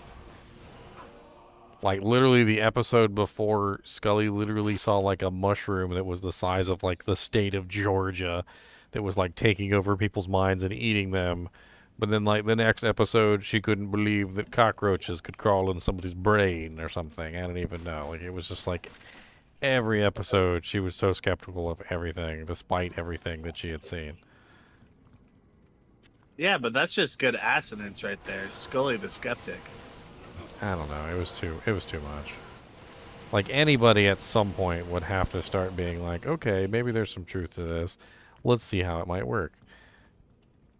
I think part of the problem with the episodes is that for a long time there wasn't really continuity. There was not. I think they were set up more like individualized satirical episodes. Like the kind of stuff that like the kind of stuff where there's like no link between any of the episodes and no consequences matter. Exactly. Like The Simpsons. Like it was very much so set up like The Simpsons in the beginning. I can't carry anymore.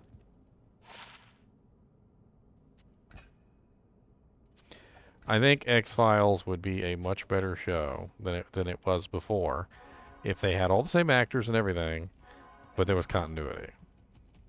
Like, I think with continuity, it would be a much better show. You know, and then Mulder can be like, look, Scully, you know, we've literally had, like, people devouring plants, like, you know, a mythical dinosaur come back from the dead, you know, like a mushroom that, like, ate people, you know, like, can't you believe for just a second that maybe cockroaches could eat somebody? And then Scully would be like, you know, maybe you're right, let's investigate.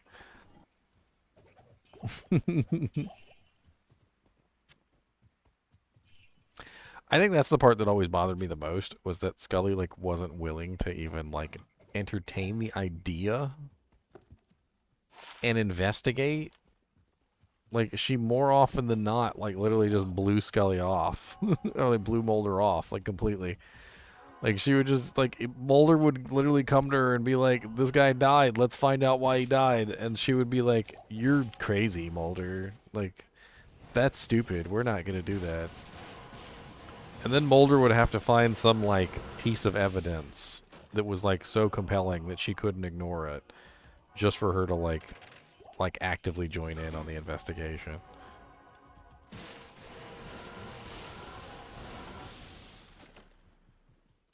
As you can tell, I've seen a lot of X-Files.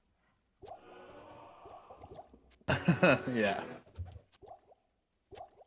But they were all like that, though. I don't know. It was just it kind of like in the beginning it was fine. In the beginning, you know, even for the first season or the first like 2 seasons, it's fine. But like eventually, you gotta have some kind of character growth or like something with the character. Like you can't just continue being a skeptic forever.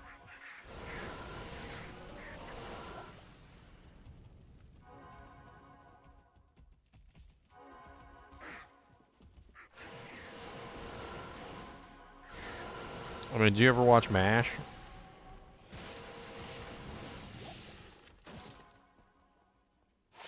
I mean, even if you haven't, there's a character in MASH. His name is Frank Burns. And he's like just an incorrigible, like just awful person. And that's his character. And he like never grows. He never has any character development. He never becomes a better person. He's just always that guy. And like it works for him because it's just like there's no reason for him to develop. He doesn't have to become a better person.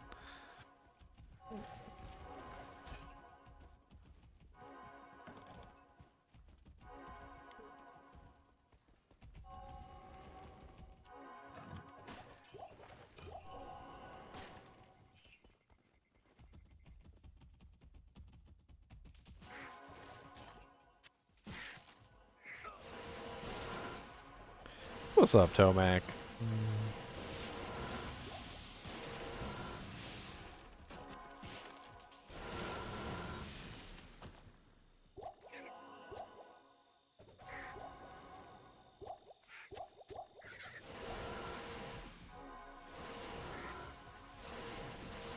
What I check says, Minion, where your boss at?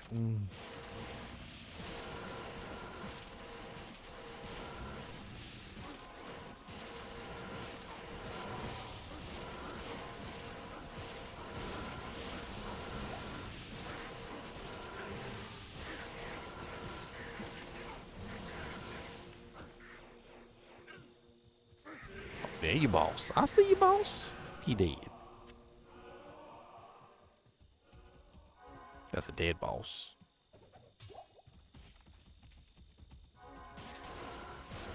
I did like how X-Files dealt with things that were more than just aliens. I felt like that was a really good move for the show. I like the episode where that guy was wheeling around without legs. That was terrifying.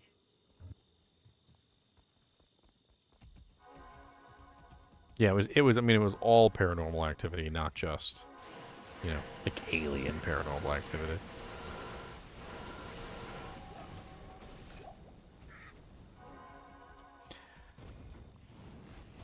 That was just a really good move on their part because it kind of lent credence to the show, made people think about it a little bit more seriously,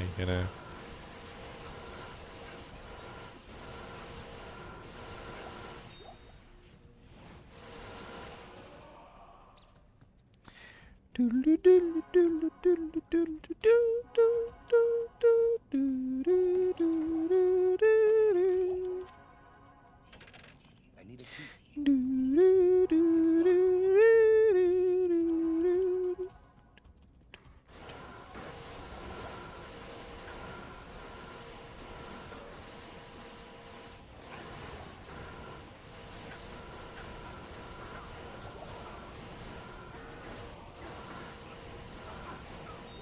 Eat your heart out, seed heart.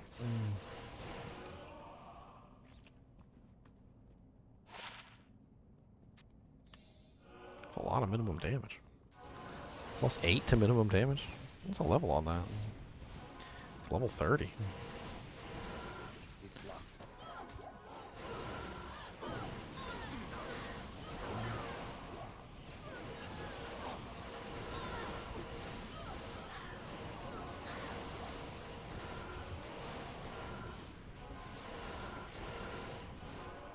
It's locked.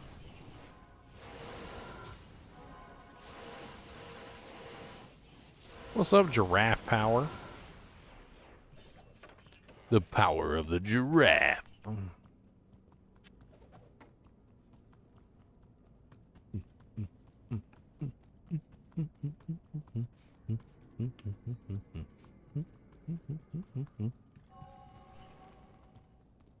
You singing back there, Mr. Needs? I hear you singing. Come here, get some pets. You ready? Here, you know what? We'll zoom in on the pets. There you go. You ready? Atomic powered Chinchilla pets.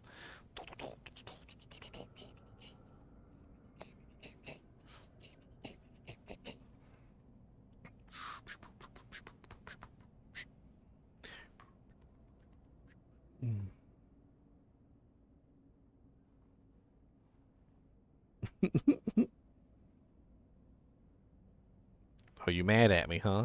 You big mad? You big mad? I saw you do a tinkle stance. You can't just pee on me whenever you want to, sir.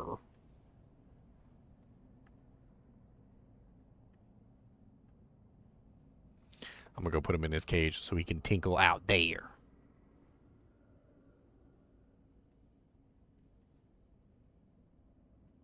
Tinkle butt.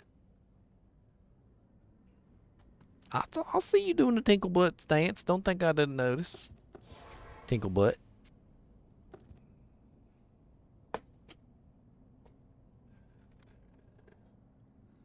Tinkle. Yes, a tinkle butt. Tinkle.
Honestly, giraffe power. It may just be placebo effect or whatever you want to call it, but yes, I do, and I can definitely noticing a lot more uniques and rares and stats dropping. They might not necessarily be the ones I want, but they're definitely more dropping. I don't know if maybe they messed it up and it's more than 50% or what's going on, but I can definitely notice a change in the percentages.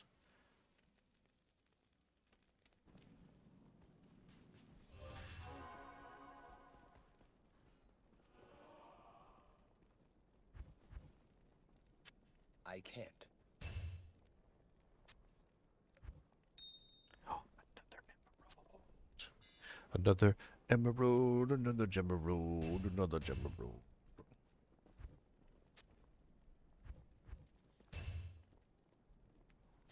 Oh.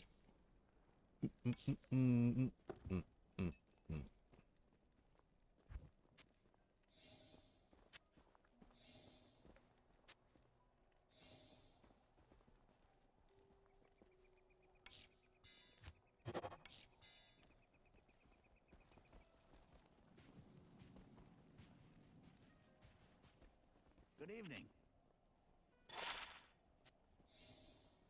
Save your life and switch to Diablo 2 today, Draft Power. Switch today!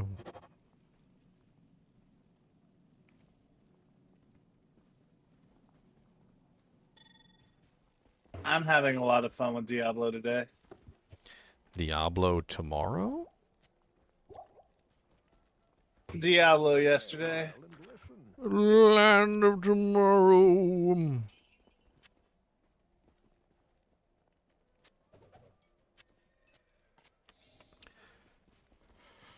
There's so many angelic halos on the ground.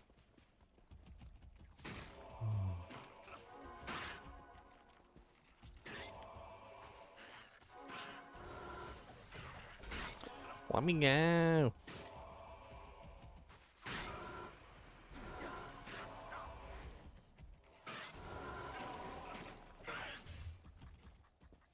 Whee!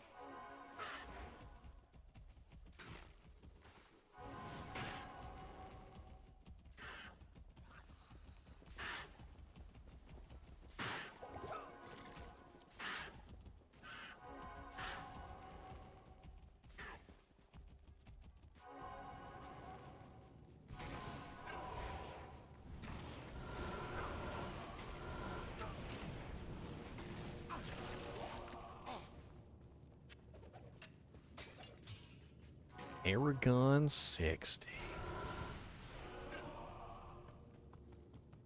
Somebody's already been here. Wah.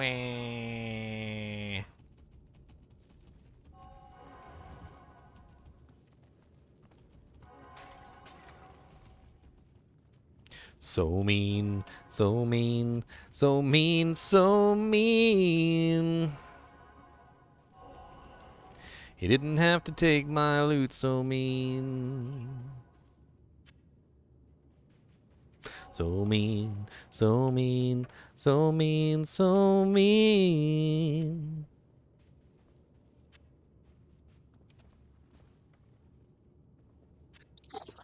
What game are you in? GGMF16.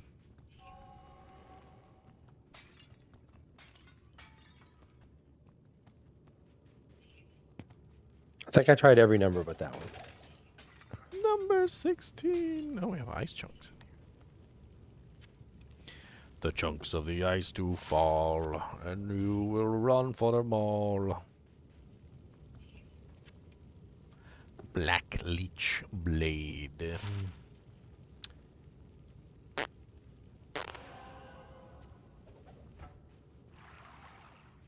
We're just magic finding.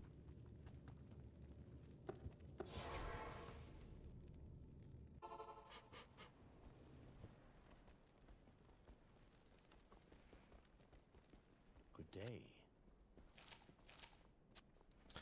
Let's go to the maggot lair.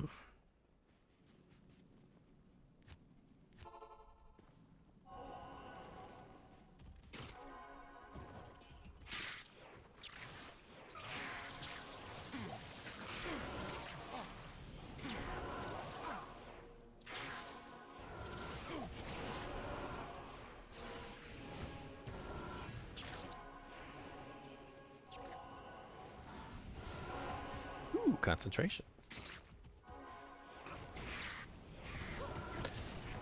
Hopefully my Merc enchanted you too. You should have a nice little bump in your attack rating. Nice, nice.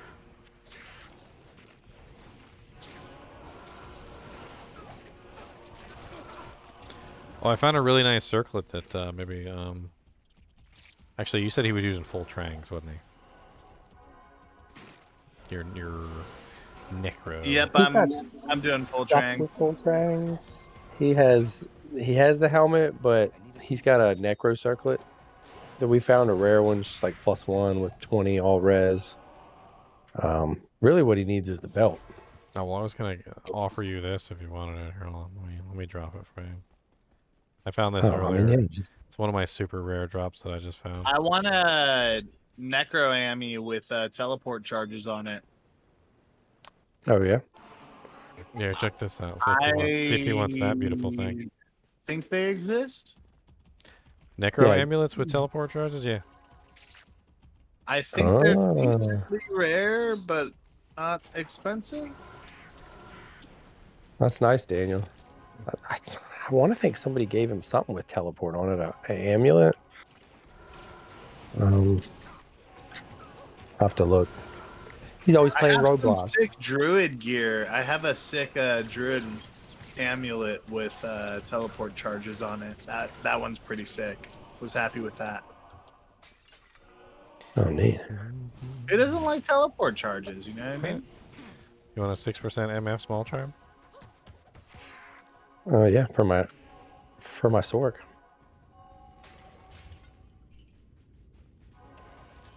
So let's see. Do I have 50 MF? Bugs. Oh, I got a whole 50. So many bugs, all these bugs. Look at all them, gonna make some rugs. No, chunks of ice, frozen insects.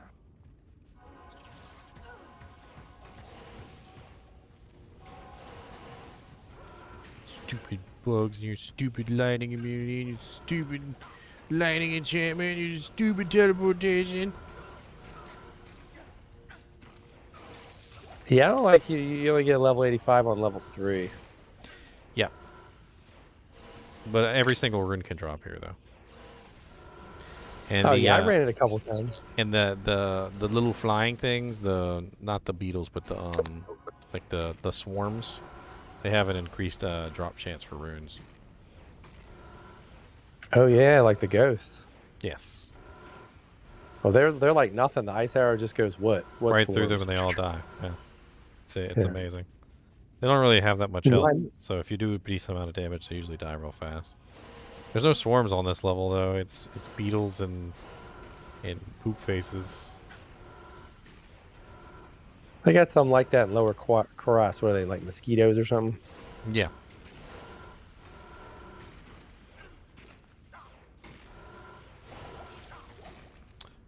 Spire of Lazarus. Got a 5 faster hit recovery small charm. Get out of the way, bugs. There's a faster hit recovery breakpoint too, isn't there? Yeah, you need like an exact amount. Usually for most characters, like to get you to like a survivable level.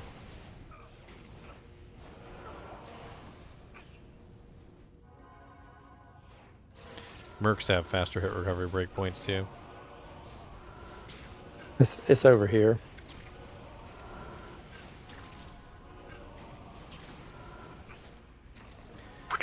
Over here, over here, over there, over Delaware. Well, I made a TP with it. I mean, you're not like one of those paladins who's like, I wish I had Enigma, so I didn't have to walk everywhere. I don't even use it. I'm using Principle most of the time.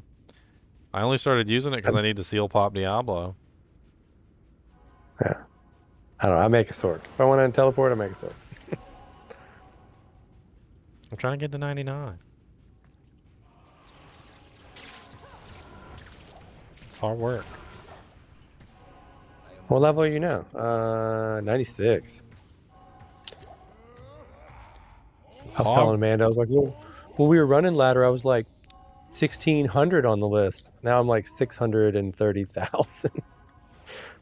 It's once you get into the higher levels, it goes really slow. I think I'm like 1,500 on the Paladin board right now. Breeze over here. Another TP up. I know y'all are killing crap. Did you just teleport over here? I did.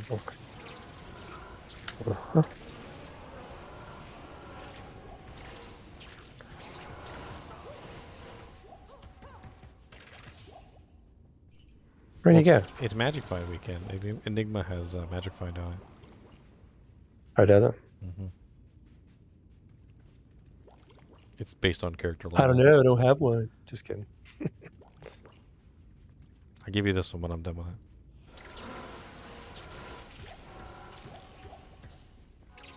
Or like people do on the Facebook post. Maybe I'll just find an Enigma. Maybe it'll drop.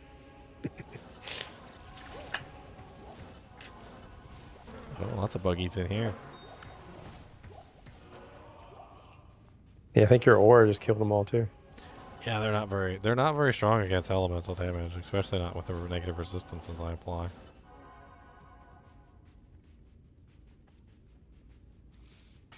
Oh, an empty treasure room. Sad. Really? It's like nothing in it? No monsters, just 2 chests. And a couple urns. Uh-oh. I always love it when I like it when they're full. I don't want them to be empty. Oh, all right, hello, so I was playing lower karats with my sword, and so I find the circle of the torches, and I walk up and I'm like, what the hell? I was like, this chest's not a super chest. And then I go to the other one. I was like, oh, that's not a super chest either. There was 2 circles of fire things in this lower cross. There was a second one, and that one had the super chest at it. Sometimes there are 2 fire circles. Yeah, I was like, I bet I hadn't seen 2 of them before. It's rare. I guess you find one, you don't keep looking, right? Did somebody do arcane? I don't know. I can't really like do arcane anymore ever since my aura got like super ridiculous. Because I kill everything. I kill all the ghosts off the thing, and then they don't drop anything. Sorry, let me get out of the way. Strafe makes me stop. Well, my Merc has got the Lawbringer on, so it knocks them all back.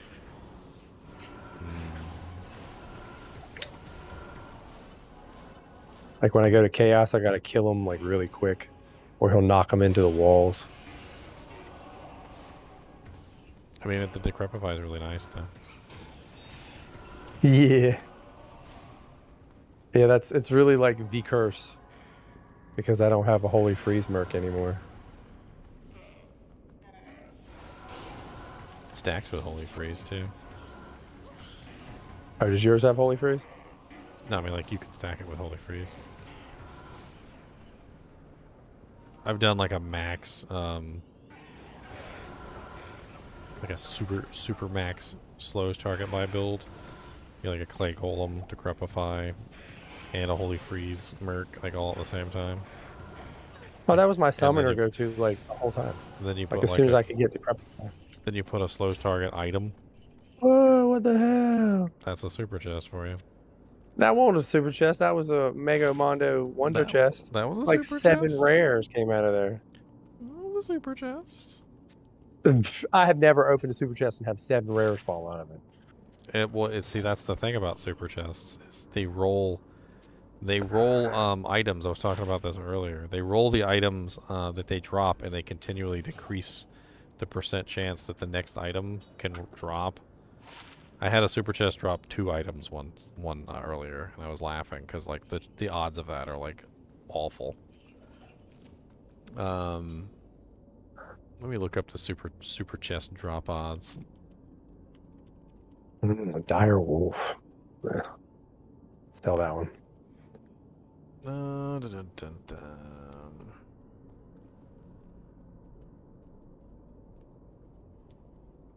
It was the axe, the wand, that's 2. Another axe, that's 3. A ring. And the antlers. So what is that? 5, 4, 5, 6 items? Alright, here we go. Let's see here. Is the ring any good? The ring? What ring? Rare ring. Oh yeah, it was a magic find ring with 2 resistances, life, some attack rating.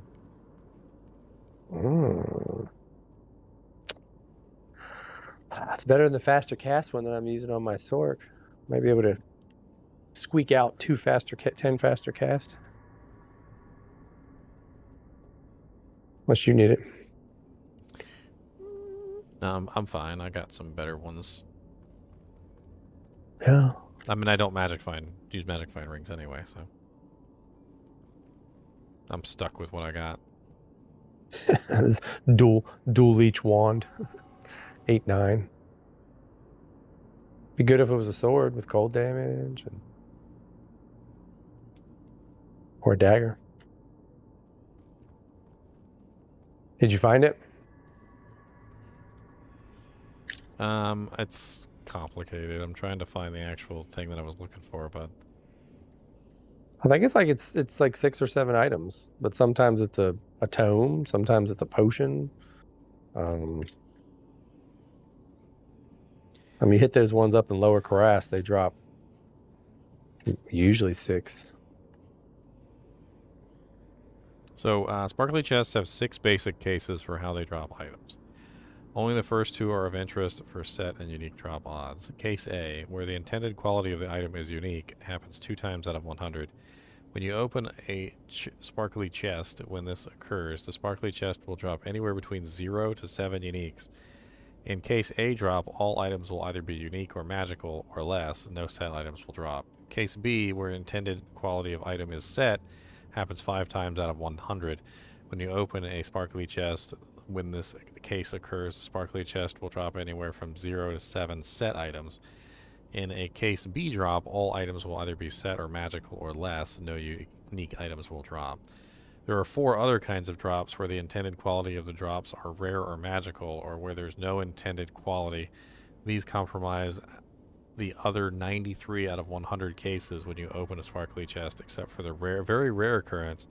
These drop cases will not generate unique or set items. This guide will ignore the other cases and concentrate on case A or B, which occurs 7% of the time. And then the other thing is, of course, if an item drops that doesn't have a unique or a set base where it can't drop in that particular zone, it drops a magic item instead. That particular time, we got the rare case, which you saw it literally dropped 7. It dropped 7 rare items, which is. Was it 7 or was it 6? It's like a 7% chance that will happen. Yeah. There was 7 times gloves. out of 100. There was gloves, rings. It was a pair of gloves, a ring, a flying axe. That's 3. I didn't see them all. Antlers. There's a wand, antlers, a ring, and then you said gloves and boots, 2 axes, and then there was something else other than the 2 axes, wasn't there? Well, flying a sword axes. or something. Flying axes. Yeah, it was a flying axe and a regular axe, but there was something else. I thought. I don't know. I think that makes 7. Yeah, the ring. Yeah. Yeah, 7 rare items. Yeah, apparently it can also roll 7 uniques, which is also exceedingly rare. Let's find that. Doesn't mean they're gonna be good. It could be like a blade bone, like a spine ripper, a bunch of weird stuff. I don't know. Like them little dual leech gloves that you never find hand to Brock, and chance guards. I mean, even a Lenmo upgraded last year a little while. You know, there's a lot of good things. Get that early ladder.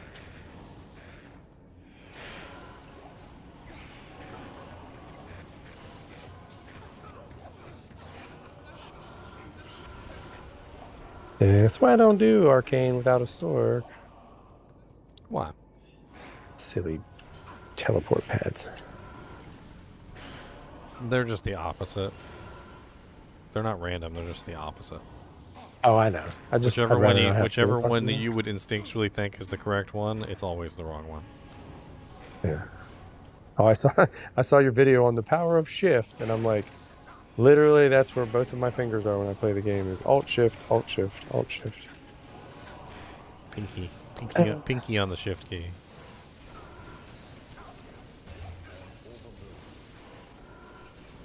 No 17 uniques up here? Or did you get all 7 magics?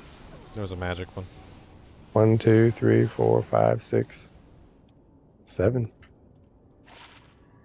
But I didn't think that other one was sparkly, was it? Super chests and sparkly chests are the same thing. It's just sparkly chests are guaranteed to be super chests, whereas non-sparkly chests are not guaranteed to be super chests. And so then MF didn't work on those chests because they were above MF? Magic Find doesn't work on sparklies now. It does. So that's just 100 chances, right? 7 out of those 100 chances, you're going to get all 7 rares. I think no drop rolls apply too, but we have quite a few people in the game, so there's definitely diminished no drop rolls.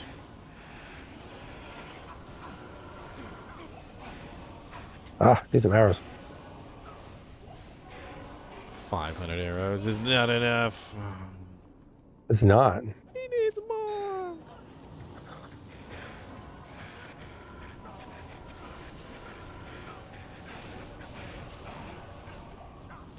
$10,000 bolts when you needed an arrow. You can put 2 bolts in the cube and transmute them, and it turns into arrows. Yeah, it's only 1 bolt. Hmm? I think I've got like a life tap 1 on my ult. So There might be another.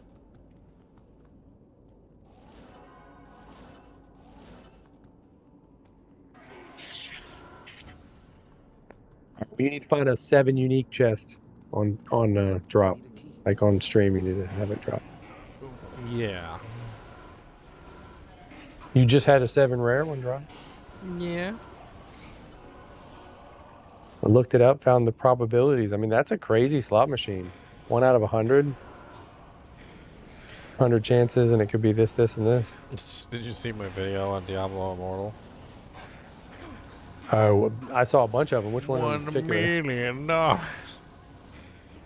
Oh no, I gotta watch that one. I saw the picture of it though. Million. Did you go up? Yeah, I went up. Oh, okay. Well, where are you now? Wow. I really want you to use Grimward. +2 Grimward helmet with level 3 Grimward charges.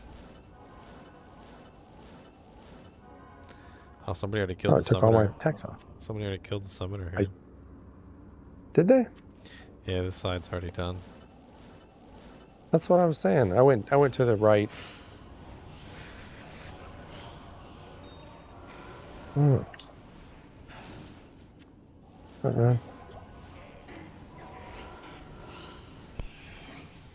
like my sword's got a bunch of different skills. Like, I have a wand with Hydra charges on. I mean, not Hydra charges on, but, you know, 2 Hydra plus the Hydra. So I can just flip over when somebody's super immune. Nova 'em, you know, all that cool stuff.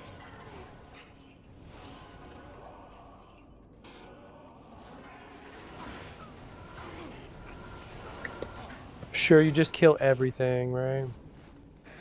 I mean, that's pretty much what I'm doing anyway. No, I meant like the immunities. You know, sometimes there's groups that are harder. The only ones that I have any kind of remote trouble with is the lightning immunes. That's because I don't have enough negative enemy lightning resistance.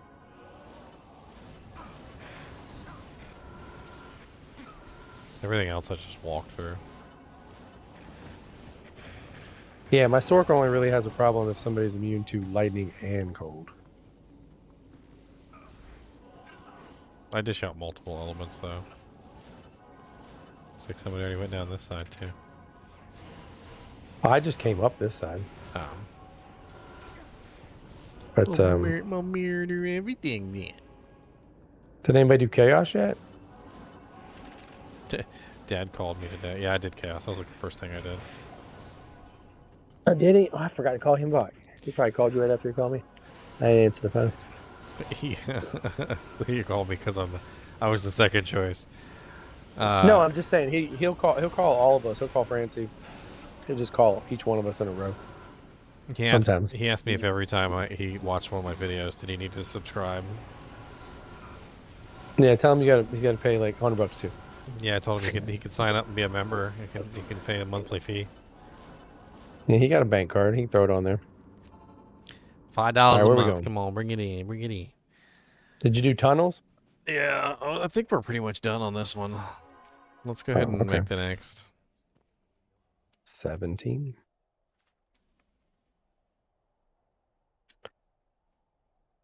Has the search been working for you when you search for games? Yeah, it's pretty good. You just have to know what you're searching for. Well, like I put in like the word cow, nothing. I mean, I don't know if I didn't just like wait a million years or something. It's working amazing. I type in chaos, I type in Bale, I type in anything, and it works amazing. Oh. I shall try again. You just have to hit the refresh after. Yeah, it's like 12 seconds waiting. If you change difficulty, you can get around that. Ah, secrets. The deep knowledge. Hey, I'm saying, you know, kinship as a whole has been like a big boost. I told Amanda, I said, you know, you need like a video for, you know, those middle-aged fathers who are busy with their kids and running around, but they can come into the kinship and with the kindness of other people, you know. They're like, hey, dude, look what I found that I didn't need, but I kept it just for you. Such nice people. It's like Daddy Daycare, but Daddy Diablo care. Yeah, there you go. Daddy. There you go, Daniel. Daddy Diablo. Daddy Diablo. That's DD. There you go. Make a YouTube channel. You can be Daddy Diablo. The DD. I'll make it. No, I don't. There you go. Daddy Diablo Daycare. DDD. Yeah, and you got to play at toddler level with the toddlers climbing on you while you play. Full sponsor. I'm gonna drop these gloves. So I don't know if you make videos like the real hardcore. Yeah. You pansies that play the fake hardcore. This is the real hardcore. Okay. Yeah, try playing hardcore mode with 3 kids crawling on you. Mm-hmm. That's you know how many times I've died? Quite a few. A few. Let's just say an exceedingly large number. Yeah.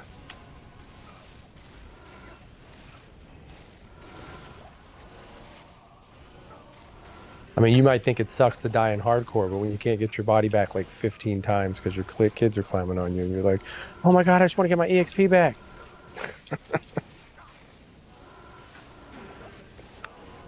And don't lose your temper.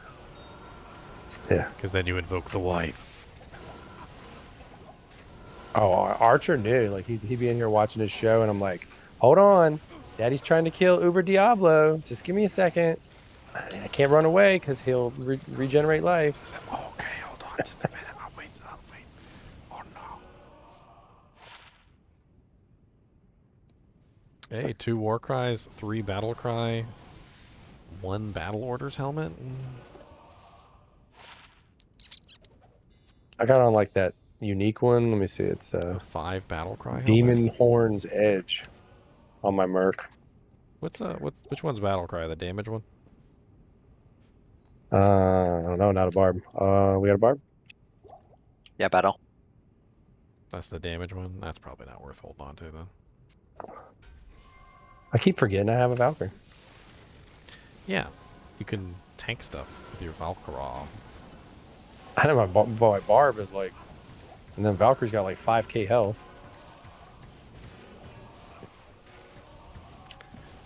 You know, I'm just like, I'm gonna stand back here and shoot at people, and y'all run up there and don't die. Or die, don't matter. Just a spray of heroes coming in from the great beyond. Oh, you know what I do when Carter's playing? When we do chaos runs, I can shoot from his screen. Because I can see his screen, his plasma TV to my right. Screen sheets. And I can screen watch and kill the guys from another screen. Ooh, oh, an amulet. And a crouch. No, I didn't get it. Diablo Daddy has been created. Oh, wasn't any good. Nah. Hey, come on. If you didn't look at screens in GoldenEye, then you weren't taking advantage of an obvious flaw. There's actually a game that's made off of that. Did you know that? No, what is it? It's literally called Screen Sheet, and you can't see your own character. You can only see the other person's screen, so you have to look. It literally makes you look at the other person's screen to figure out what the hell's going on. Uh-huh. Like, the whole game is based around, like, the whole idea of you have to screen cheat to be able to play.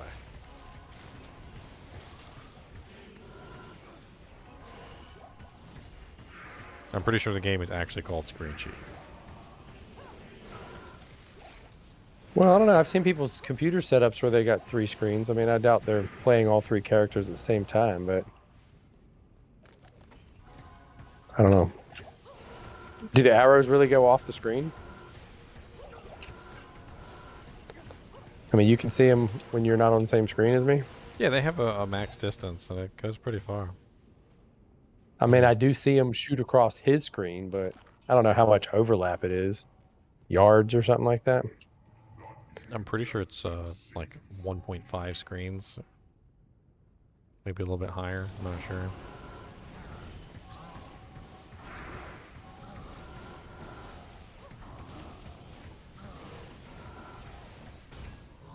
Oh, a salad. A salad. Shit, I had me a rock stopper for a minute. I got a really good rock stopper. Found one. It's got really nice rolls. I got super excited. I was like, "Oh, perfect rock stopper!" Oh, I even upped, what is it, a Tarnhelm to a Saleh.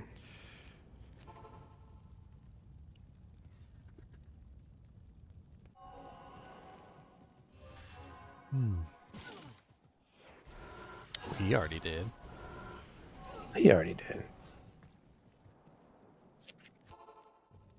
Let's find the Karas super chest and get a 6 uniques at the same time.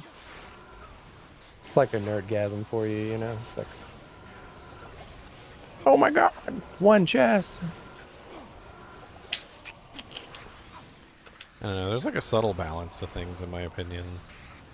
Like when you get in a game and they drop you like godlike items all the time, like it kind of loses its flavor.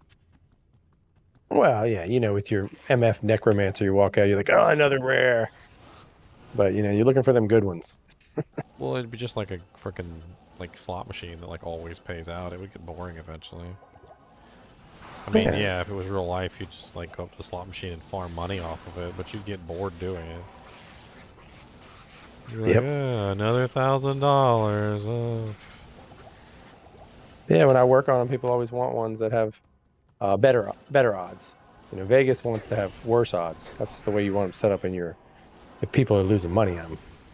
Well, the goal you want to is put it in your house. The goal is that you have enough wins that it keeps you interested and keeps you, you know, excited when you finally do get something, but not so many that literally it becomes unexciting. Like if you won $1 every single time, you'd stop getting excited. You're like, oh yeah. It's almost like buying a lottery ticket and scratching the cheater off to see if you won. I hate like it. You ain't even gonna play the damn thing. You pay $10 for it. I hate it when people do that. Scratch off the freaking game. Like do the crossword puzzle. See if you win. Now it's even worse. Like you can just buy the ticket and you can immediately just scan the ticket at the little kiosk and it just tells you whether it's a winner or not. Yeah, but we'd pick them up all the time, and then sometimes somebody would scratch them, and you're like, "Oh, it's a loser." You know, somebody scratched it, and they found out it was a loser, and then you go, "Wait a minute, it's a T, TWO." This is like $2. Somebody does not know that how to spell the number 2. You know, or stuff like that.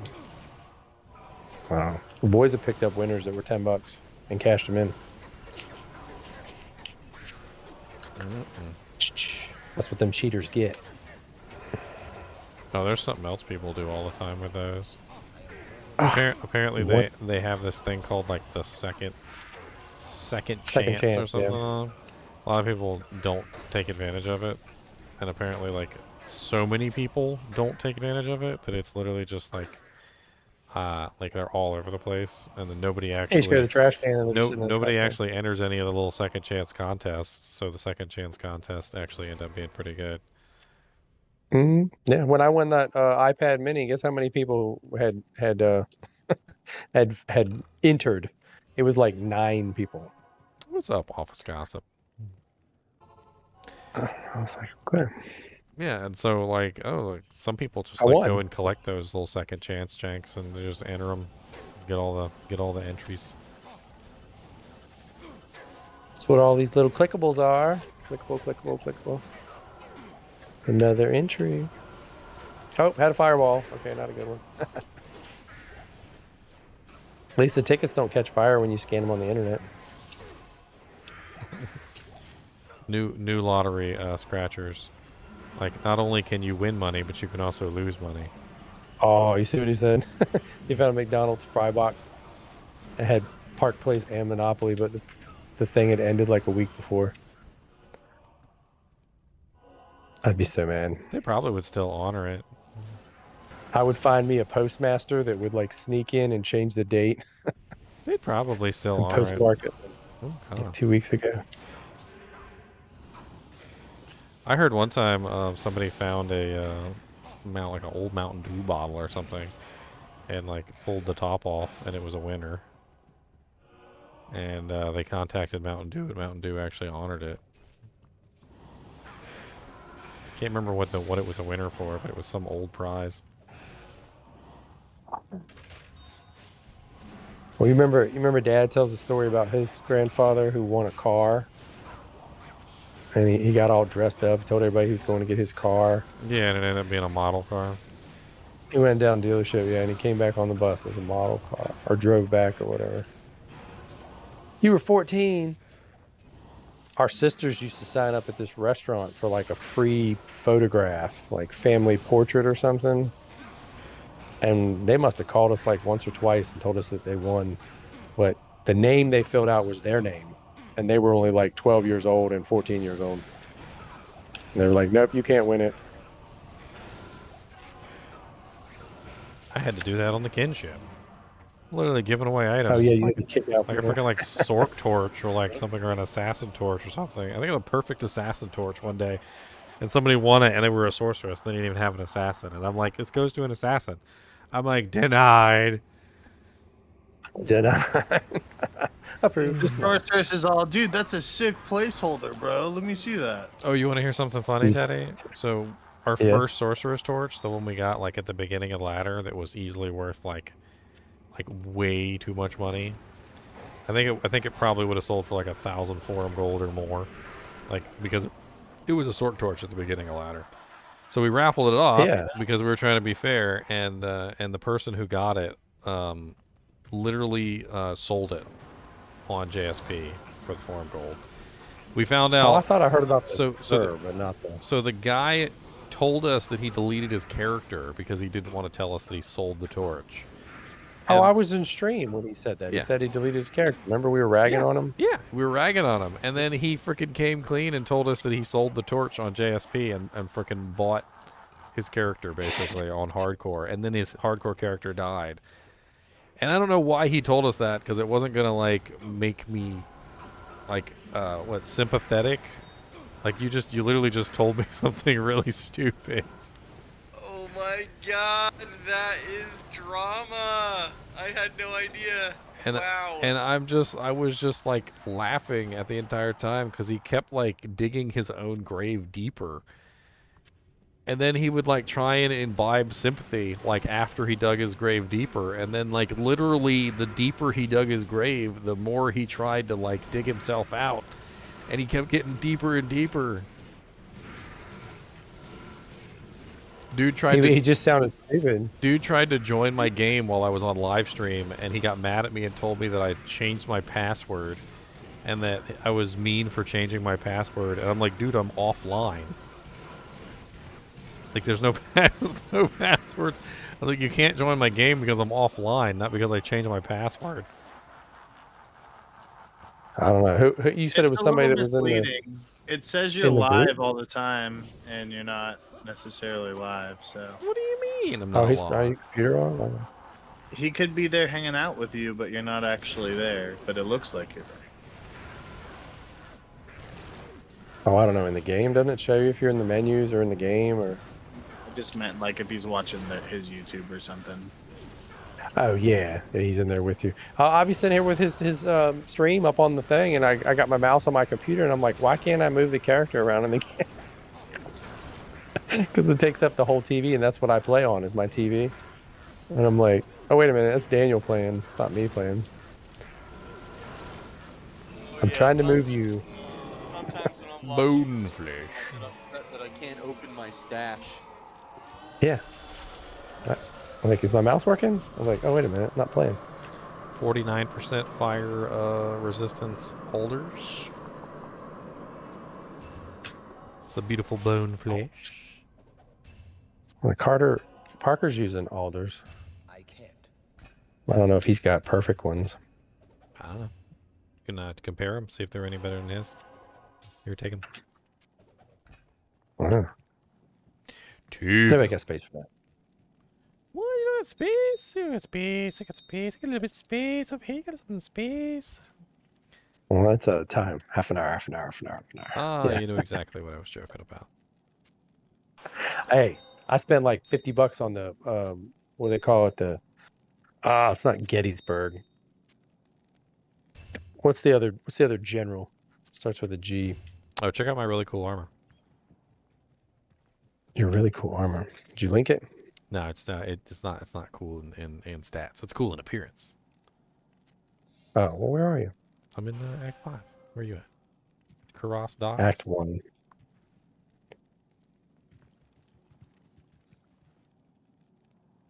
How do we decide who gets a GG drop? Most of the time it goes to the character who actually needs it. So, like, if it's a sorceress item, it goes to the sorceress. There are very rare GG drops that, there are very rarely GG drops that go to everybody.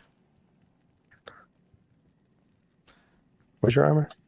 Where you at? You're in Rogue Encampment? I'm Rogue Encampment. Grant. Yeah, the Grant edition. All right, you ready for the reveal? You ready for the reveal? Yeah, I got it zoomed in. Oh, Ulysses Grant. So it's called the Ulysses cut. That was like before they edited all the good stuff out of Waterworld, and until I watched it on TV one time and caught that, like the extended version, I'd never seen all that parts. But they have it on Blu-ray on like Amazon. It's like $50-$60. And it's the whole full uncut. If you like Waterworld. I do like Waterworld. I'll have to loan it to you because I've got it. See, look. It's all these jankies people are dropping all over. Look at my sexy armor. You don't even see. What kind of armor is it? It's just an armor that has the special modifier, which makes it white. See, that's my regular. That's my regular armor. It sucks. This is. See my green Twitch throw. See, put it on. Look, see what it looks like for you. I'm pretty sure it just looks like Mavs on you, but see, it's like a really dramatic change. What'd you say? I'm naked because I don't have anything on. Yeah, you're naked. I have shoulder pads. That's all I have. Naked. Oh, I don't know. The green looks better than Ormus robes. Ormus robes are naked. I need the IAS. It seems to work. Unless you got a better armor suggestion. For what? What are you wearing? Treachery? No, I'm wearing a Twitch throw. No, you need a treachery then. What's treachery got? IAS on it? 45% IAS. Oh, okay. Well, magic treachery, come to me. I don't have one. It's just a lem rune. You got a lem rune? Yeah, I got a lem rune. We found two so far. We can find you a base really quickly. It's not really that big of a deal. It's like the most expensive rune in treachery is literally the lem rune. It's Oh, you want to see my sexy boots? So treachery is 45% increased attack speed. It is 20% faster at recovery. It's cold resistance 30%. It also has 25% chance to cast level 15 Venom on striking and 5% chance to cast level 15 Fade when struck. Use the pointy end. I'm just reading your character. That's. I bet you there's probably a 3-socket armor just like sitting on the ground in the cow level. Well, let's go look. Did you see my boots? Yeah, there's some cows still alive in here. No. What boots? I thought they were pretty good. I tagged them in the. Here's a large charm somebody just left on the ground. Bone Visage.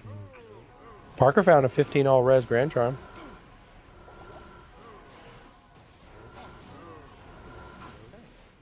Merc, get out of the cows. What are you doing in there? Stop it. I think all the whites have already disappeared.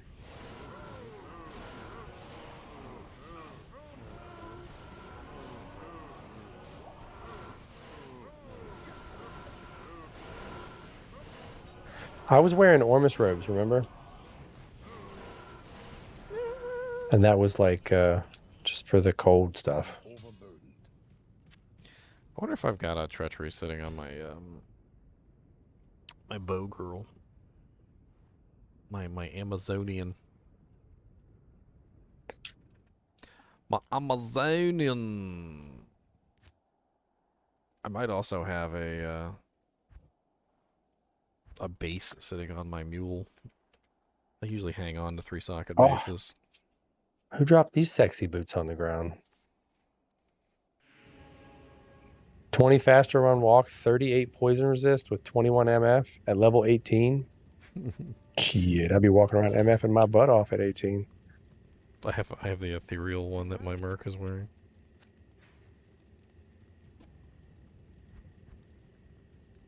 So, bots are horrible and everything, right? But my favorite thing to do in regular Diablo, since nobody was playing it before the new Diablo came out, was just take your character and go into a game where the Sorc bot would make the cow level for you and enchant you.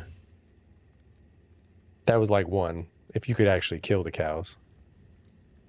If you could actually kill the cow. You go into depleted cow games and you're like, you didn't click on any of this. Oh, chest, rock, and you walk around and just crap's dropping out, and there's like flawlesses all over the ground, and like here's a bone visage that somebody didn't identify.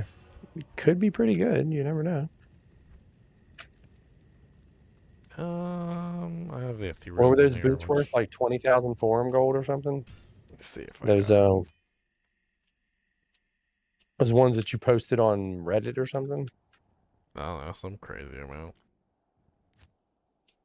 Well, they had just like everything. But like I said, if you saw the ones I showed you, they don't have everything, but they got a bunch of cool stuff on them.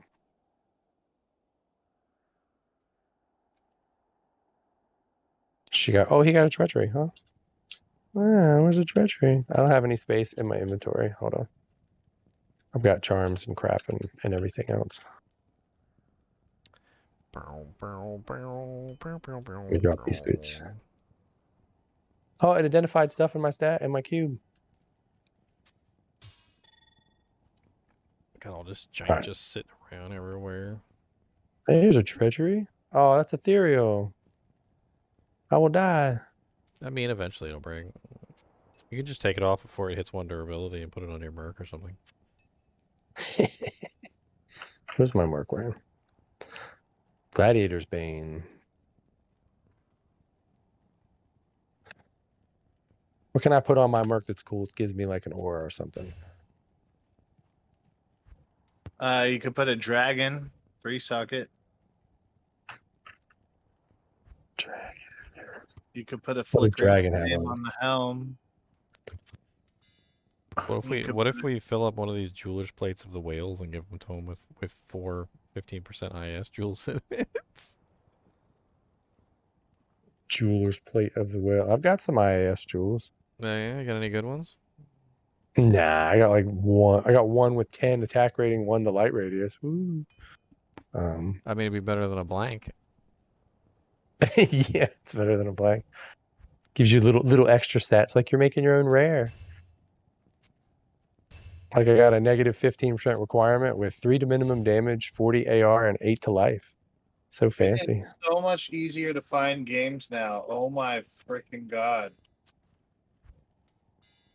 This update might really have helped this game a lot.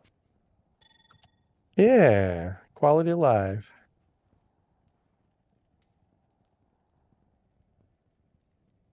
I guess before it was like, yeah, you can't make control clicks. You would alter the game's code. No, stacking skills on every single character is not the way to go, unfortunately. It's so every single character is kind of different and each skill is different. Sometimes putting plus to skills doesn't really help it out very much. In fact, like curses, for instance, a lot of curses don't really have very many benefits for stacking plus to skills. There's a lot of things like that in the game. Whereas some skills are very skill dependent, so they get way more damage for plus to skills than others.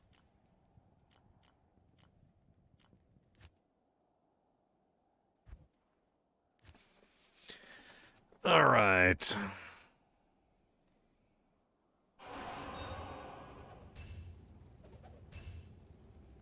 A treachery mage plate. Oh. Set of wormhide? Wait. What'd you get? Treachery wormhide on the ground too. Look at all these treacheries showing up. Sweet. 45% IS. Mm-hmm. Yeah, I like that. Yeah, the fade is very nice too. Go stand in the fire and proc the fade. You'll be like, What else somebody dropping out here? Some chances? 36s.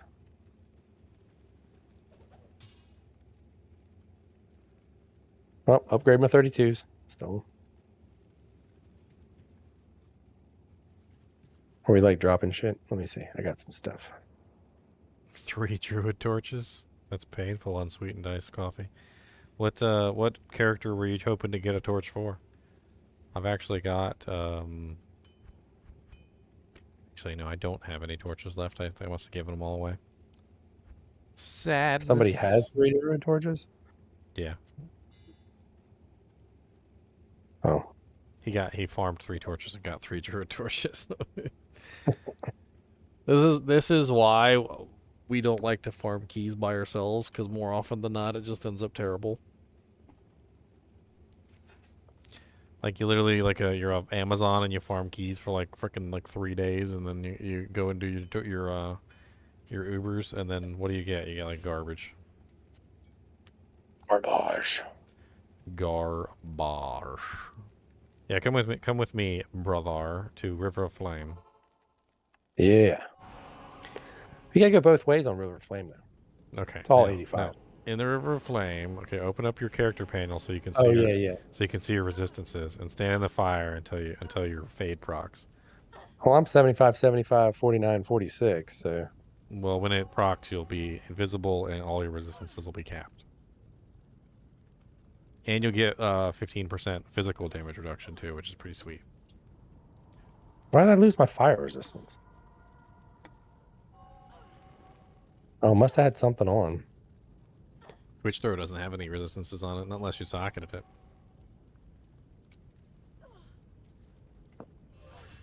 My fire resistance just went back up, but everything else is the same. All right, now walk out. No, you're still not invisible. Yeah, I don't know why it's not working. Oh, you're getting the fire resistance from my Merc. Yeah, my Merc has flickering flame on it. Oh. There, I took it off. Oh, you mean so I'm too flickering lame? You're still not invisible. Well, I'm a Zon, so I'm like dodging half of this stuff probably. Can't dodge the fire. Yeah, you can. The invisible fire. The invisible fire's coming. We had to watch that with the kids. Ricky Bobby.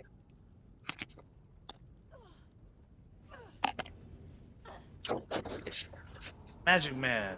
Now you see me? Yeah. Now you don't. Talladega Nights. Are you invisible yet? I can't see if you're invisible. Oh, okay. Now see? I am. Now you're invisible. See?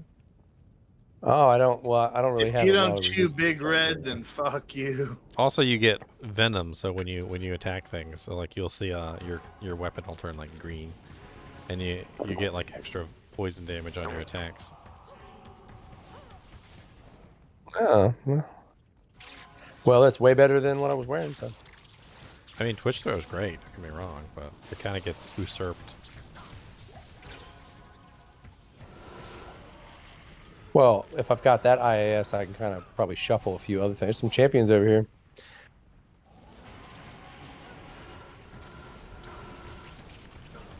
And it should just stay on anyway, because every time I get hit, it's gonna proc it again, right? Okay, Venom is gonna constantly proc, but the Fade might not, because you're not melee. You're not in there getting beat up all the time. Who's got conviction? Me. Oh. That's weird though that you still can't break cold immunes. Oh, they're like way over 100%. Like some of the cold immunes are like 170 to like 200%. We obviously didn't kill Diablo. We must have forgotten one of the seals. Because it's not red. Oh, it's dead. We killed Diablo. We were in here. This is Saleh, remember? Oh. The Saleh. How come it's not red? I don't know. Let's go. Let's do the Spider Forest one. Go to the Spider Forest waypoint. Spiders. Arachnid's Lair or something. That's level 85. Spiders. So, I was looking for my Sork for what's the diadem, but I was gifted a Nightwing's Veil.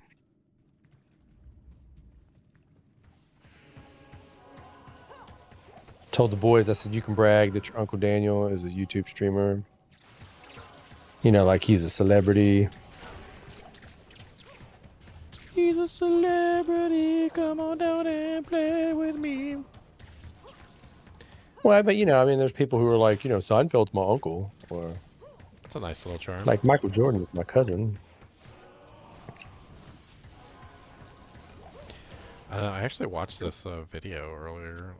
Some dude who has like millions of subscribers, and apparently, like, he was making a video about some girl who was like some sort of Instagram influencer, Anyway, she had like 1.2 million subscribers on her account, and she set up a meet and greet at some sort of like big event, where basically, you know, like she stands there at a podium and like talks to people and says hi and like hands out like friendship bracelets and shit. And apparently, she, you know, made the post. She told everybody she was going to be doing the meet and greet. She told them where it was, like, and nobody came. Nobody. 1.2 million people were her subscribers, and nobody showed up. They were like, can't go in the real world. Ow, son. That's a lot of people to be on your subscriber list and nobody shows up. Like, I only got, what, 13,200 people, which in the grand scheme of things, I mean, not to like down you guys or anything, but that's not really a lot of subscribers. Like, if you're talking about like chances of how many of those people would show up in real life, but 1.2 million is a lot of people.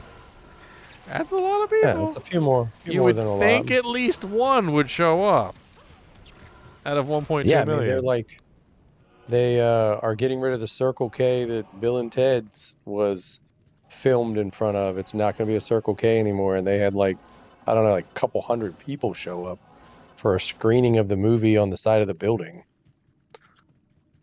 That's like not even, I mean, I don't know how many people are fans of Bill and Ted, but I mean, it also depends on like whether you're even near there. Yeah, I mean that wasn't thousands. It was a lot of people went there though. I mean, that's another consideration that I have to take into account, is that literally like only like 40% of the people that watch my channel are actually in the United States. Like, the majority of my audience is like in other places.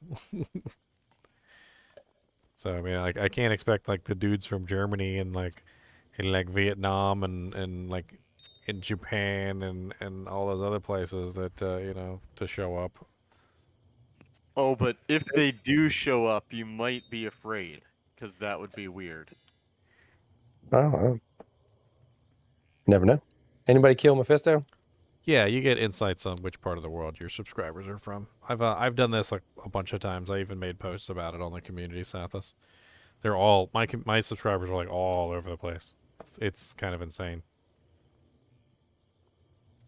Like the list of countries like just goes down and down and down and down. I think last time I checked, let's see, there you go. This is just like the short list. So United States is currently 40%, Canada is 8.2%, Germany is 5.8%, United Kingdom is 3.4%. And to put that in real numbers, like United States is 119,312. Oh no! Saw that freaking ant proc just right as he hit me. Where were you at? Run into Mephisto. Not far from the waypoint. I'll come kill stuff. Oh, well, he's already good. Australia is 2.7%, Poland 2.5%, Sweden, Brazil.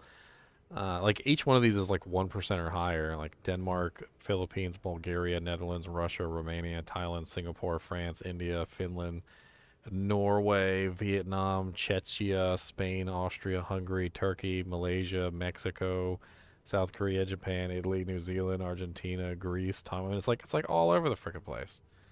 Like, there's countries in here, like, I didn't even know existed. Like, I had to look them up on the map, see where they were. Distracted by this Grand Charm over here that I had not yet gotten. I mean, it's not like I've got, like, millions and millions of subscribers, but, like, it's really cool that, like, I have lots of people from all over the world. I do think that's really neat. Oh, can kill him in like 3 seconds.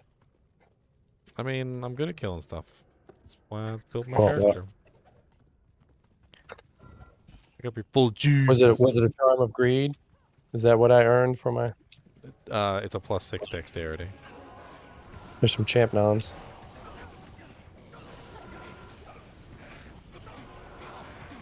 I forget what you call the charm.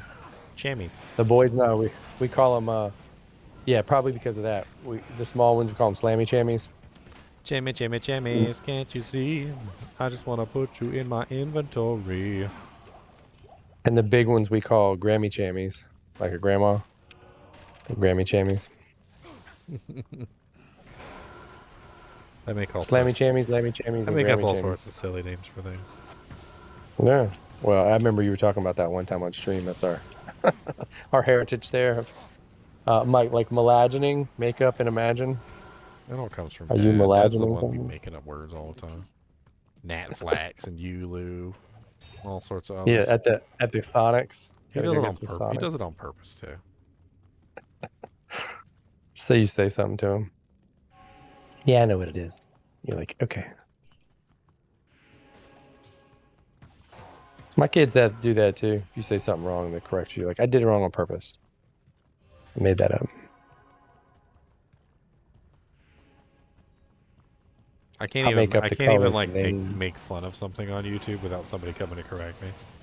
I'm like, that's not how you Yeah. say it. It ain't that like that. You don't say it that way. That's not correct. Yeah, I hear you're like, my pronunciation sucks. Ah. Should have seen the comments I got when I made my bone fetish video, the Stygian dolls. It's not pronounced Stygian, it's pronounced Stygian. Yeah, well, we call it Travencial, but it's Travancal. To which my response is usually something along the lines of, I'm pretty sure none of us are pronouncing this stuff correctly. Yeah. Yeah, we don't even speak in the right language to give it the right accent. Most of this stuff is in languages we don't even speak. It's like, there's like words that are obviously German words, there's words that are obviously Spanish, there's words that are obviously French. There's words that are obviously like languages that we don't speak, like Chinese and and Korean. Like, let's just move on. You're probably not saying it right either. Yeah. You're wrong. Oh, I'll tell them I make up a color. Okay, so that's aqua purple. Like, that's not a real color. See how many colors there are? It's like 18 billion colors. There's not a name for every single one of them. I'm pretty sure if I make it up, it's real. It's a real color. There's not a name for every single one. Yeah, it's like red 17, blue 45, green 100. I knew That's a what guy. color it is. I knew a guy. Technically, there is a name for all of them if you're talking like the coded version of the color. You know, like Oh, yeah. hashtag AE03334. Well, you that's know, like that's assuming that. that's assuming 32 million colors, which there's probably more than 32 million colors. Computers don't have it all programmed in. That's just the cones in our eyes are red, green, and blue. A squid has like, how many cones they have? Like 18 or 19? Some crazy amount like that. I don't know. Ask Squiddy. There was a guy who had a Yeah. theory that that literally like there was like, say for instance, you know, like, what's your favorite color? We'll do it this way. So what's your favorite color? Who, me? Yeah. Oh, I don't know. Blue. Okay. So your favorite color is blue. Like R2D2. All right. What's other person? What's your favorite color? Another person, doesn't matter. Yellow. All right, so yellow. What if I told you your favorite colors were the same?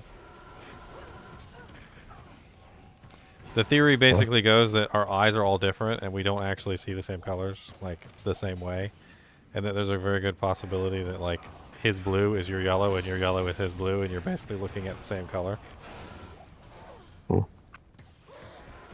But there's absolutely no way for you to tell like what color he's looking at and what color you're looking at, like, because that's what color it is to him and that's what color it is to you. And so when he looks at yellow, he sees blue, and when you look at blue, you see yellow, and so forth and so on. And it's like, it's not color blindness, it's just that's just the way that they see the colors.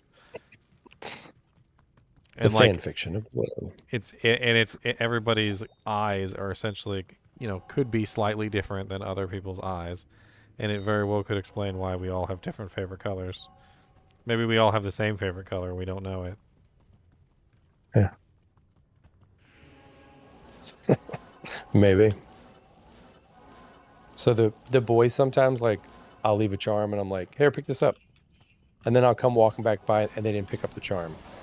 And I'm like, I'm not leaving that charm for you to pick up if you're not going to pick it up. But I walk back over there, the same charm sitting over there. So earlier I walked back by a small charm that he picked up, that Carter picked up. And I pick up the small charm, it's 11 poison with like 1 to strength. I said, what the hell, Carter? I said, why'd you leave this charm on the ground? This is 11 poison. That's like max poison.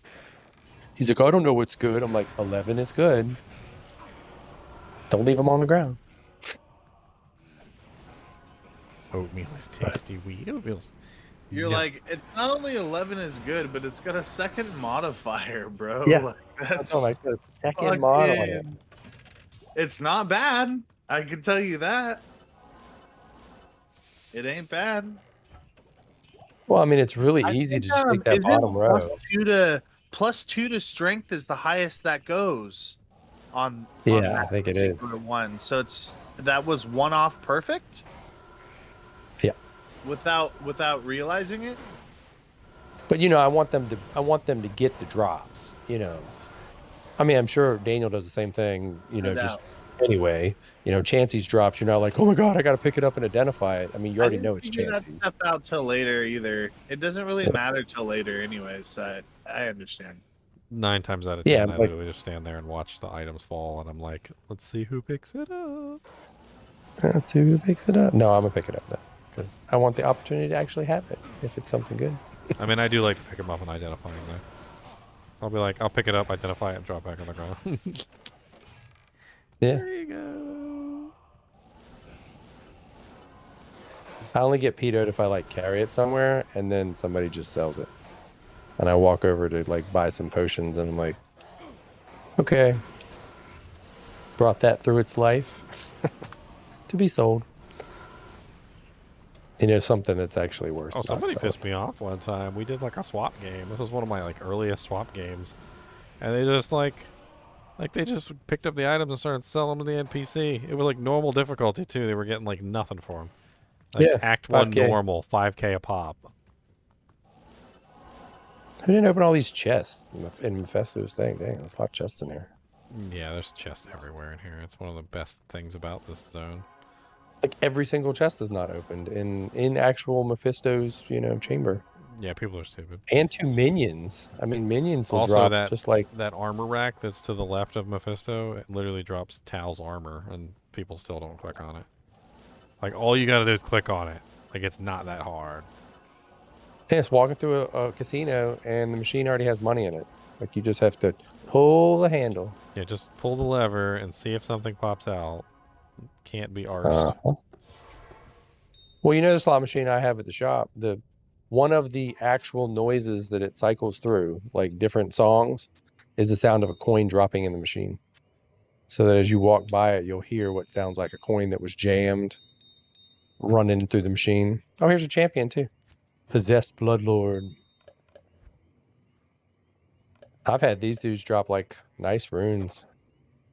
Honestly, anything over 200% is aces, Sovereign Knight. To about 200% Magic Find is usually your sweet spot. You get about 200% and you're fine. Anything over than that is just cake.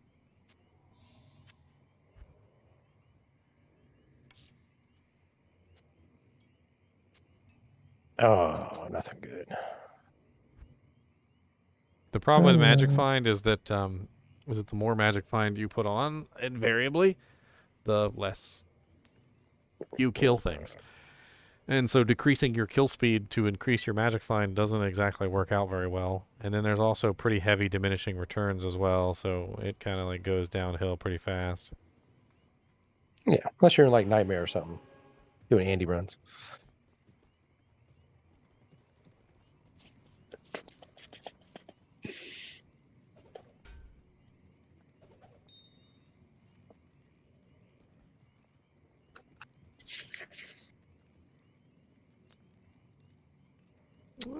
White Noise has been a member for 7 months.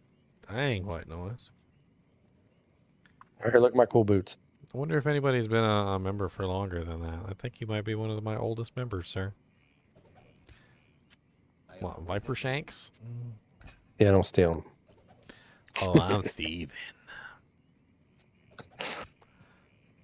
Oh, the gloves. Oh yeah, those are really sexy. 30 cold, 20 lightning, fast hit recovery. Oh yeah, those are super sexy. The only nicer ones I've ever found were ethereal, and they sadly broke. I wore them though. Oh, It's like find a pair of Jordans at the thrift store. I'm gonna wear them till the bottoms fall out. You're only just barely edged out by one person. Yomi Scythalon has been a member for 8 months. How long people been members of your channel? Yeah, membership is where they actually, pay money to support the channel. Oh yeah. So I have 34 members right now.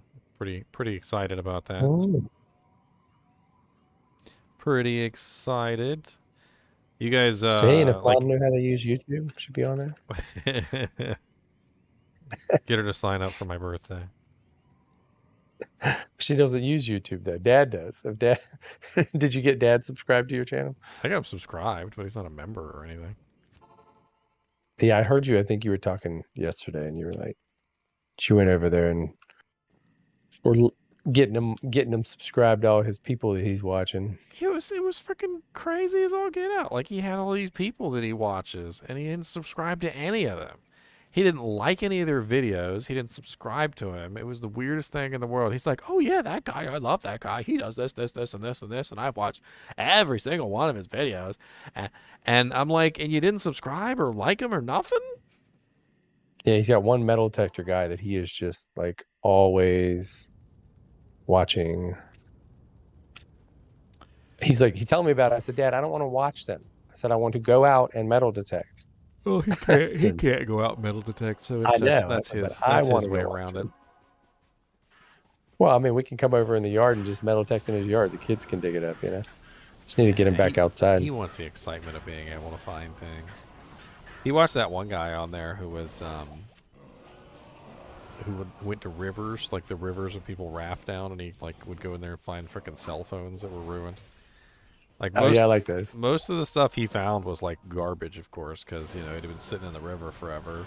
People would put in their phones in Ziploc bags, and the Ziploc bags did nothing. One guy got $25. He took it to one of those Walmart machines, and even wet, they gave him $25 for it. And he goes, "Well, I mean, it's better than what you would get for scrap metal."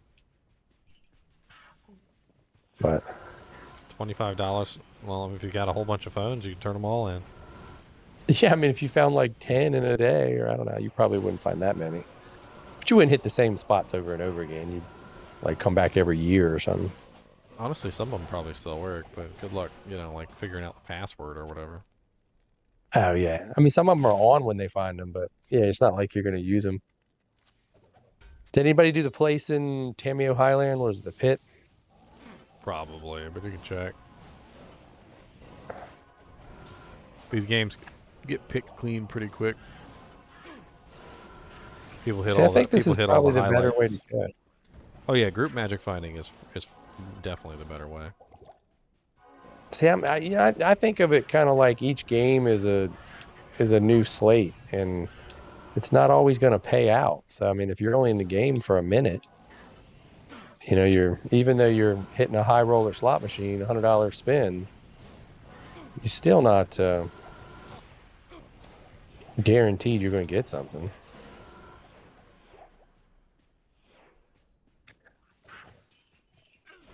I don't know. I never believe when people say they find nothing at 100 runs. I think they're speaking a different language than me. Well, one person's nothing is different than another person's nothing. People don't understand that finding unique is literally winning. Is literally a win. It doesn't matter what the unique is. Like when you find a unique, that is a high roll essentially. And just because it didn't roll the item that you wanted doesn't mean it wasn't a unique. Every single item has the possibility to roll a unique. When anytime you see an item on the ground, if you're in the right areas, there's a very good chance it could be something good. Oh yeah, the boys, they don't never stop saying it's a shotgun. It's a shotgun. I mean, a better way to go about it would be to count the number of unique rolls that you got and be like, okay, was today a lucky day or was today a crappy day? And you're like, okay, today I only had like 3 unique rolls. I was doing really bad. You know, yesterday I had like 23 unique rolls, even if they weren't good uniques. I was still doing, you know, much better. Yeah. We need to make a game and then just drop, like, carry everything to town and drop it in like Act 1. Like everything that's found, sets, rares, I actually uniques. have done that before. Like I literally like during the game, I literally just took everything that I found and dropped it on the ground in town. And by the end of the game, it was just a giant, massive pile. People came into the game and started picking through the pile for stuff that they wanted. Even then, it was still huge. What game are you in now? 17.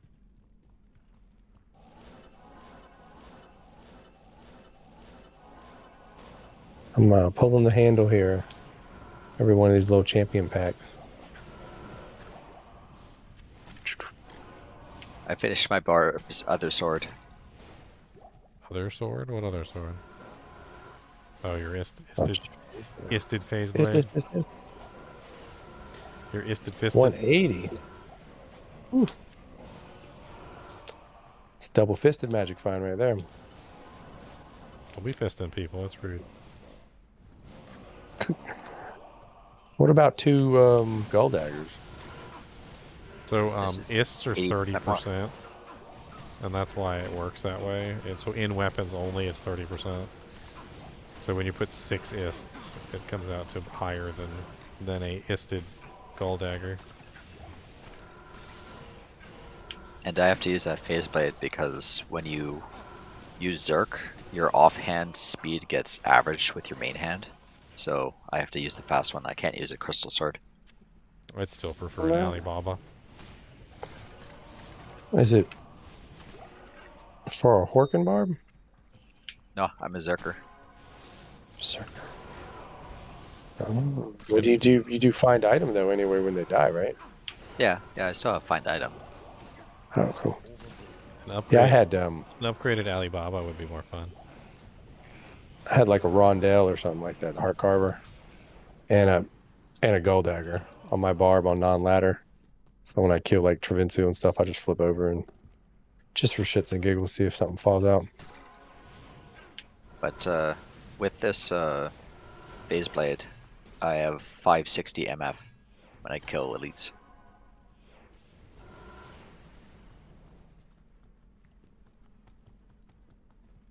Saunders says he thinks they fixed the thing with the averaging out of Zerk on the offhand. Yeah, they said they did. I thought that's why I was saying upgrade the Alibaba, because the speed of the Alibaba changes when you upgrade it. Yeah, I've got 2 Alibabas in somewhere. The Tolwar for some reason is much slower than the what's the upgraded form? The Hydra Edge. The Hydra Edge is actually way faster. It's one of the few upgrades where literally the speed of the weapon changes. Well, some of the elite ones have special features on them. There's like a crossbow or something like that, and it says it shoots 6 bolts at a time. It's only on the elite one though. Demon Machine. Yeah, but it's not even just like a unique one. It's like if you go to build a rune word, it shows you the bases on like Tome of D2. It actually shows you some special benefits, like the phase blade is indestructible.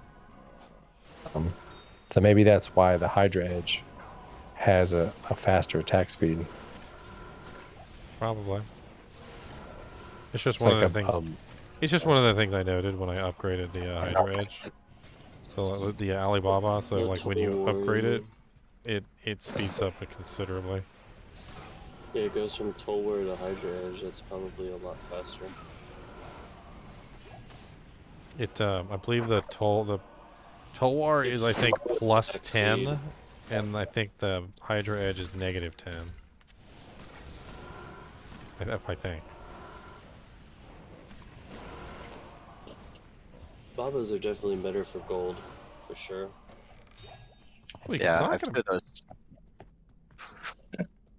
Well, even if you put 2 ist in it, you get nowhere near a 6 isted. If you're looking for MF versus gold. No, it would be pretty close, because it's based on character level. So like a level 96 character, that's 96 plus 30, 30, that's 60. So you're pretty close to 160. It's not that far off, honestly.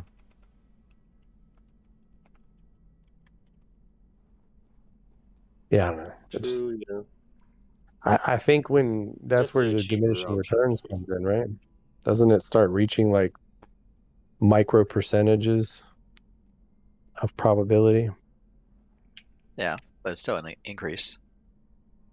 It's like if you go from a $50 slot machine to a $100 slot machine, you increase your chance from 97% to 98% to win, but you're spending 2 times as much money. But it ain't cost you any money to wear gear, so rock it. We got a gambler here. He just collects slot machines and stuff. He has like a video poker machine in his shop. Yeah, I fix them, and you don't have to gamble if you own it. True. I went to Vegas like you just play the machine and you just have fun playing the machine. Play it for fun, yeah. My dad's got Yeah. one that he got from some flea market from my stepmom. She's a big gambler. She came from Atlantic City. That's what we call her. We call her AC whenever we play like card games because she like deals her cards like so quickly and she shuffles like a professional. One-handed. So Tolwar is base speed 20. That's awful. Yeah, cards are fun though.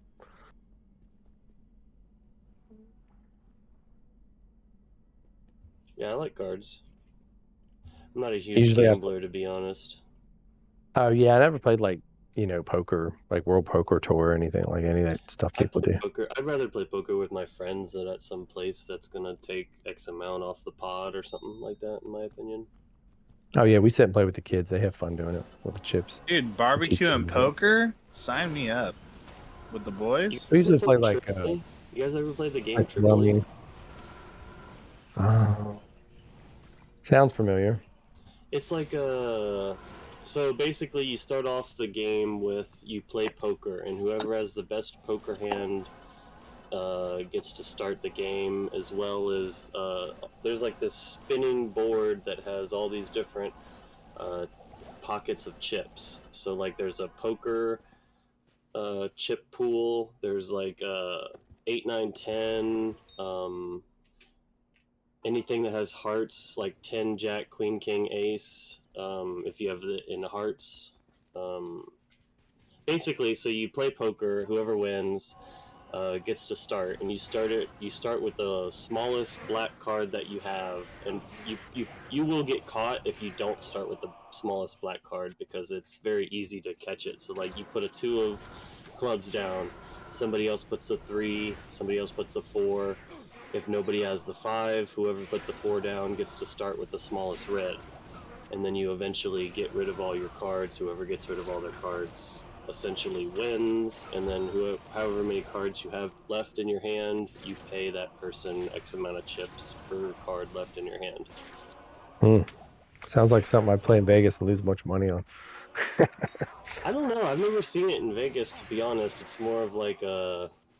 like after dinner at like Thanksgiving or something, or Christmas or something. But I've played it, to be honest. But Sounds fun. You ever seen the Al Bundy episode, The Married with Children, where he goes to the Indian casino? Oh yeah. And they have like rock, paper, scissors. Now that might not have been Married with Children. I remember the Family Guy did that too, where he lost his car, he lost like everything, and basically owed his life to the Indian casinos. Yeah, maybe it was that. I was watching Vegas Vacation a little while ago with Chevy Chase. And, like he literally lost everything, and his son won everything. And literally at the end of the movie, like they just had it all back basically.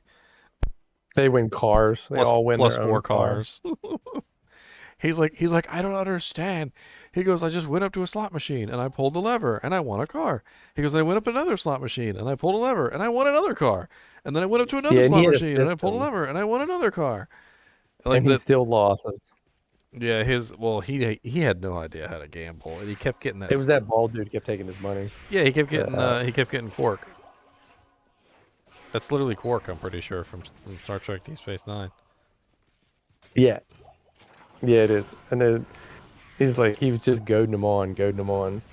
Well, he was winning whenever it was not him. Like, remember the girl was up there and he was losing.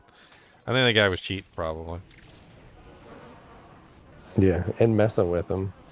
I don't know, we've sat down in Vegas before and like, you know, dealer not tending to cheat, but like skip over somebody. And they were just like, oh, you know, it was me they skipped over. But anyway, they're like, oh, you know, no, we'll deal you in the next time. Well, my hand literally went to the dealer because of where I was sitting. Because they skipped me, the dealer got my hand when they dealt everything out. And so everybody lost because my hand was like really good. And they were pissed off then because everybody lost. And they were like, well, he would have gotten that hand. And then the dealer would have had a different hand. They'd like call a pit boss over and everything. I was just like, dude, I don't know. I'm drunk. I'm just playing cards. So it's like, y'all just skipped me. It's like my money was here and everything. But I don't know. Usually people talk about losing money. But you suffer for rolling with the punches. Yeah. Usually when somebody would come in the shop and be like, yeah, man, I went to Vegas. They would sit there and say that they just got shit-faced drunk and then lost like $5,000 at blackjack. I said, well, why play if you're drunk? Like, if you're drunk you don't enough know to... when to hit or not. Yeah, I mean, you're like... They probably had more fun than losing $5,000 at Diablo Immortal. Yeah, but they could have been like in the strip club spending $5,000. That would have been a little bit more fun.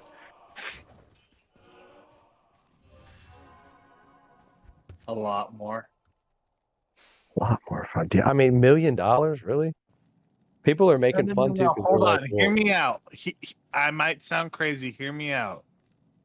You could have spent $2,500 at the strip club, and hold on, while you're there, you heard me. Power level your Diablo Immortal character while.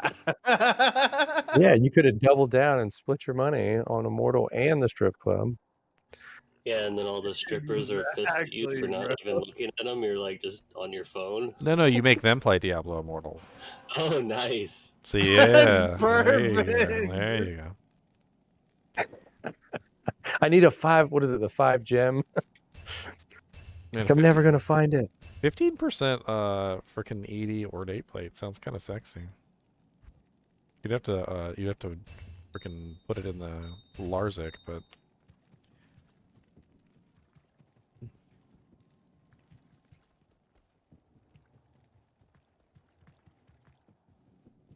Oh, I forgot my mark's gone.